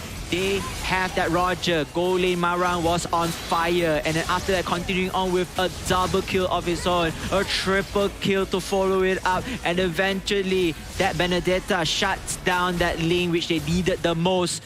Eventually, Venus Vincier has to fall down to the greatness of Team DX Origins. Well, we have to really give it to Keyboy Gulab on this Matilda. Just, I would say he really was a showstopper. 3, 4, 13 KDA, 78% team fight participation. We can see that even in game 1 as well as game 3, give this man Matilda and he's going to enable the rest of the team to be able to safely go in and out with the guiding wind. Just absolutely like disrupting the battlefield accordingly from the side of Venus Vincier. Those final moments there, the minute they were able to figure out, okay, we can't take them hit to hit in the 5v5, what else can we do? They divide and conquer, and exactly once they were able to just switch things up with the communication, we can see that those actions bear fruit. We have a 15-19 scoreboard. It was really a close game. Really a close game, but I like what you said, divide and conquer, and yes, this is what they did. I think overall, Venus Vincier, they had the game earlier on in the middle stages of the part, and you already mentioned, as time snowballs, Venus Vincier has the upper advantage. They have the power spike, but because of that one play, the window of opportunity, Team DX Origins took no chances and grabbed it and eventually paid off dividends of fruition. Ladies and gentlemen, DX Origins are your second grand finalists. They are in a running to walk away with that 7,500 USD. But before that, their opponents is none other than 404 Bakri, waiting at the top for them, looking down on towards them and making sure that are they worthy this time around to face up against them. Yep, as they keep saying that we want to challenge accordingly, and this has been a walk of the park. But you know what's in the walk of the park, Casey? We have another just a free MLVV diamond codes dropping on towards your lap. Grab this free code. This is very limited, and if you unfortunately did miss on that, we are still, I've heard we have more codes to give away after that, so don't go anywhere. And especially, we have the grand finals lined up after this. Wow, what a great game. And, thank you so much again for all the support that we've been providing. I hope you all are entertained with that game itself, including the commentary and, of course, our entire organizing crew. Again, shout out again to the Galaxy S24 Ultra. The entirety of the tournament is powered by the Samsung Galaxy S24 Ultra. Victory can be yours, just like DX Origins right there. Ladies and gentlemen, enough of us talking. We're going to take a short break, right? But before that, we want to pick a little bit, a brain or two of the winning team. The players interview hosted by our lovely host, Elle. Elle, you may take it away. Thank you, KVC and Monchel, for closing up that game. But here on the stage, on ground, we have a very familiar face. This is Sunfrost, the coach of DX Origins, and he has been around from the very beginning, even through the rehearsals, just making sure that his team is ready to play, and now making it to the grand finals. How do you feel as a coach? Oh, kita orang rasa sangat-sangat happy lah. Lagi-lagi sebagai tuan rumah, kita orang memikul tanggungjawab untuk meletakkan nama Malaysia sebagai tuan rumah di grand final dan kita orang berjaya. Alhamdulillah. Truly a full answer there, telling everything from their goal, from how they feel, and what else they want in hopes in this tournament. But as we continue on, we are facing a familiar foe. We are going to be facing 404 Bakri. How has it been getting your members ready for this battle? Tadi kita orang dah warm up untuk grand final. Jadi kita orang memang rasa kita orang ada momentum yang kuat. Dan kita tahu juga 404 Bakery memang satu tim yang sangat berpotensi. Jadi kita akan cuba buat yang terbaik. Absolutely. Well, all the tactics aside, don't want to spill too much secrets here. Let's go into something a bit more fun. Because there's 7,500 USD on the line here. How would you use that money to celebrate with your team? Oh, kita orang memang akan pergi memancing. Kita rasa kita nak pergi memancing. Kita nak beli pancing dan memancing. Oh, okay. So they said they want to go fishing. Oh, where would you like to go fishing? Mungkin kita nak pancing prize besar lagi yang ada nanti ya. Wow, okay, I see. Truly a businessman here. But thank you so much, Sanfrost, the coach of DX Origins, who will still be playing in the next series in the grand finals, going to face up a rematch against 404 Bakri. So how will it turn out? Just stay tuned because we're going on a short break before we come back for the grand finals.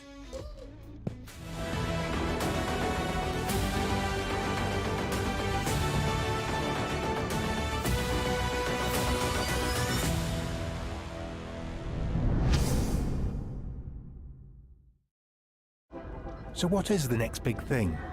Well, Galaxy believes the next big thing is you. Me? Yes! Because of the power of Galaxy AI, you'll open up so many possibilities. The next big thing is you.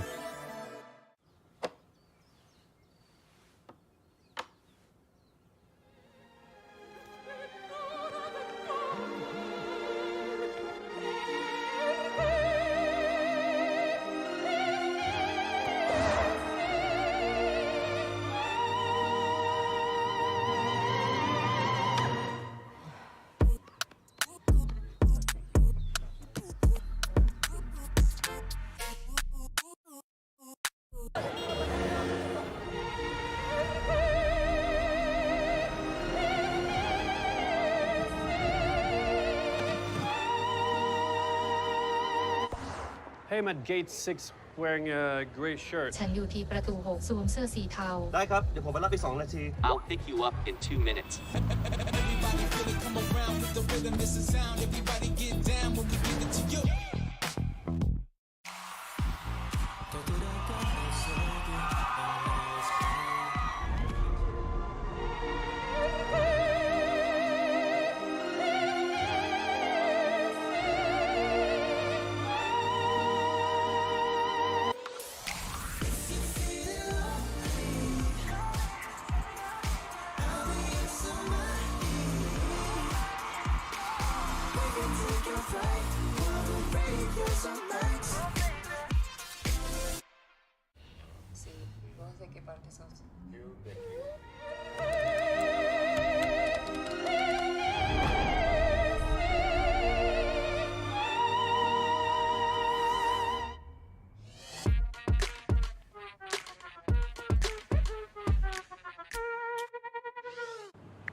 This is such a great trip.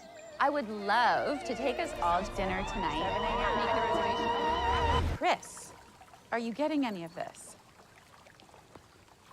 Dinner at Santino's, opera tonight, tour tomorrow, and check up on Shuggy. Oh, okay. You go, Chris.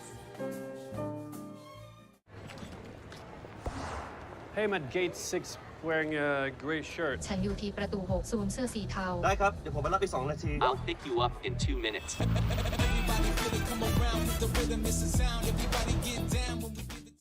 Everyone's searching for the next big thing in technology. But the next big thing isn't this. Integration, encryption, quantum. And it's definitely not This is this. why I'm a trailblazer, a groundbreaker, a pioneer, and most of all, a disruptor. No. Galaxy believes the next big thing is you. Me? Really? Yes, look at you. You're an artist. You're open to experiment. You make your actors go shh. And then you have other ideas and make them, yeah, do that. It's never easy. But you open your heart. Hi, I'm live. I have a play this weekend. Hi, do you like theatre? No, I didn't see. Sorry. You open conversations. You do this, you do that. You go... To be or not to be? You know that big thing I was talking about? Well, with Galaxy AI, you'll open even more possibilities. You'll open your imagination, open more ways to be, you know, creative, and open more ways to collaborate.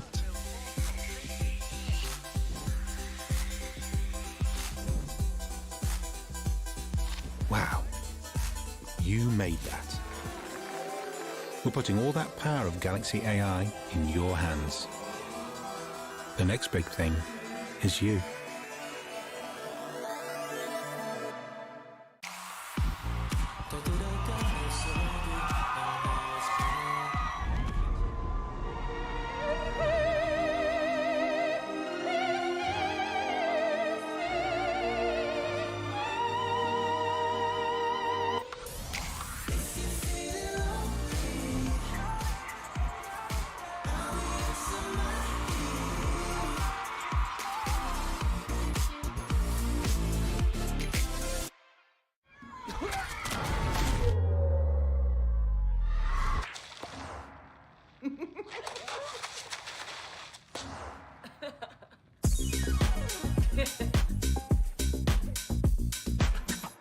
Dinner tonight. Make the reservation and get back to me about it. Chris, are you getting any of this? Dinner at Santino's, opera tonight, tour tomorrow, and check up on Shuggy. Oh, you go, Chris.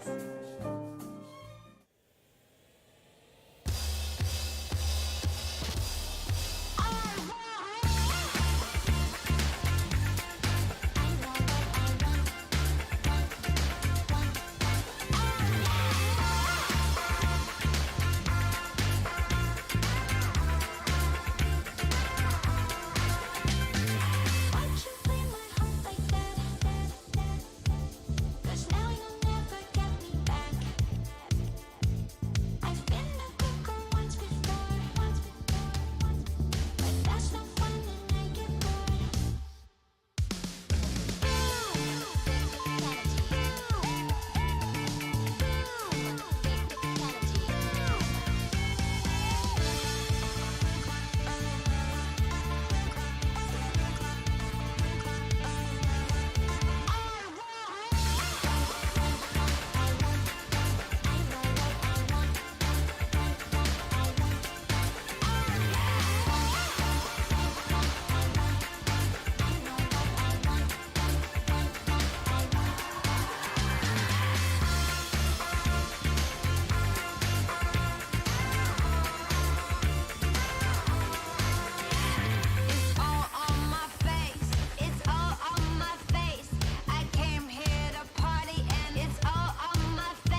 the drop when I'm in it. Drop the top when I'm in it. Everybody know the drop when I'm in it. Yeah, I flow so good. Everybody know I'm on. You know when the click through. Try to send this spot to be a slow beat ride.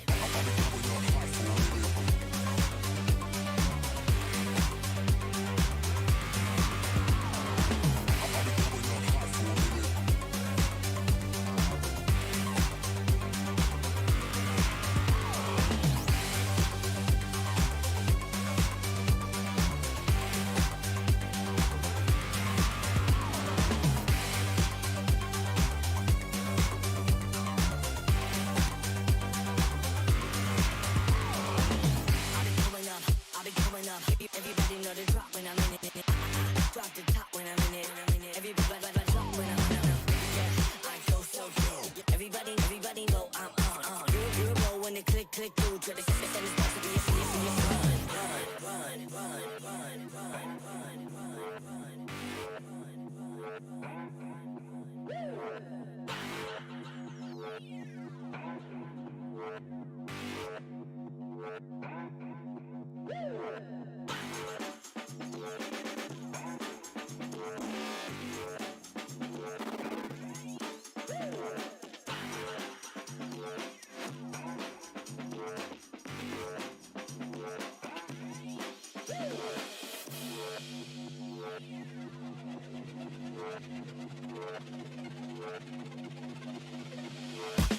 I'll be coming up hot for a minute.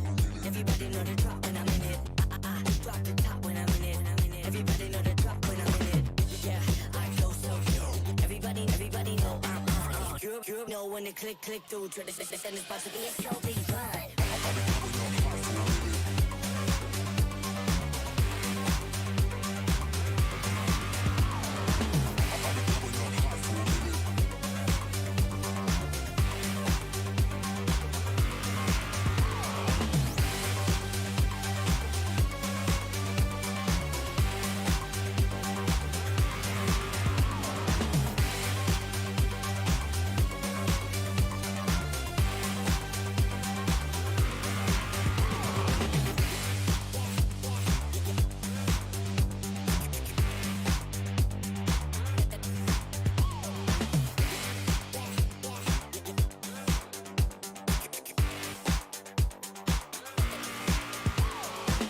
I'll be coming up hot for a minute.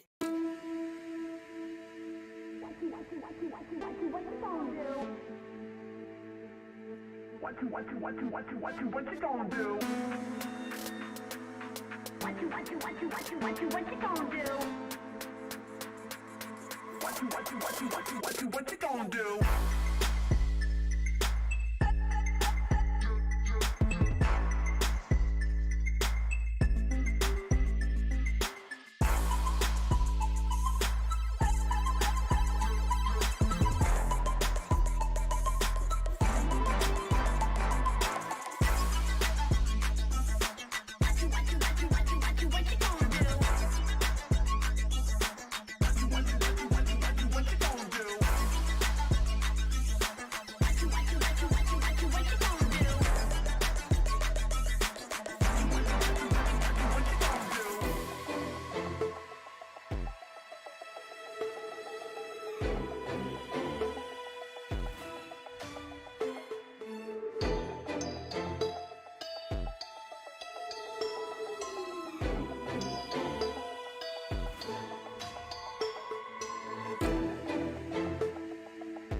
I'm feeling high when I'm low. I need it more when you're close to me, close to me. I'm feeling high when I'm low. I need it more when you're close to me. Oh yeah, yeah, yeah.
To me, I'm feeling high when I'm low, low, low, low. I'm feeling high when I'm low. I need it more when you're close to me, close to me.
A clash of grand proportions, truly worthy of being called the grand finals. We have the last two teams standing here in the tournament. Welcome back, ladies and gentlemen, to the Samsung Galaxy Gaming Academy Campus Series. We are down to the grand final.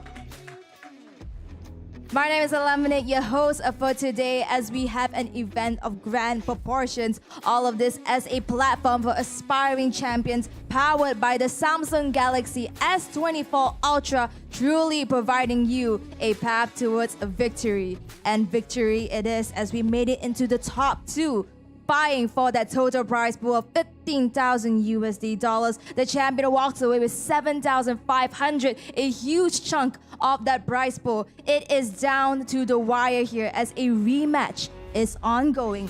Would it be 404 Bakri who has bested out DX Origins earlier yesterday, or would it be DX Origins taking sweet, sweet revenge? Well, we'll find out very soon because Grand Finals is underway. Let's take a look at our first team, undefeated 404 Bakri. I said go and line up. Whoever got next is fine with us. Line up. I said whoever got next is fine with us. I ain't gonna let that slide. Think you fly, huh? Me and stay wheels up, it's a ride off. Ain't no shortcut heading to the top floors. Me, I'm too smart to drop costs, and I got 2 fists, I'm a problem. Nuisance, who's with anybody not me? They losing, I'm proof that. Even when you down, keep it moving. The movement is never gonna stop, man. I do this. And this Indonesian team here, they have one opponent that is stopping them from reaching the grand finals, the grand champions here. It is none other than our local heroes, Malaysian DX Origins!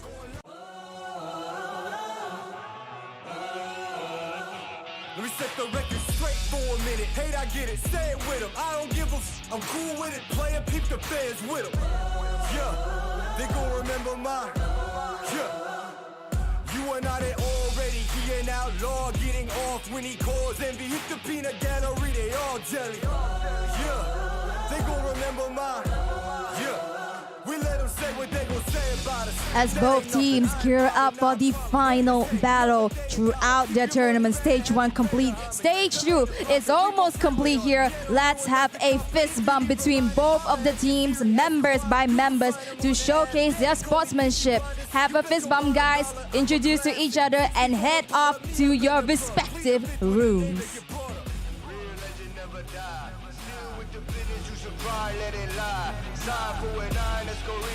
One by one goes the members of 404 Bakri and DX Origins, but only one team will be crowned the winner. This is a rematch with spectacular proportions here, and we will find out whether lightning strikes the same tree twice.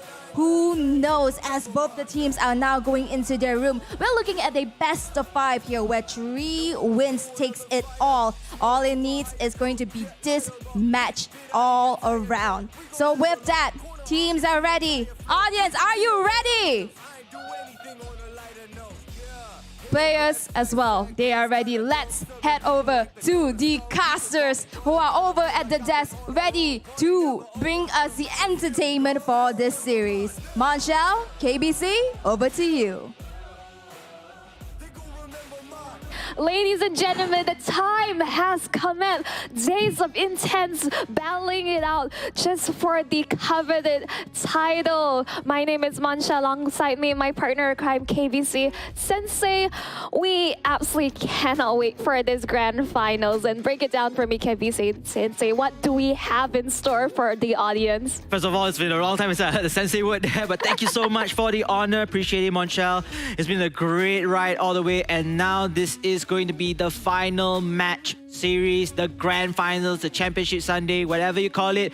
One team will be crowned as your champions for the Galaxy Gaming Academy Campus Series, powered by the Samsung Galaxy S24 Ultra. Let's take a look onto the brackets right now. After a grueling victory from DX Origins, taking out Venus Vincere 2-1, they are now back into the grand finals as the second finalist. However, a familiar foe standing in their way for the championship. Exactly. For Barkery, that they're insisting that can DX Origins actually give them a challenge, because as of yesterday, it was a rather one-sided game, but True. I do love the adjustments coming out from the Malaysian team. With just a flip of the switch instantly, the tides of battle have changed. And with a best of 5 series, this is where I would say a matter of stamina as well as strategy will have come into play on whether which team will come out victorious. And you can come out victorious by securing another free MLBB Diamond code just for you. And basically, if you're watching at home or if you're here live in Quill City Mall, just claim all these codes where you can show off your stuff, get a Starlight. True. Get a Starlight, get your favorite skin that you've been yearning for years perhaps. And finally, thank you so much again to Samsung for the entirety of this tournament. Now, going back to this matchup, I still feel DX Origins has something to prove to us, especially with the last game, with the adjustments that they made. They have a mindset already. How are they going to counter their opponents, or what type of style or tempo that they want to play in here? But for 404 Mercury, they haven't even started a single match. Nonetheless, however, they do learn about their opponents from time to time, and they will take this as a key pointer in order to gain victory once again. Ladies and gentlemen, this is going to be draft game 1. The phase starts now. Matilda, Loi out of the map, Chip as well. Possibly we can see a link being cancelled here, and perhaps, just perhaps, Roger first pick. Well, it's either going to be Roger or Harif first pick. Basically, this is just the trend we're seeing throughout the entire tournament. Both marksman picks are highly contested. But I would say definitely there is so much respect towards Keyboy Gelab's Matilda that the fact that they have to ban it all altogether, because I would believe this Matilda was the main game changer for the side of Keyboy to fully enable his team to secure victory. And the first pick will come true. Harif will fall into the hands of 404 Barkery. Yes, Ling, I think in respect against Trisakti's choice of hero, but then remember they had to let that Harif go. Rensa, really good one. But yeah, there's Angela. We never thought about that. So Angela in the hands of DX Origins, this could change the tides to their favor. Exactly, Angela, all this while constantly being banned. I would say almost 100% ban rate, actually slipped through the cracks when they opened up the draft, banning out Matilda as well as the Link. And we can see that, yep, it's just standard Harry versus Roger situation here. I'm not sure how long this meta will stick accordingly, unless the coaches at home are figuring out some kind of new spice to add into the table. Yes, I do agree on that, but because of the patch, just dropped us very, very early before the tournament even started. So I think the players are going to use whatever it works earlier onwards, whatever they're comfortable with. Julian, and of course, this Terisla, no strangers to us so far. Phenomenal plays, phenomenal initiators, phenomenal damage dealers as well. So great choice coming in forward. And of course, the DX Origins, they're going to hold on to that mobility advantage. The Basia harassing down whoever is trying to take their buffs from the side of Team 404 Bakri. Basically, if we're looking towards the game plan coming up from DX Origins, is that if they're able to isolate the jungler on the opposite side and get that singular pick off, this is when the Baxia will shine and be able to get those jungle invasions in and secure those important objectives that could absolutely change the way the game is played. The way the game is played is definitely crucial. Every team would want to get that game into their tempo, want to dictate the pace as well, and most importantly, landing onto their favors. Jawhead and CC will be banned out. Okay, maybe as a respect man for Siska. Away from that, maybe you can have another insight as well before that. But Monchel, what would be the next pick that Team DX Origin would favor for? Honestly, don't fix why is not broken. I think if they go for the Benedetta once again, I think that's completely viable. But the Yutong combination with the Heart Guard will be extremely potent, with the Black Dragon form just flying in and getting a multiple stuns on towards the members. I would say the team fight potential coming out from DX Origins is going to be incredible. Yeah, their fights are going to be longer lasting. You know, they have much more sustainably, much more HP in hand with the Angela. The Angela opens up so much possibilities, but let's not forget about 404 Bakri. Looking at Kadita, the burst damage hero, and Grok to deal even more roaming potential and damage as well. You can see the rest of the members of 404 Bakri, they are locked and ready there, Monshel. Well, as you mentioned, you highlighted there's so much great synergy coming into play for basically with the Angela. It can be combination with the Baxia or the Roger or even the Yuzong. But I would say that they're still hovering off their options here. They're still missing a mage pick, and the Faramis. My goodness, this is just double healing, just additional, just additional security deposit on top of, we have the Heart Guard, but on top of NetherRealm, we will be unstoppable. Wow, really unstoppable. I can already see the potential coming in for the Malaysian team, but again, they have yet to prove anything just yet. If they can get this one win, potentially, this would even give them a bit more of a confidence that say that, hey, we're head toe-to-toe against 404 Bakri. But before that, 404 Bakri, they're still waiting. They're waiting for a challenge. They're waiting for a real fight. And hopefully with this matchup, they are able to get one as they demand for. Well, let's see if DX Origins will actually bring it to them accordingly. With the drafts already locked in, the heroes as well. We'll be jumping in towards the land of dawn, ladies and gentlemen. We're starting our grand finals, a best of 5. This is going to be 404 Bakri on the blue side, DX Origins on the red.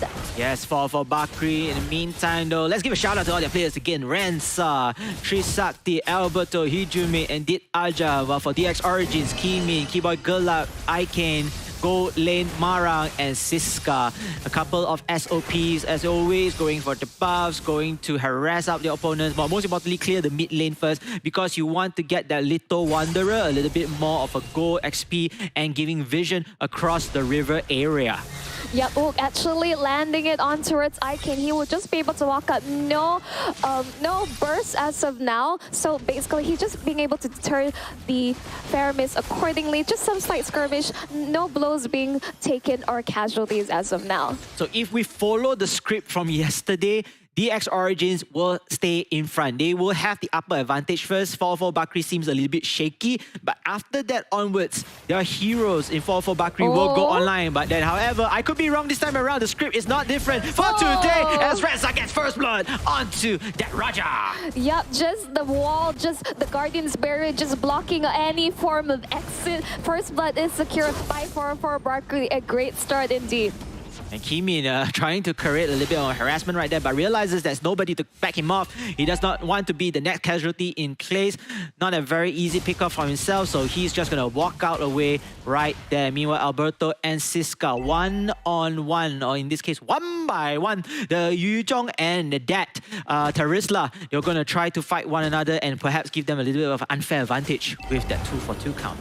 Yeah, both teams will look to rotate towards the turtle pit as of now, but it seems like it has a 2v2 situation. I don't think either side will have the upper hand unless Hijume is able to land a wave in and gets the burst on accordingly. But for now, it's just skirmishes off the back.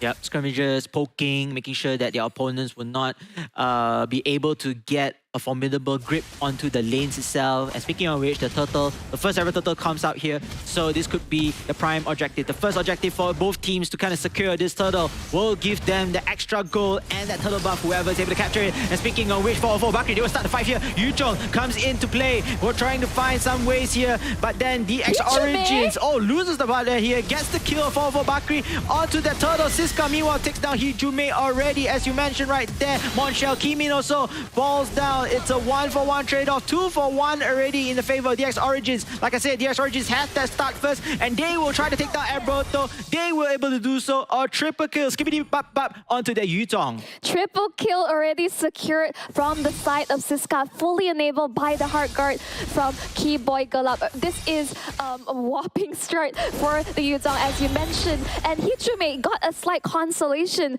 He was able to secure the turtle, but unfortunately, DX Origins, when they were able to come in accordingly, they had the upper hand in terms of that team fight. Yep, team fight. They lack one kill earlier on, but again, the turtle is beneficial for the rest of the team in terms of their development throughout the lane stages. Throughout the game stages in place. Nonetheless, however, Team DX Origins are still not faced that yet. Both teams just continue on whichever farms they're possible. But I'm looking forward to see how much that Grok can deal potential damage. Well, I'm just expecting DX Origins, if they just keep this up, they're expecting to run 404 Barclay down accordingly. As we say, the Heart Guard has amazing synergy with various heroes from the side of DX Origins. But from 404 Barclay's side, are they able to land those counter engagement and stop Cayman accordingly? Because this Baxia will prove to be a problem for them in the early stages of the game. Yeah, Kimin is able to secure the buff as well, the purple buff right there from the Lightning Freneur. But speaking of which, Siska still able to survive a little bit. As the rest of the members fall for Bakri, they are repositioning themselves to try to take this kill. Try to pick off Siska. Could be workable right here. Siska knows that something isn't right in his own jungle camp, so he will fall back immediately. Yep, their side of the jungle, Hijome is just keeping tabs accordingly. The last thing he wants is that there any further ambush coming out from the Black Dragon form, and they're just overall just keeping tabs. Lands the Petrify, rough waves will come true, but the Heart Guard will ensure that he will able to come right in. Hijome, there's nowhere to run. Accordingly, he will be able to use the Breath of the Ocean just to get out. But bottom side, Greggy will be able to secure the Turtle Ball. The top side, they will hunt him down as a part of consolation. But on opposite side, the Mac, 404 Barclay secures the objective as well as lands the kill. I think 404 Bakri won that skirmish because they managed to force the Angela to support that Yu Zhong on the top side while they get the turtle for themselves. And speaking of which, they also got a turret here, so objectives over kills, I think is far from, that's a far win advantage at this point of time. They just completely split up the fight, right? Basically, the resource of the Heart Guard was on towards the Yuzong when they should be focusing the fight on towards the objective accordingly. And that is why 404 Barclay had the upper hand. Upper hand here, Kimi meanwhile initially already suffered a couple of casualties. 2 actually to be more precise.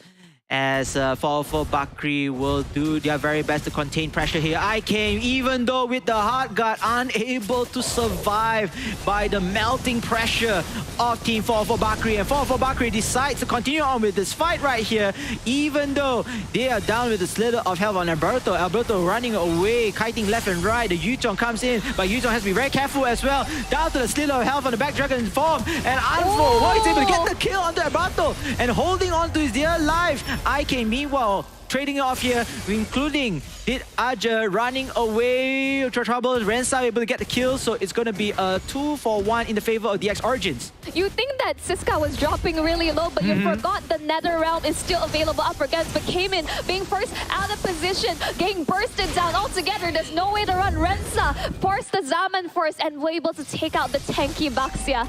Oh, that Baxia not having the time of his life. Yes, he can initiate, and yes, he does have mobility, but just unfortunate. Every time he decided to roam, there are already more than 2 members apiece right at 404 Bakri, and they straight away catch him off guard. And now, 404 Bakri, they have this map control. They will take this third turtle. If I'm not mistaken, and this potentially just increases their goal lead, including the economy, into their hands. Yeah, very comfortable 2k goal lead, as well as has a slight advantage in terms of their turrets as well. I would say, KBC, just walk me through what does DX Origin need to do, because they are fighting together, they have better team fight potential, but I can see that Hijome is proving to be a problem with them. I think the Heart Guard ultimate need to use on the certain type of hero that could actually lead to much more beneficial type. But at the meantime though, Team DX Origins are not setting up tempo like we've seen before with Venus Vincier. Speaking of which, they do start off the fight here with the Black Dragon form. They're trying to force 404 Bakri to disengage, but there are no follow-ups. There are no zone outs as well. And now Trisakti comes in for more pain. NetherRealms just put it up here, but then for how long? Trisakti kills off Kimin. Hijome follows it up here with Rensa as well, shutting down Siska for that mega kill. And 404 Bakri, this is like yesterday there, Monshell. They are continuing on with the early game adjustment. They already started off to go online. Yes, earlier on they were very shaky, but after that they just took control of everything. DX Origins back into the corner and they probably clump up way too close. Just to allow, Hijume was just completely allowed to wail on them with the Petrify Rough Waves. Beautiful setup coming up from 4-4 Barkery. This is the danger of dealing with the Kadena. It's like DX Origins lineup, they want to be able to play together because it's a team fight composition, but the Kadena is throwing a wrench to their plans. Very great observation right there, Monshel. And I like how DX Origins, you know, they really want to start the fight. The problem is the follow-up. There's no zone out session. They're disengaging, but they allow their opponents to re-engage. And by the time they reach engage, you don't have any more skills already in your hands. They are all under cooldown, or perhaps you are lacking of mana from there. 4-4 Bakri taking this opportunity really right. They read their opponents really well as well. And again, like I said, this is, you know, same script, same style of play coming in for 4-4 Bakri. They might take game one if DX Origins couldn't do anything here. And the lot already is in the hands of 4-4 Bakri. Well, two-man penalty zone on top of that. Alberto will also be able to disengage, but the Guardian's barrier on top of the back dragon form alongside the Heart Guard. But I think this may be a disaster coming up from DX Origins for Barkery. Have the advantage. They have used up all their resources, all the advantage. I don't think they can even get anything out of it. As triple kill, Craigie will be able to clean. What can the Angela do in the hands of against 4-4 Barkery as we have an unofficial wipe out? Wipe out. That is the worst possible timing or situation that your team needs it. That is a demoralizing move. Not only that, they are losing map control once again. 4-4 Barkery, they're just so patient. They're just waiting for DX Origins to burn important resources. And this is when, okay, this has been used. Black Dragon form, got Heart Guard as well. This is when we can go in and burst them down and cause as much disruption as well as chaos towards DX Origins. They're playing it, they're playing their team composition beautifully. DX Origins, they set up the tempo earlier on. They were committed to it. But again, oh my goodness, the penalty zone! And here comes the pain. Here comes the punch. 4-4 Bakri just storm the front, leaving only 2 members of DX Origins there. But there's nothing they can do. The minion waves are right here already. And my oh my, game 1 easily under 11 minutes goes to the hands of 4-4 Bakri from Indonesia. What a stomp that was for game 1. What to start the best of 5 series accordingly. Wow, I mean, we really, like I wanted to say, DX Origins, they play hard. They really play very calculative, but the problem is the follow-ups are not there. And then slowly but surely, it just gives room of opportunity for Team 4-4 Bakri to go. So, but because of that, ladies and gentlemen, here comes another free code very quickly for you all. Go ahead and claim it right now in order to get and redeem your favorite skins or the new Starlight Pass. Yep, absolutely. Thank you so much for supporting this tournament, which is powered by the Galaxy S24 Ultra, and victory can be yours with the latest new Samsung Galaxy S24 we have on hand. And of course, we have to talk towards the highlights. It was very clear that how DX Origins wanted to play this game. They're looking to snowball accordingly, but 4-4 Barkery, they read on towards their plans as well as their overall movements across the map. They too realized that DX Origins has a tendency to overcommit really important spells and resources, and that's when 4-4 Barkery, like, okay, they definitely jumped the gun. How can we follow up and cause as much disruptions accordingly? Because especially the fight earlier on where they were focusing so many resources, like just right here, just trying to stop Hijume in his tracks, while the rest of his team are fighting a completely different battle. Yeah, they're creating different scenarios, different skirmishes around. And yes, even though you know the hero lost his life over there, but it's okay. You have the objectives. The most important thing is you get the turtle here. Kills will come and go, but it's all about the objectives. And then slowly but surely, the rest of the team will power skill at the same time. And this is where, you know, it's so heartbreaking. You have the Angela, you have the Faramis, potentially give you second chances in life or second chances in the fight, but it's not enough because the power skill from 4-4 Bakri is just so much to handle, Monshel. basically, they just waited for another round to expire accordingly, as well as the Heart Guard, and then they basically say, okay, we're going to start like not pulling punches whatsoever, and that's what 404 Barkri did accordingly. But Alberto, that last moment, that 3-4-man penalty zone was chef kiss and basically sealed DX Origin's fate for game 1. And basically, we have to talk about the MVP of this game accordingly. It is going to be Hijume. Nice. Hijume 2-2 and 76% team fight participation. I mean, that game was just so quick, but Hijume comes in at the right time, burst damage with the rough waves, as you mentioned earlier. This did so much damage onto their opponents and overall contributed in a high rate of team fight.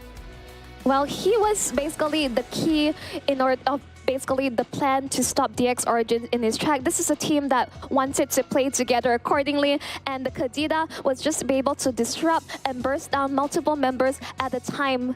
And when you group up like that, this is what happened, 17-7 accordingly. Rensa was just, as you say, he was just able to just go in and out with the Zaman Force and just was popping off completely, while the rest of his team with Did Aja on the Grok as well as Alberto on the Trizla was just completely able to land all these CC capabilities to disrupt the plans of DX Origin. Yeah, and you know, like we talked around the first draft, you ban out this link, you allow Harif to be taken. And it's just choosing your poisons at this moment. The problem is both poisons are poisonous. I mean, no questions asked there. You don't have the link, so yeah, Trisakti, he might not be having the best time of his life. But again, with that Julian, he is still very impactful. Now you give that Harif onto Rensa, it's so much more impactful as well. So overall, you know, if I'm DX Origins, this is a headache for me because I need to know what type of heroes that I could live with giving to Team 404 Bakri. But in the meantime though, it's so hard to counter attack them. And eventually, you know, we need that one win. The problem is the one win is not coming to us. In the end, it's back to the drawing board. They probably felt like, okay, we can absolutely take these fights with the double insurance of the Heart Guard as well as the Nether Realm. But thank you so much, ladies and gentlemen. There we are giving out an additional free MLBB diamond codes. All these drops are just for you. Do take note, these are very limited, so do grab them on while they're still on screen. And I mean, how many people already have grabbed the codes? And if you can get double of them, you can even buy even better skins out there, better quality skins in play. So make sure to stay tuned, make sure to be focused on that. Yes, you won't be part of the 15,000 USD dollars right there, but it's okay. You still have free MLBB diamonds to take away home.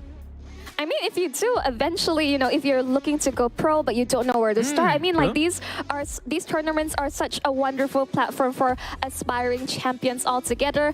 And as I mentioned, that this is a best of 5 series. Let's see what kind of adjustments that DX Origins, they just came from a victory from their previous match. They are still riding on the high end with the momentum. I don't think they're discouraged, but let's see how they adjust accordingly, because I believe they put too many eggs in one basket.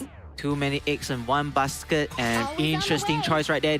Team 404 Bakri actually banned out Harif, so they are trying to deny that first pick into the hands of Team DX Origins, knowing that they are the blue-sided one, they will get the one first, but Chip eventually will make his presence in the land of Dawn. So they are giving away Roger, Valentina out there for Team 404 Bakri to kind of pick it off. In fact, Arlott also is there, Julian also is available. You know, you got multiple heroes that is still able to counter this chip if done right. I'm actually relieved that Harif is finally banned. I'm actually kind of tired of seeing him. I like to see, you know, something else being picked up. Perhaps Moskov. We haven't seen the tons ever since this hero has been nerfed accordingly.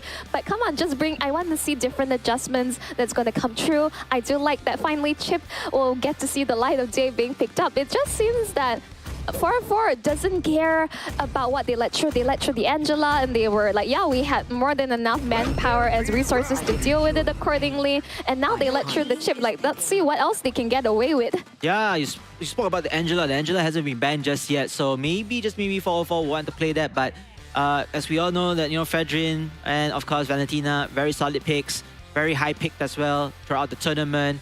It seems that 404 will stick to the Terizla, who has been doing pretty well so far, chaining up with the penalty zones from time to time. Now, let's see who they would like to ban? Would they use this opportunity to ban a support type of hero? Or would they want to ban another side laner? I would say that was one of the best penalty zone like lands onto multiple targets I have seen throughout the entire tournament. And Alberto definitely knows that he's so comfortable on this hero. And speaking of comfort picks, Cayman will be sticking with the Fredrin, which in the earlier match, it was actually a respect ban or basically counter pick accordingly. Yep. Cayman, I think he was really strong with the one. I think he got a lot of kills, especially landing the Appraiser's Waft just in the nick of time.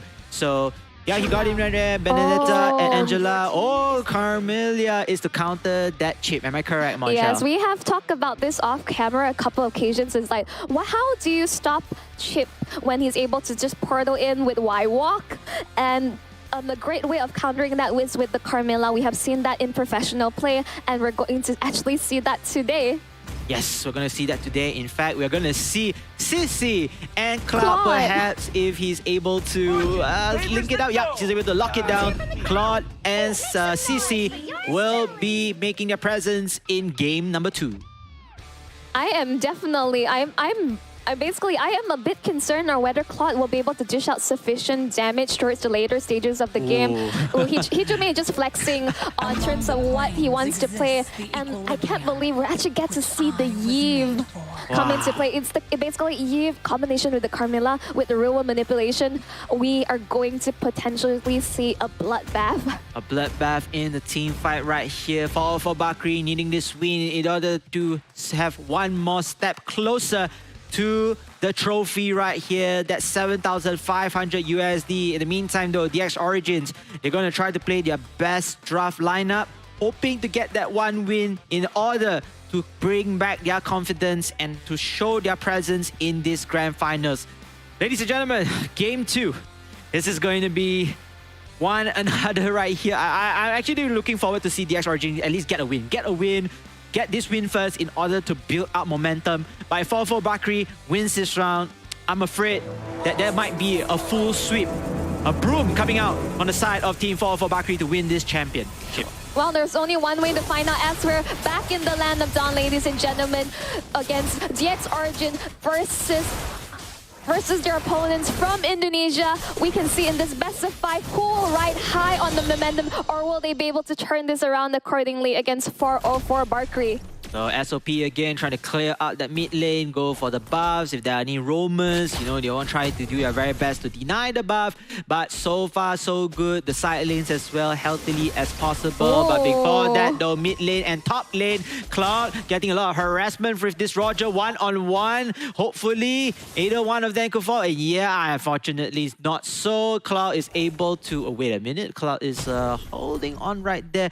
He is not teleporting back just yet. He's just trying to grid out the fact that he wants to at least get the last cannon minion in. I'm not sure if he'll be punished by the Roger as a result for that, but Keyboy Gulab already taking so much damage accordingly. You can see that 4-4 Bakri, their early damage is coming true, but ladies and gentlemen, please claim another round of free MLBV diamonds just for you. Yes, just for you right there. Again, there's so many codes just in the nick of time. Speaking of which, for Bakri, putting all their resources onto this Fedrin, but is that worth it though? Because Did Aja getting harassed to the state of health though, and Aiken unfortunately falls victim. This is such a great kite coming in from 404 Bakri, able to beat your opponents and return a favor in the kill. My goodness, you'd think that when DX Origin actually had the upper hand or may be able to potentially secure a kill, here comes Gregory on the Julian, just swooping in and securing first blood. Securing first blood in the hands of the Indonesian team. Looking forward to extend their lead in this grand finals. Nonetheless, however, Turtle already spawned at the bottom pit. It looks like Team 404 Bakri has upper advantage in terms of taking this Turtle, but then DX Origins, they will converge with one another. They will regroup in order to contest this Turtle. We'll see how first, as the teams are looking to zone out their opponents, maybe to use this Turtle as bait as well in order to win the skirmishes of team fights coming forward.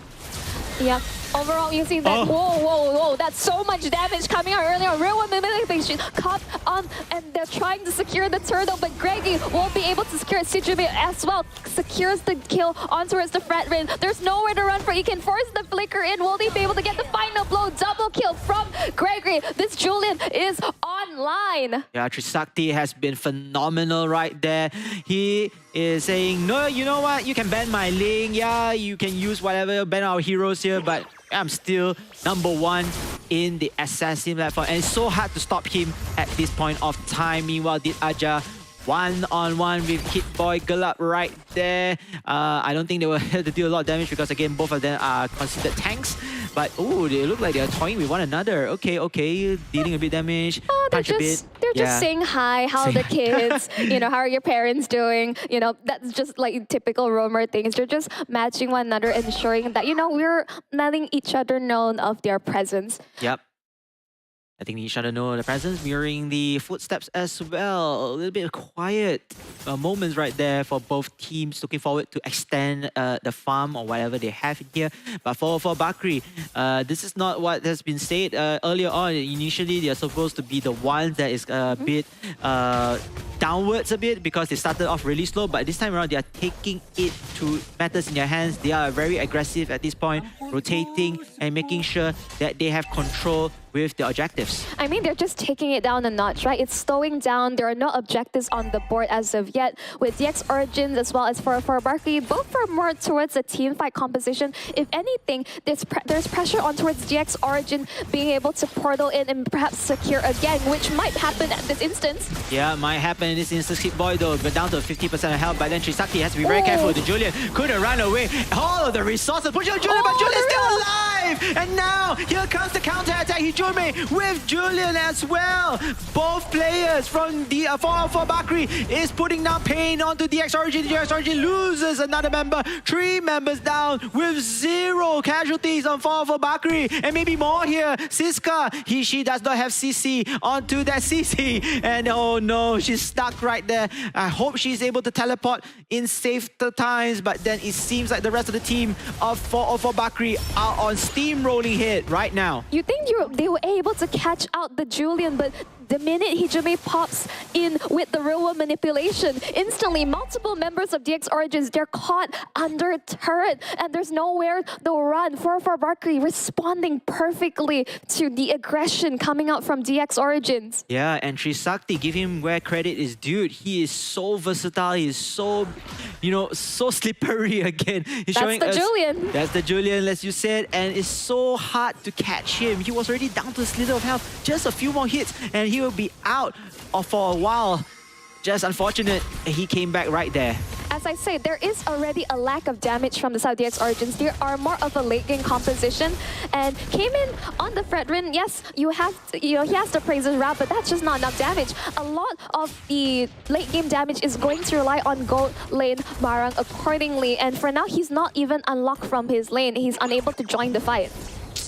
Oh man, I mean, DX Origins here, it seems like game number 1, it was a bit more effort, a bit more hope for them to do something here. But now game number 2, they are just cowered in fear right here.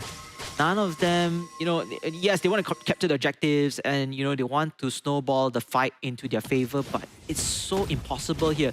They want to pick off this Julian, but it's so difficult as well. And by the time they want to disengage, it was just a little bit too late. Right, we're going to see it all come in here. Here comes the portal, but the real manipulation as well as the final slash will be able to come out. Unstoppable double kill coming out from Gregory on the Julian, but Siska finally able to land the shutdown, some form of compensation. Will they be able to continue the fight? But then all 3 heroes of Team DX Origins, they are cowered down at their turrets here. Nonetheless, however, Icane will be selected, will be slotted down alongside with Siska. And my oh my, 4 Bakri so winning the fight again. Oh my goodness, they're so low. I think at this point, it's just the fact that for Barkley, they have better counter engagement with the Curse of Blood as well as the real world manipulation. They just had more tools as of now. But not to say that DX Origin doesn't have signs of light. We're already starting to see the Claude starting to pop up, given more time. But the question is, will 4 Barkley allow this?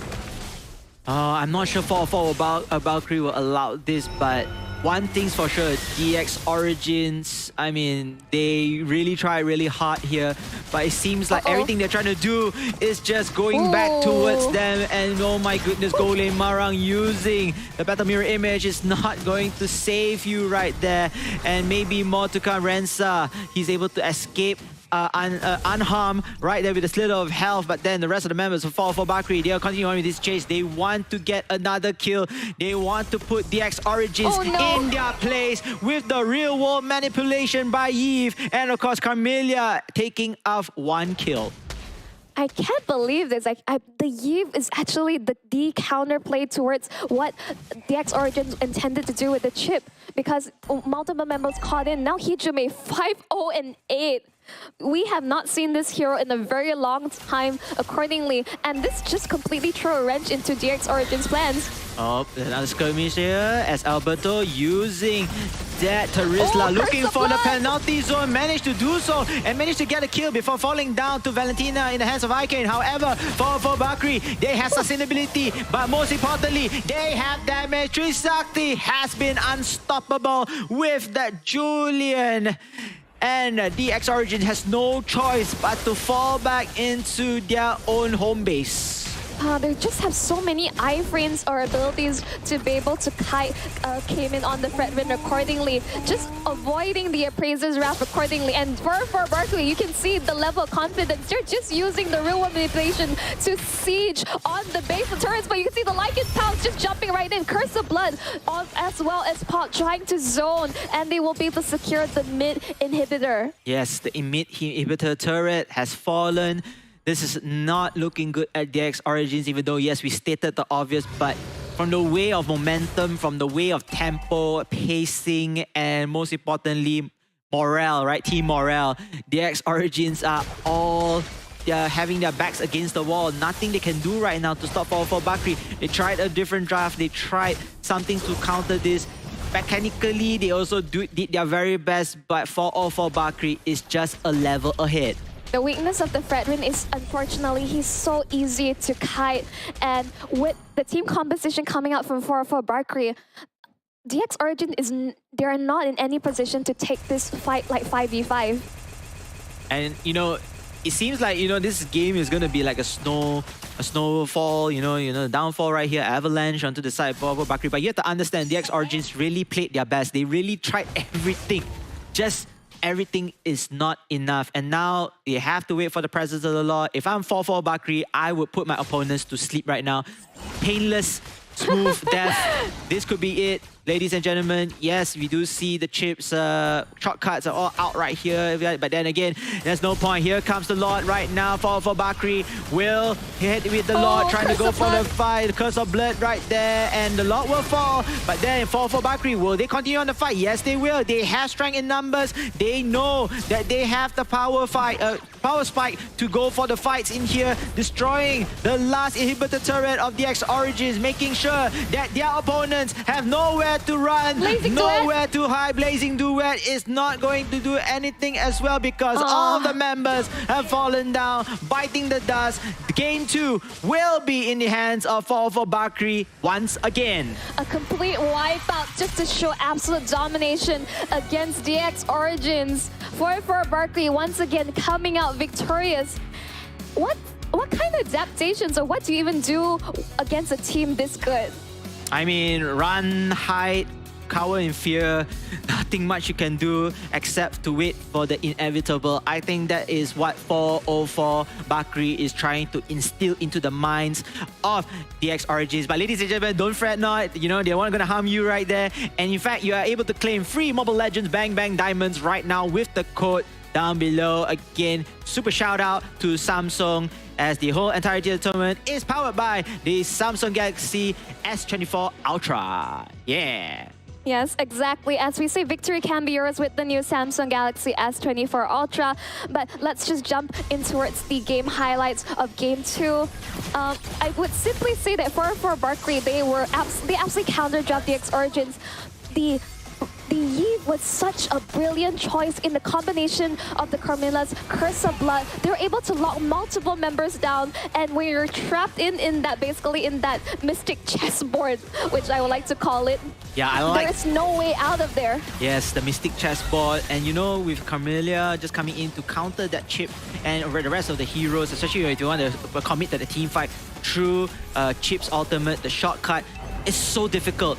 But the moment you can see already the momentum, right? Earlier onwards, 4-4 Bakri, they play no-nonsense game. They say that, hey, we have the upper advantage. Let's use it from start to finish. And that's what they did.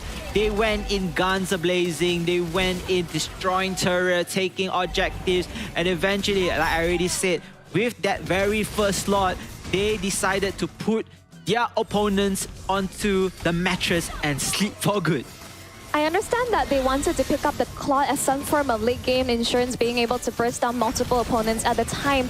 But it just proves that 404 Barkree, they absolutely overwhelmed DX Origin in this state of the game. And understanding that, yes, we are allowing you to pick up the chip, but we know exactly how to counter it accordingly. This is just beautiful coordination coming out from 404 Barkree. Great drafting, so creative. It's like we have not seen this artillery mage in a good while. And this goes to show that with the current meta and with the adjustments, anything could be happen and viable. And we have to talk about our MVP. It will be Gregory Trisakti on the Julian. Just amazing footwork altogether. 825 KDA, 65% team fight participation. Honestly, there's not too much I can say, but that he is absolutely brilliant in his position. Positioning, the fights, he's able to escape from dangers as well, the jaws of death, but couldn't even kill him. My oh my, this player is one kind, another player out of this world, and he's deserving for the MVP. And ladies and gentlemen, let's take a look onto the scoreboard right now. It's going to be an absolute domination from Team 404 Bakri, 20-3. But again, kills don't matter. It's all about the impact of the entirety of the game, the momentum of the game already in the hands of 404 Bakri from start to finish. The numbers don't lie, as you say, and Trisakti, the fact that he completed Holy Crystal, the Sky Piercer, as well as the Glowing One. The Holy Crystal, take note, is extremely greedy first item to go for, but it just goes to show the confidence in his ability, as well as in the rest of his team being able to follow out and ensure of his safety. Man, I mean, if I am DX Origins right now, I am really out of moves already. I think they had like 10 plans, and then now it's all down to the last 1 or 2 plans over there. But again, this is the sheer difference in terms of power level. And, you know, you got to give it up to 404 Bakri as well. They really respect their opponents. They really put out an all-out fight. And like I said, you know, if you have the momentum ready, you have that one lot, just finish them off and giving them no room for a comeback.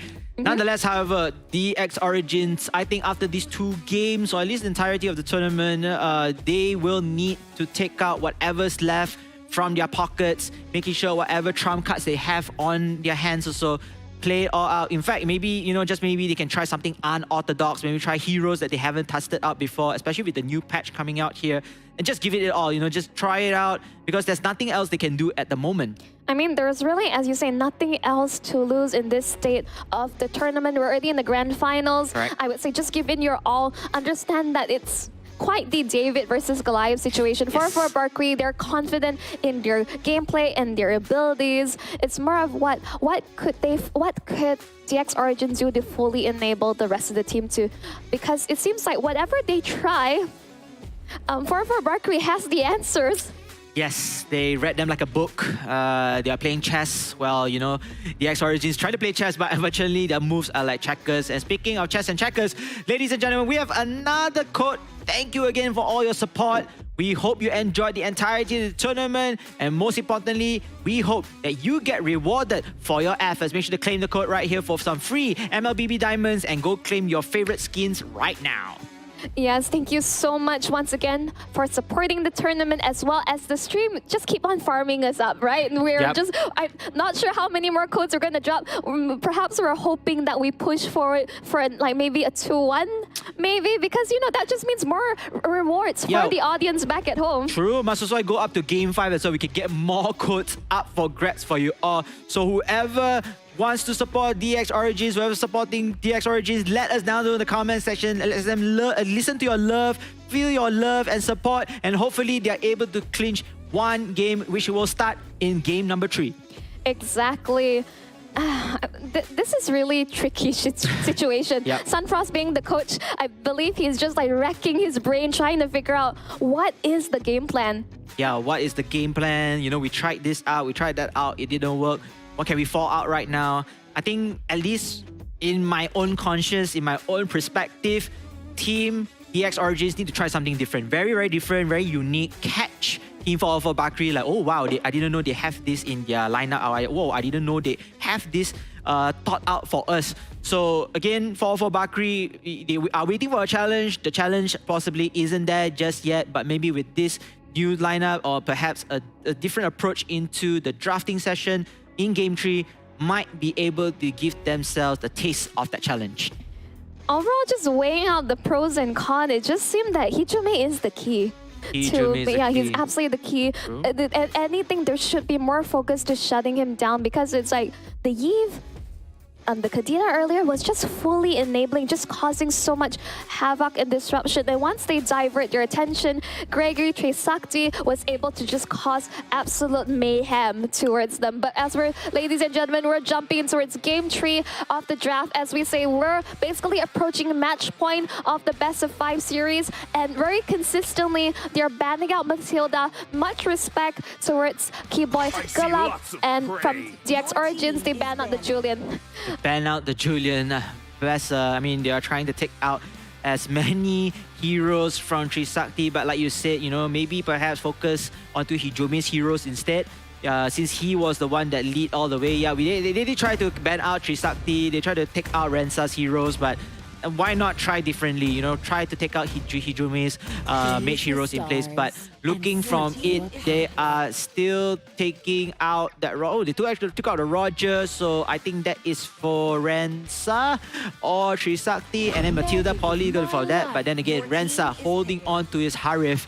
So again, like you said, you are sick of seeing the Harif, but unfortunately, you have to see this one more time. I am sick of seeing the Harif at this point of the game. I've seen so much Harif today, but understandable why they opt to ban out. Once you ban out the Roger, it just means that Harif is up for grabs. They're going to first pick that. But we're going to see something that is very potent: the Angela Ling combo. We talked about this. This was an absolute terror in the professional scene many years ago. Yeah, and then having the Angela onto that Ling as well. Ling can roam very freely, roam very quickly to different lanes or different turtle pits. Easier to also join in the team fight when his team needed him the most. But then of course, 404 Bakri, that chip and that Kadena, oh my goodness, I can't imagine that chip is going to do so much more damage. Just portal right in, walk, then Hijume will be able to just burst down multiple members with the rough waves. So we already can't imagine and like how this battle will unfold. But let's see, we still have a couple bands to go onto. What will DX Origin opt for to respond to this? I like how they took the Terrorisla away from Alberto, so maybe target Alberto as well, because in order to make him more uncomfortable trying out different heroes. Yuzhong will be removed, so that is definitely targeted towards Alberto if he needs it to. But Carmelia, great ban over there in order to stop any shenanigans from the side of Team DX Origins. Yeah, because the Angela, just take note that sometimes she could be flexed in towards the mid lane. I usually don't like it very much because the wave clear is just not ideal altogether. But DX are basically from the side, they are looking to think that, okay, Carmilla could still be viable and still be picked, and that's why they're going for the counter engagement. I do like the Moscow being picked up, but it's very vulnerable from the side of Hijume, going in with the rough waves and ambushing altogether with the combination of the chips. So I am rather concerned. And Amon. I was just earlier on I was just practicing up on my gameplay, and I was playing Amon earlier on, and I just can't believe that we actually get to see him like live in the Land of Dawn. And I was already thinking in the back of my head, Alberto, right? He understand they took away the Trisla and his Yuzhong, but the Arlet is still available and up for grabs. Yeah, a great CC hero as well. Speaking of which, Amon, very, very, very rare pick. I couldn't recall whether he was chosen in game 1, but No, it not at wasn't. all. Not at Not all. at all. So yeah, the first experience here onto the Samsung Galaxy Gaming Academy Campus Series, and it looks like we will lock down Tigreal on the side of DX Origins. DX Origins are on their last line of defense. Can they win this to continue on, forcing to game 4 and game 5? But meantime, for Bakri, they have a game plan in mind already. It is to go all out and getting that championship trophy into their bag. And all stands in their way is DX Origin. Let's see if these adjustments understand that with the implosion coming in as well as the penalty zone, they're looking to layer upon ultimates and set the tempo for the link to come online. This is what we're expecting to see accordingly. I do have some concerns towards for Bakri's draft because it does seem that most of their damage will be magic.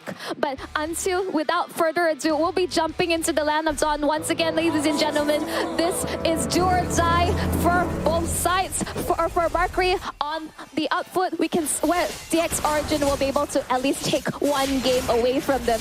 I mean, this is do or die for DX Origins. Bakri is just in a very comfortable lead 2-0 here against standard SOPs, going in for their buffs. And for Team DX Origins, they need to start the tempo here. They do have the roaming availabilities. You know, they do have Tigreal as well to stop and to use the implosion to stun the opponents, to zone out opponents. But most importantly, they get Moskov. That's the insurance for mid to late game if needed to. Yeah, they definitely need a goal laner to match up accordingly, but you can see already a skirmish on the mid from both sides. You can see for Bakri, they're not going to give any breathing room whatsoever to DX Origins. Yes, and they even clear out the wave first earlier on, so this is definitely very impactful for Bakri to upskill their heroes quickly. Like I say, Angela does not have the best wave clear. Unfortunately, having to force into the position of playing mid, this is already to be expected against a Kadida. Oh, looks like Keyboy Galat there will get spotted out here. The Tigreal still not that tanky just at the moment. However, Team 4 for Bakri has to be very careful. They kind of overcommitted into their enemy's lanes, and it will be paid on the side of Team DX Origins. Origins continue on with that slicing and dicing, but it's not going to be enough to take down another hero from the side of 4 for Bakri. Right, great first blood coming out from the side of DX Origins. Gold lane, great start for the Monster securing the first blood. But we can already see that came in on the lane already going to be proving to be a problem to the side for Bakri now that he has already hit level 4. Yes, level 4 on that link is going to be crucial. I mean, Tempest of Blades, as you mentioned, you know, able to come in any time of the fight and then finishing off solo pickups right here. Hichumi is really patient. He was just trying to look for an opening, but I believe DX Origin is extremely wary of his presence. The turtles are forgot, but came in, being forced into a really awkward position. You can see that he will still be able to secure his purple buff, but he is heavily contested. Heartguard will be popped, but here comes the rest of the team from the side for Bakri, but Tempest of Blades just in time to be able to get out of that situation. But Turtle being heavily contested, Gregory will actually be chunked down, but in return, Iken gets the kill, but they lose Kaimin in the process. Yeah, they lose Kaimin in the process, and there's no Ling already. There's nobody to do the damage output, but therefore for Bakri comes in, slaughtering it down until the slit of a health of Keyboy Galat. Keyboy Galat is able to run away into safety, but then here comes the Turtle. Turtle, there's nobody to contest right here except for the Ling. If the Ling can manage to get into the Turtle Peak as soon as possible before the rest of the members of 404 Bakri is able to conclude together, then it will be a different story all around. Yeah, let's just take it down one notch. Basically, it seems like both teams decided, yeah, we don't want the objective. We want to be able to get kills and create as much of a lead as possible for either Gregory or Heemin, because this is just an assassin matchup. It's all about the kills at this point. Kills and, of course, control towards that Turtle. It looks like DX Origins has the prime position to take this Turtle away. Have to be very careful as well if there's a steal coming in forward right now. Oh, nice move of the Rough Waves as well. The Aja kicks down one member, two members as in place, but Ikane takes down the Aja, but then the damage has already been done, and look at that Turtle. That Turtle is definitely in the favor for Bakri. So 4 Bakri gets one Turtle and 4 kills away from DX Origins. Yeah, they just like by a landslide. 4 Bakri wins out in that team fight as well as securing the objective. Unfortunately, Hijume, even though there was the Heart Guard as well as the Tempest of Blades, for Barkley, they understand the timings. They just layer the burst damage accordingly. And DX Origins, they don't have enough defense. And going back to what you just said before we start game 3, why not stop Hijume? Why not just remove Kadida away from her? They didn't remove it. And look at that. She survived. She provided the burst damage that they needed from the side of 4-4 Bakri, and they won fights with her. I would say that in the grand scheme of things, it's not worth banning out the Kadida because you have, I think, if you give Hijume the Loi, which was banned, I think he would be able to cause even more problems.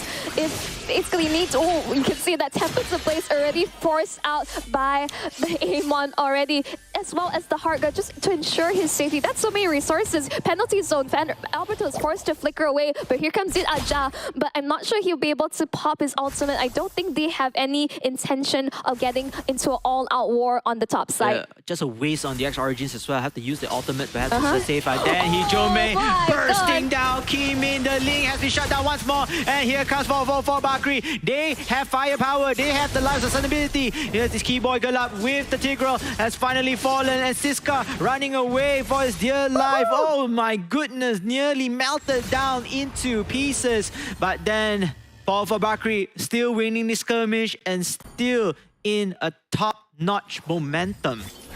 It's just absolutely superior targeting coming out from the side of 4-4 Barkley altogether. The minute you count, where's the damage coming through? Force out the Tempest of Blade as well as the Heart Guard. And the minute they see the Heart Guard has been used, the Link is vulnerable. Look how they're already invading and trying to take their purple belt. And indeed, that gets stolen away by the Amon. I mean, like you said, forcing out the Heart Guard, forcing out perhaps the Tempest of Blade as well. Yep. All these abilities are supposed to somewhat create offense, create opportunities for you in the team fight, or at least pick off a solo fight. But instead, they were used to escape. And once finishing, escaping already, it's not out of the woods yet. They're still in danger. And speaking of danger... Here comes Hijume once again. Oh man, Keyboy Galap. I mean, Rensa was not in his prime position. Oh, he's going hand with the Zaman Force and the Synchro Fusion. But again, DX Origins, they have no answer in terms of offense at this point of time. No, they're just biding time and the way they're prioritizing their target altogether. But with Teamfight right now, Cayman finally getting the kill on Suge, seeking revenge. But Rensa is causing absolute havoc. But Cayman finally be able to seek some form of compensation, secures the turtle. But the fight, we're able to disengage completely from that. That is a win in the books for DX Origins. Yes, DX Origins need these victories, small victories, in order to snowball back the confidence into them a bit more aggressive as well. I like that, especially taking off the Amon in the hands of Trisakti. Kimi, meanwhile, level 8 here, lower HP, but he's going to go back and regenerate and hopefully able to help his team right here, because the rest of members of 4-4 Bakri, despite losing that turtle and losing their assassin, they are still online. They are still heavily aggressively roaming right there. Oops, and yeah, I think they're just going to disengage at that point of time. Yeah, at this point, Hijume just found a Keyboy Galap, which is not the target that he wanted. He's ideally waiting for Kaymin or even Aikin, whichever one, but that's the Link has such a big target on his back. And once you remove a Link from the picture, there is a clear lack of damage from the side of DX Origins, because you can see that Golin is not in most of these fights. Lands the Petrified Heart Guard just at the nick of time. Will they finally punish? Yep, they'll finally punish Hijume. Shut down, going towards the Moskov. This is ideal for this books.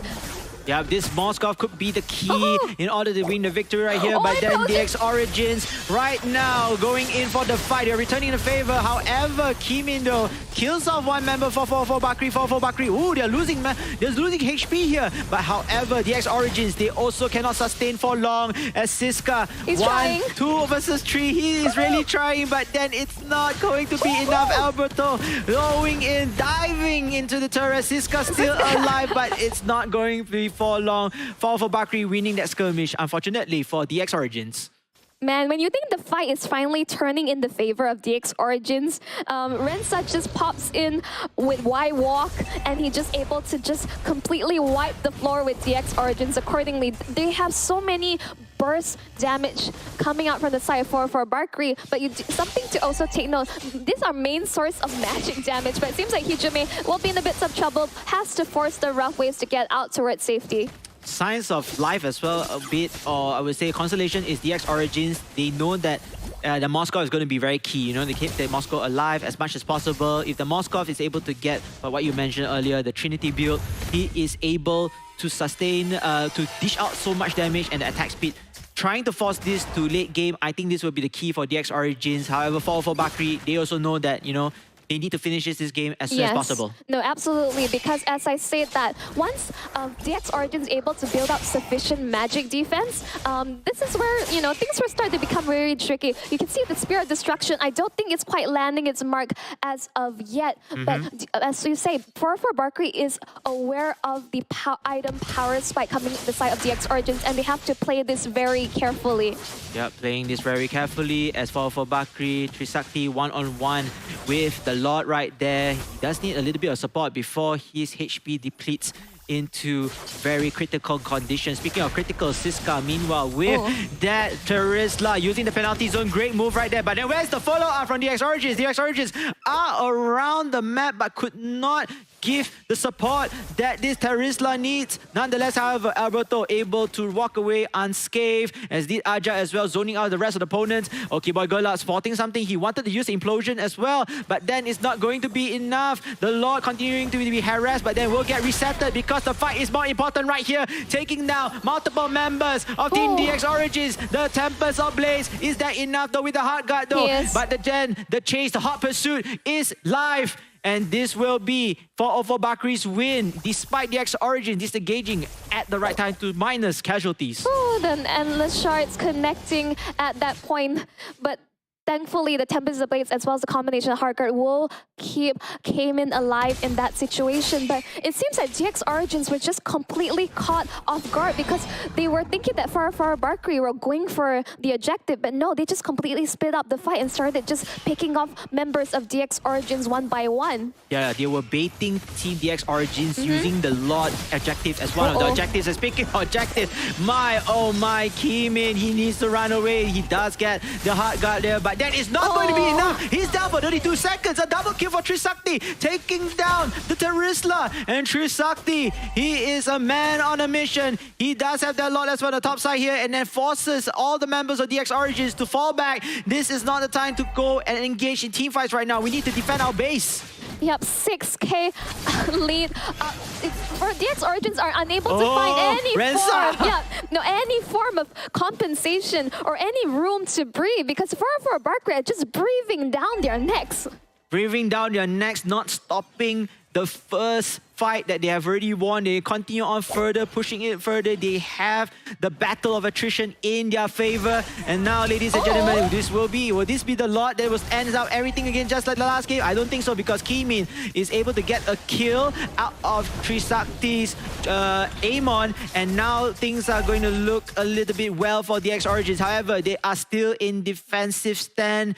They can't do much right now. They are zoned out of their jungle. They're still holding on. Let's just basically, have a bit of a chill pill. Let's talk about what DX Origins needs to do, because for Barkley, they're still in a very comfortable spot. But you already can see that Trisakti actually lost out in that 1v1 situation against Kimin, because all Kimin needs to do is force the Endless Shards, Tempest of Blades out. He would have enough damage accordingly. Oh, look at that. Did Aja already waiting for Kimin to strike there in order to take his purple buff, but then the rest of the members of Bakri, they have converged.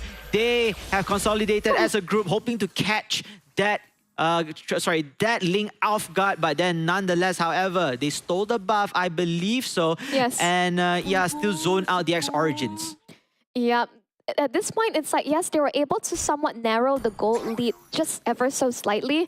But for Barkley, as you can see, they're maintaining control. They're just choking DX Origins out of their foam farm and jungle. And Cayman's job, he needs to be able to deal the damage, but he needs survivability. And without his purple buff, this is going to be extremely difficult. Extremely difficult. His team also, they need to be in a prime position as well to support him through the follow-up damage, or at least give him a room of opportunity to pick them off once the opponents are down to a slither of health. Speaking of slither of health, here comes the Lord. This will be Luminous Lord.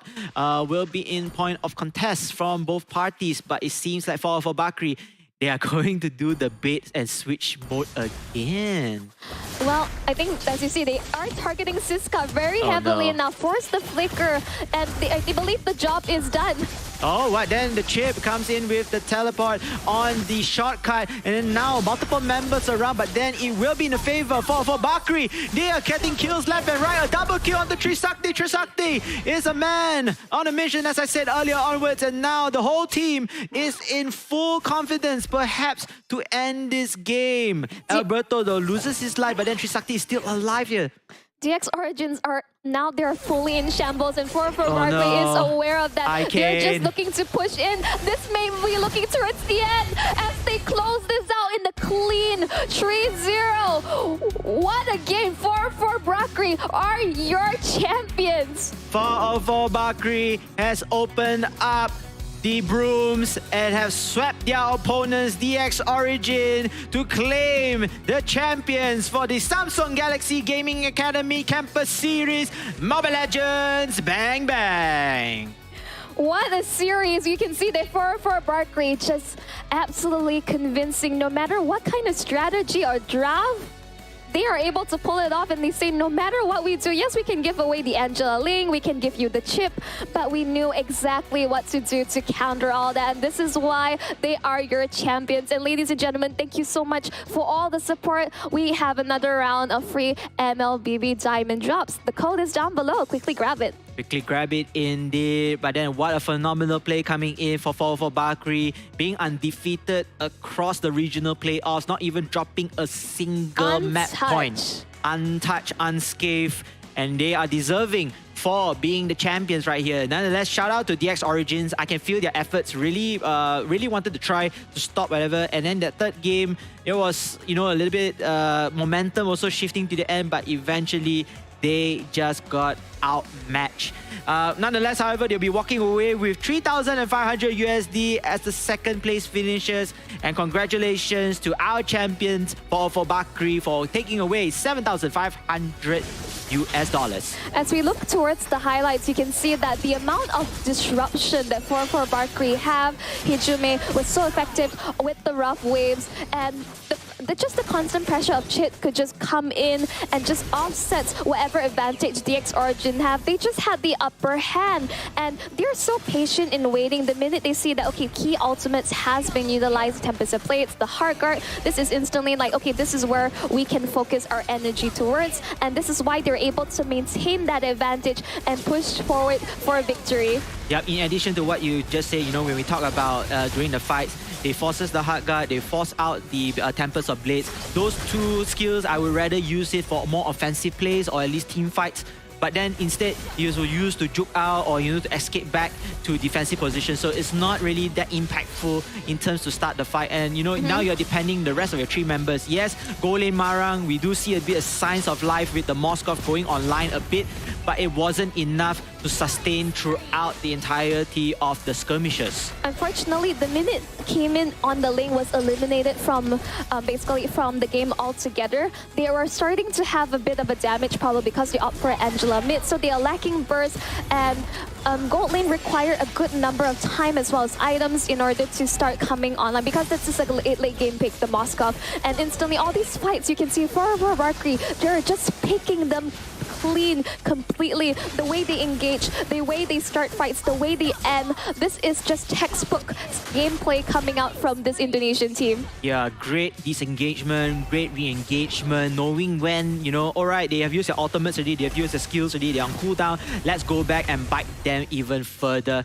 Ladies and gentlemen, your MVP for Team 404 Bakri is going to be, it's going to be Alberto right here. 3-1-14, 85% team fight participation. His R-Lot has been phenomenal with the final slash in place. Yep, with the dominance eyes, he didn't even have to. He even built blade armor. The blade armor just ensured that all the basic attacks coming out from the link, just ensuring a bit more survivability. As of now, you can see that. Yep, he is compared. Yeah, it was a tree. Oh, he did. Yeah, and he's definitely extremely confident in his ability. loving the energy coming out from both teams as we walk in towards the scoreboard. My goodness, Rensa was just completely untouched on this hearth. Woo-hoo. Wow, 0 deaths with 5 assists to top it up with his 5 kills. Hijome 4-1-10, great number of assists alongside with Alberto 3-1-14. No wonder he's deserving of the MVP. Meanwhile, Trisakti didn't have the fun time of his life for his aimant. He could have gone unscathed, but hey, at least he managed to get 6 kills in return, as did Aja, 12 assists with 2 kills onto this chip. Meantime though, DX Origins tried their hardest already, Ikane being the MVP for the losing team, but the rest of the members just fell short, unfortunately. There's just a lot of bait and switch coming out from for Barkley. They're understanding that their opponent may be a bit too trigger happy. The minute they see that, okay, this is the opening, we're gonna go in, Hijime just swoops right in, Rough Waves gets the burst damage out instantly.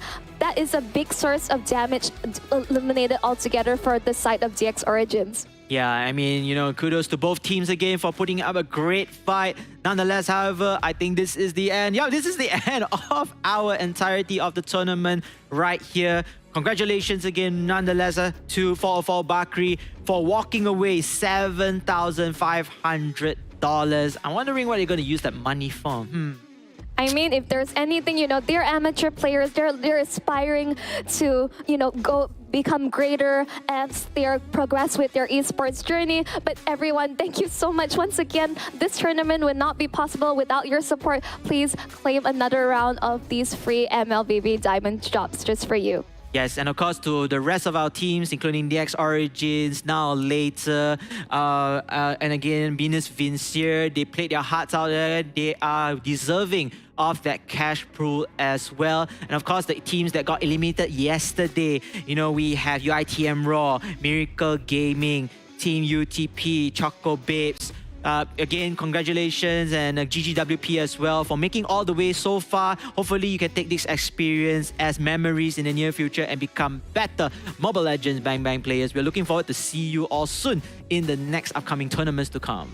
Yep, as you say, like, this is not the end for these players because, like, one, this is a platform to showcase their gameplay and basically get that experience that they desperately desire accordingly. And well, there's basically enough from us because we have to be able to pass it over to our lovely host, Hel, for the prize giving ceremony, as well as whether they're going to interview the winning team accordingly. El, take us through. Take it away. What a monumental moment to commemorate the champions of the Samsung Galaxy Gaming Academy Campus Series. We have our winners, ladies and gentlemen, and all of this within 3 days of the regional playoffs, powered by the Samsung Galaxy S24 Ultra and brought to you as a platform for aspiring champions and champions that we found. Now we are moving on into the final segment of the program, which is going to be our prize giving ceremony. And with that, we would like to invite our honorable guest here, our Samsung Regional Marketing Manager. Give a round of applause, ladies and gentlemen, to give out the prizes. And with that, our mock checks are getting prepared, the teams are getting prepared, and we would like to start with placing number 4. In 4th place, fighting tooth and nail, coming all the way from the country of Singapore, we would like to introduce and award 4th place to Now or Later!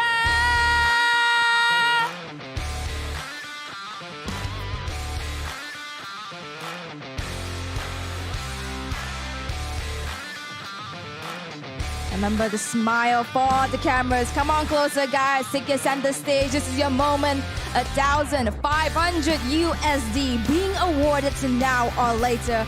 Valiant effort. Made it into the top 4, qualifying, doing the best that they can for their representing country of Singapore. And all smiles all around.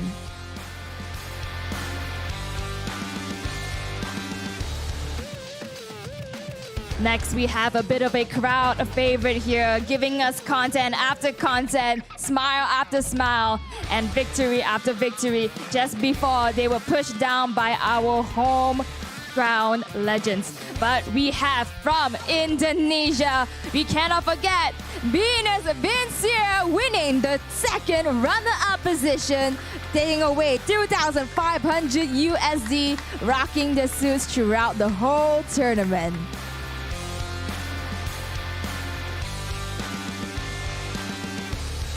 Smile for the cameras, guys. Bright and clear.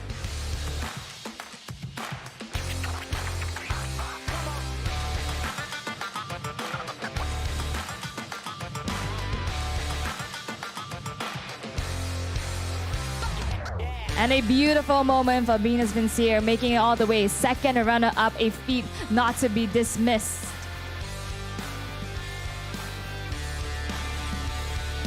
And finally, we go down to the top two of the tournament, the Samsung Galaxy Gaming Academy Campus Series. We have, from the beginning, bringing up themselves and then to the grand finals, unfortunately being bumped out, but they still walk away as the first runner-up of the tournament. Let's invite our home heroes, DX Origins!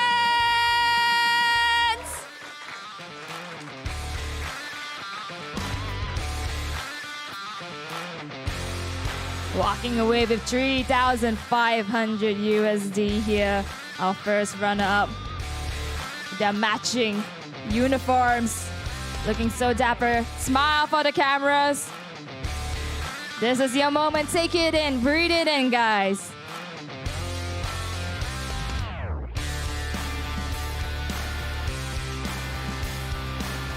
Last but certainly not least, we have the undefeated all the way from Indonesia. Bringing it in. Lightning does strike the same tree twice. Let's have it for 404 Bakri!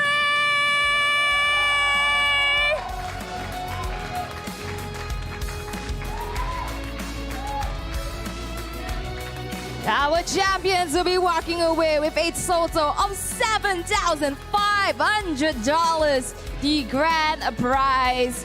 Huge check, smile for the cameras.